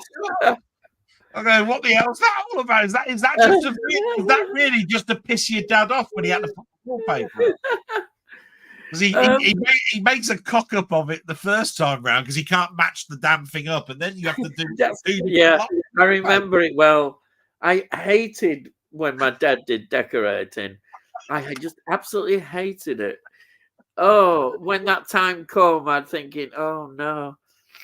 Anyhow, John says, enjoyed this stream, Ian and Delboy and all guests. I'm off to me pit. Glad to finally catch a live stream. Well, John, thank you so much for really coming on here. And As he you're said, you're saying that royalty. We you're got saying royalty. you're saying that to him an hour and 10 minutes ago. Yeah, Look. I know he won't know, but yeah, thank you, John. And I yes, still want to thank you. interview you, you bastard. Yeah. Right. Tony, I'm sure we were allowed calculators in our maths exams. Oh, well, you were a bit older, Geordie lad. Aye. I mean, a bit young. Yeah, younger. I'm older. Yeah. Yeah, he's younger. I tell you what, by the time calculators came around that you could put things in exams, I was surprised they didn't ban them because they started to be able to play music. They were Casio calculators that when you pressed the one, it played a note or something, like an A and a B and a C, Yeah. whatever. And then you were playing musical instruments on the keypad. If you were to take that into an exam, Oh yeah, you'd be in trouble. plus Trouble. You couldn't have that. equals. What? Uh, Imagine that in an exam. Oh, yeah. You would get thrown out. The teachers would have been watching. I'll tell you something. Even my digital watch had a ringtone type thing. It had one of those. Do you remember you used to go into a petrol station and spend like a gallon of 5 gallon of petrol? Yeah. And then if you saved up enough, you got a Casio watch, and it was like it had 2 buttons on it, one with a light, one that just moved and a little dimple where you actually pressed it in to change the time on it. Really? After a while, these digital watches used to get calculators on them. they were on your wristwatch, the calculator. The buttons were that small. God knows how you were supposed to do it, but you had a calculator. It's like having a BlackBerry mobile phone, right? Yeah. I had a friend at work, at school that had one of these watches. He was told he had to take his watch off. I remember him going into class, and they said, "Oh no, you can't wear that in class. It's got a calculator on it. You have to take that off." And he hated that. I remember as well. Didn't they made the division? This was really much later. I don't think we were really using them. You'd have to say this is a calculator, but then to say this is a science calculator. Oh yes, if it was a science one. It had all these funny Pythagoras theorem and everything. Yeah. So unfortunately, we didn't have them. But I'll tell you, did you ever? You probably didn't, but you never know. Did you have slide rules? They were on the way out. They were on the way out when we were going. God, we had everybody hated them. That's why calculators were great. So you're there fiddling about, and you're going. I asked Nigel a similar question to him. I said to him, when you were a kiddie, can you remember what toy you had? And he said when he was in a pram, he remember having an abacus. Oh yeah, with that beans, yeah, right? Yeah. And I was going, how did that work? Because I couldn't remember it. And right in the middle, and the other left. Yeah. And one on the right, and you just moved them left and right. And I can't remember what the bloody hell how you worked anything out on it. We carried the 2. Yeah, you had to do it. It was all carry the 4. And then you just went down until you got an answer at the end. I'm going, still can't remember how that worked. Yeah, that was on everybody's pram. Yeah. In the 70s. Yeah. What was that all about? Well, I don't know. I think it was just for getting a sensation of moving beams. You might as well have given me a sundial to tell me how to do the bloody clock. Yeah. Do you remember Dave Allen when he tried to teach people how to tell the time? No. Dave Allen's a great name. Dave Allen. He said you must look it up on YouTube.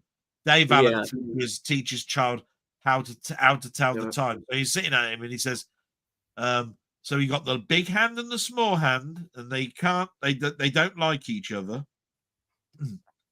And 5 part, they go round and they go, so he goes 5, 10, 15, 20, 25, 30.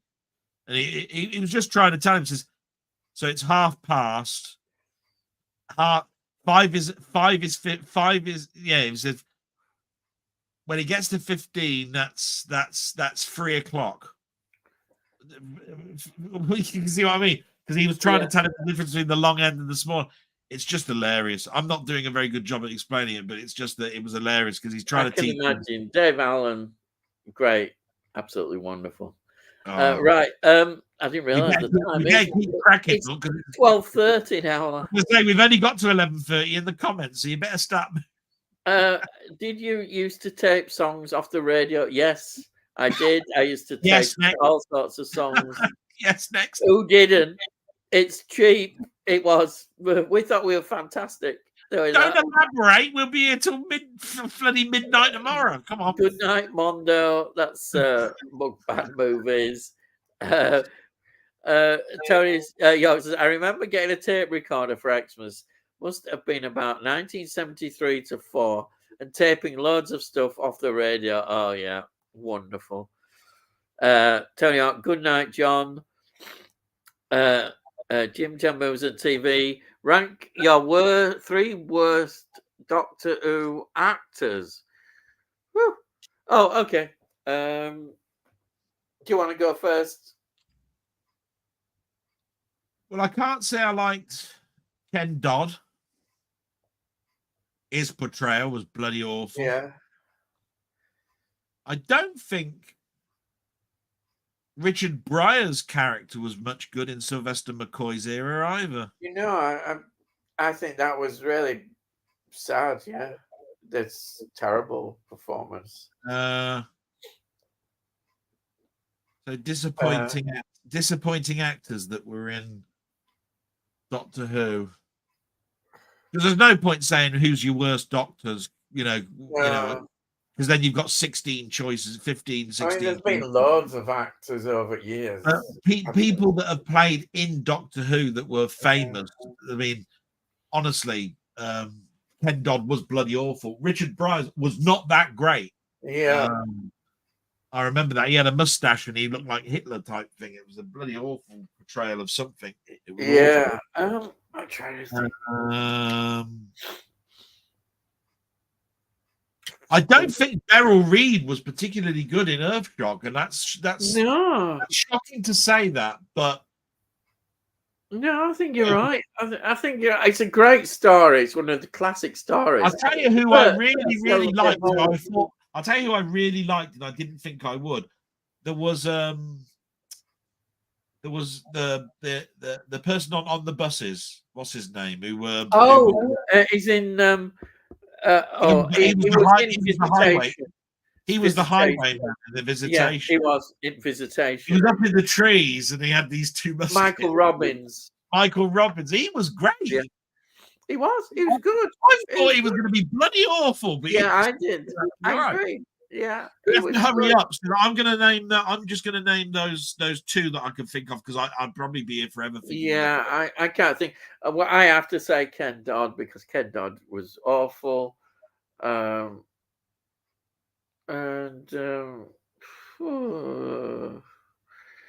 was who was the other woman actress in the Sylvester McCoy story as well that was really bad? It was quite well known. Which story? Was it the Happiness Patrol? Oh Christ! Do you remember? It's quite well known. I've forgotten her name. She's awful in it because it's a bad story. I can't think. You know what I mean, don't you? Innit? I can see her face.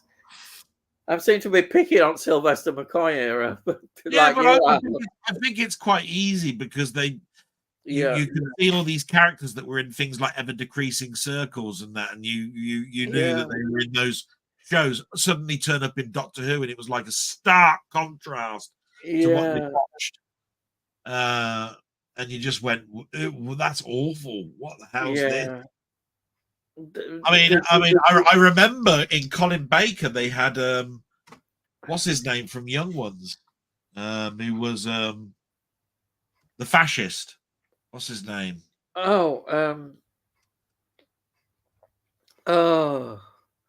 was the DJ at the. I know what you mean. He was in the Dalek story. He was. I know his name. I can see his face. I Alexi can't Sale. remember. So there was Alexi Sale, wasn't it? Yeah. What's his name again? Sorry. Alexi Sale. Alexi Sale, yeah. He was the actually, DJ. He was the DJ in a Colin Baker. That was awful. I know you've just solved my problem. I'll put him down. I don't like him that much, actually. Yeah, he was one of those who called himself a Marxist. If you remember, I think if you remember he was right, awful. The bloke who plays Mrs. Bouquet's husband was also in that, and he was the lead mortician. Yes. Yeah. But yeah, I'll definitely put right. I'm just thinking of names now. Yeah. 10 dot. But yeah, the one who played in, I can see that actress's face. I can't put a name to her. She's famous. She's quite a well-known actress, isn't she? But it's an awful story, that Happiness Patrol. War of the Roses, anyone? We heard our sheep on the left. Oh, Wars of the Roses. Oh, yeah, sorry. Yes. We better not carry on. Delboy will be... I'm still here. Well, thank you for still being here. I'm surprised. I'm still here. Well, thank you. Well, you were an hour ago. I don't know about... Yeah. Everyone. Oh, dear.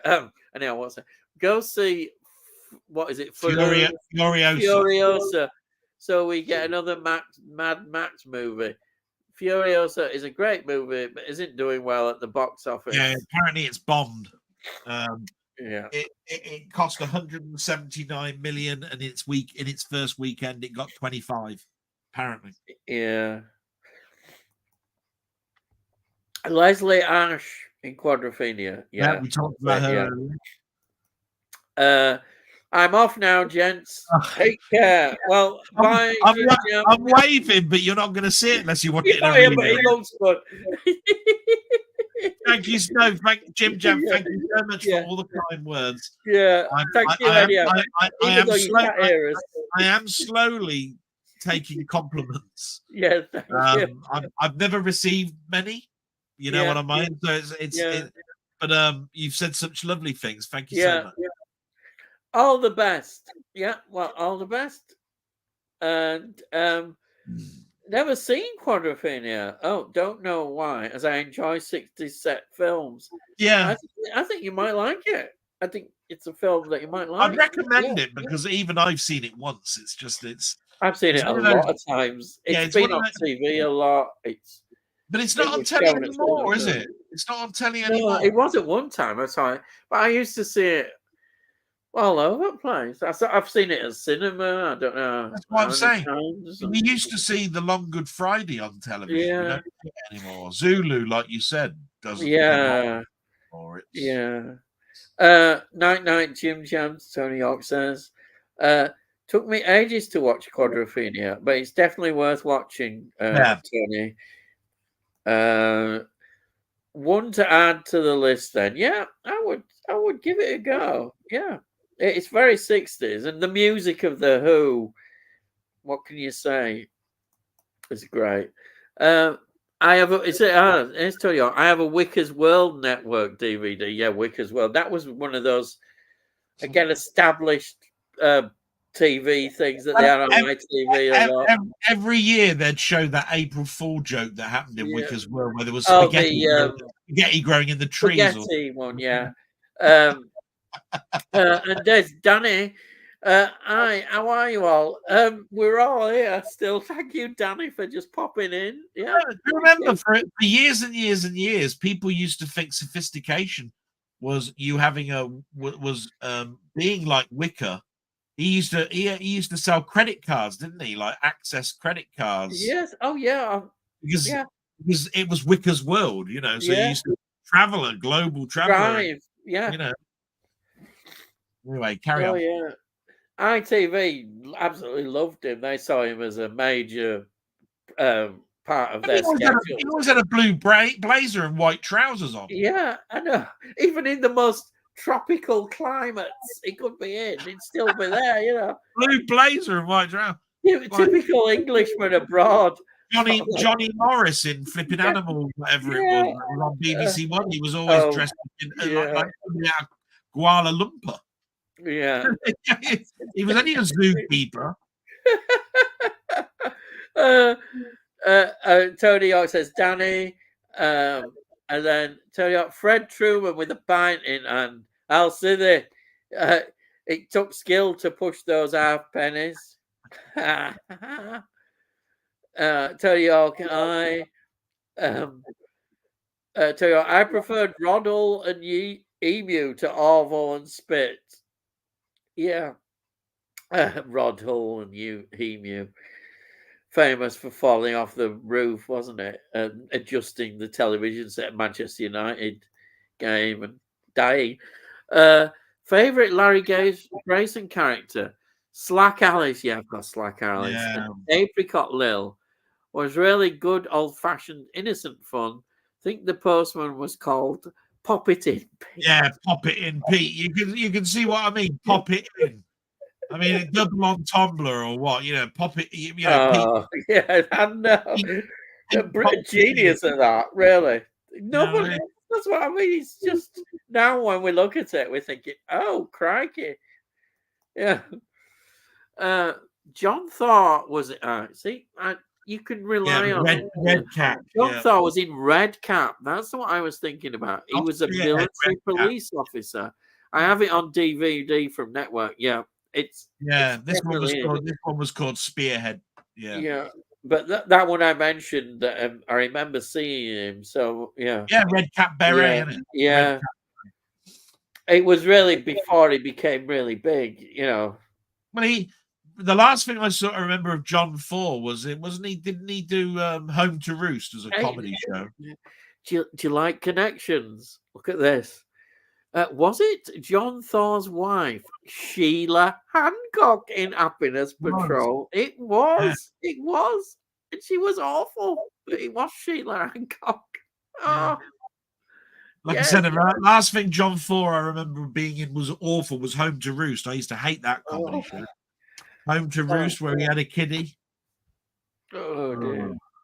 Oh, I like that. Anyhow, it's now... we better go. The 7 people still watching. Somebody else. Good morning, gents. Very entertaining and some good laughs. And thank you, Tony. And thank you for everyone. No, thank you so much, Tony and Danny. And listen to us going on about all sorts of funny things. And also, I'd just like to say this. Thank you, everyone, because for us, you bring back, you spark memories and things that we'd forgotten about, and that's wonderful. I really like that, and I'm sure Delboy will say you remember. Got to do it all again tomorrow at 8:00. Yeah. Well, we've given you some ideas. Hey, do you want to just quickly plug tomorrow for yourself? We're just doing a Delboy presents a one-off chat. We've got Ian. I've invited Ian on, and we've got Nige, Rock God, 2004's coming on, and we've got Play Tendo Guy later on at 9:00. He comes on at 9:00. So at 8:00 tomorrow, we're going to be talking TV, films, nostalgia, anything. The only thing that I'm a little bit concerned about is I would really like to make it so that the guests feel comfortable, and so don't have too many questions that aren't really their field, like I know what you're going to say. Yeah, like the science fiction question Nigel, or cut the horror ones down for me, or cut the whatever it is. At the end of the day, it's just not fun to answer the same thing. No, I don't want to see Alien. You know what I mean? But no, there is going to be no sort of like hold back. If you wanted to ask a question, please do so. And we're just hoping to have lots of fun. I'll keep the chat going as long as I can. Stay awake for, and however long these people can stay awake for. Yeah. All I can tell you is it will be at 8:00. That's when I'll start the clock going. Brilliant. Whoever's actually got their link and ready to link to me at 8:00, it'll be on. So there you go. Brilliant. Thank you for everybody. Again, Danny says have a good one. And Tony says, I hope to be watching Del. There you are. Yeah, You've already, great, Tony. It's be fantastic. Yeah.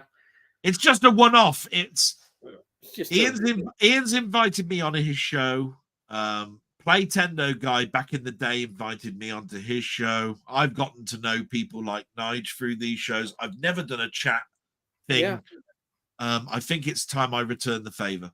That's all it is. And while Scott's having a sort of like hiatus, I just thought I'll fill in the gap. 1 week, I'll fill in the gap. You know that Nigel's still alive. Here he is on a chat show. You know what I mean? Simple as that, really. One-off. It's a one-off. But who knows in the future? You never know. I keep saying it's a one-off. I'm pretty sure it's a one-off. You never know. You never know. I wouldn't be so negative. But anyhow, I'll talk to anyhow. There's me going on. So anyhow, there's another one. I'll be watching. This is Danny. So there you are. We've already got a couple of people who'll be watching tomorrow who are in the audience. There's 8 people here. Thank you, all 8 of you in here. And we're going now. Otherwise, we'll be here till still Christmas. Yeah. Right. Yeah. Bye, everybody, and thank you so much. I've really enjoyed it, and it's you that make all this possible. It really is, with all your questions. Oh, yeah. Thank you. And then we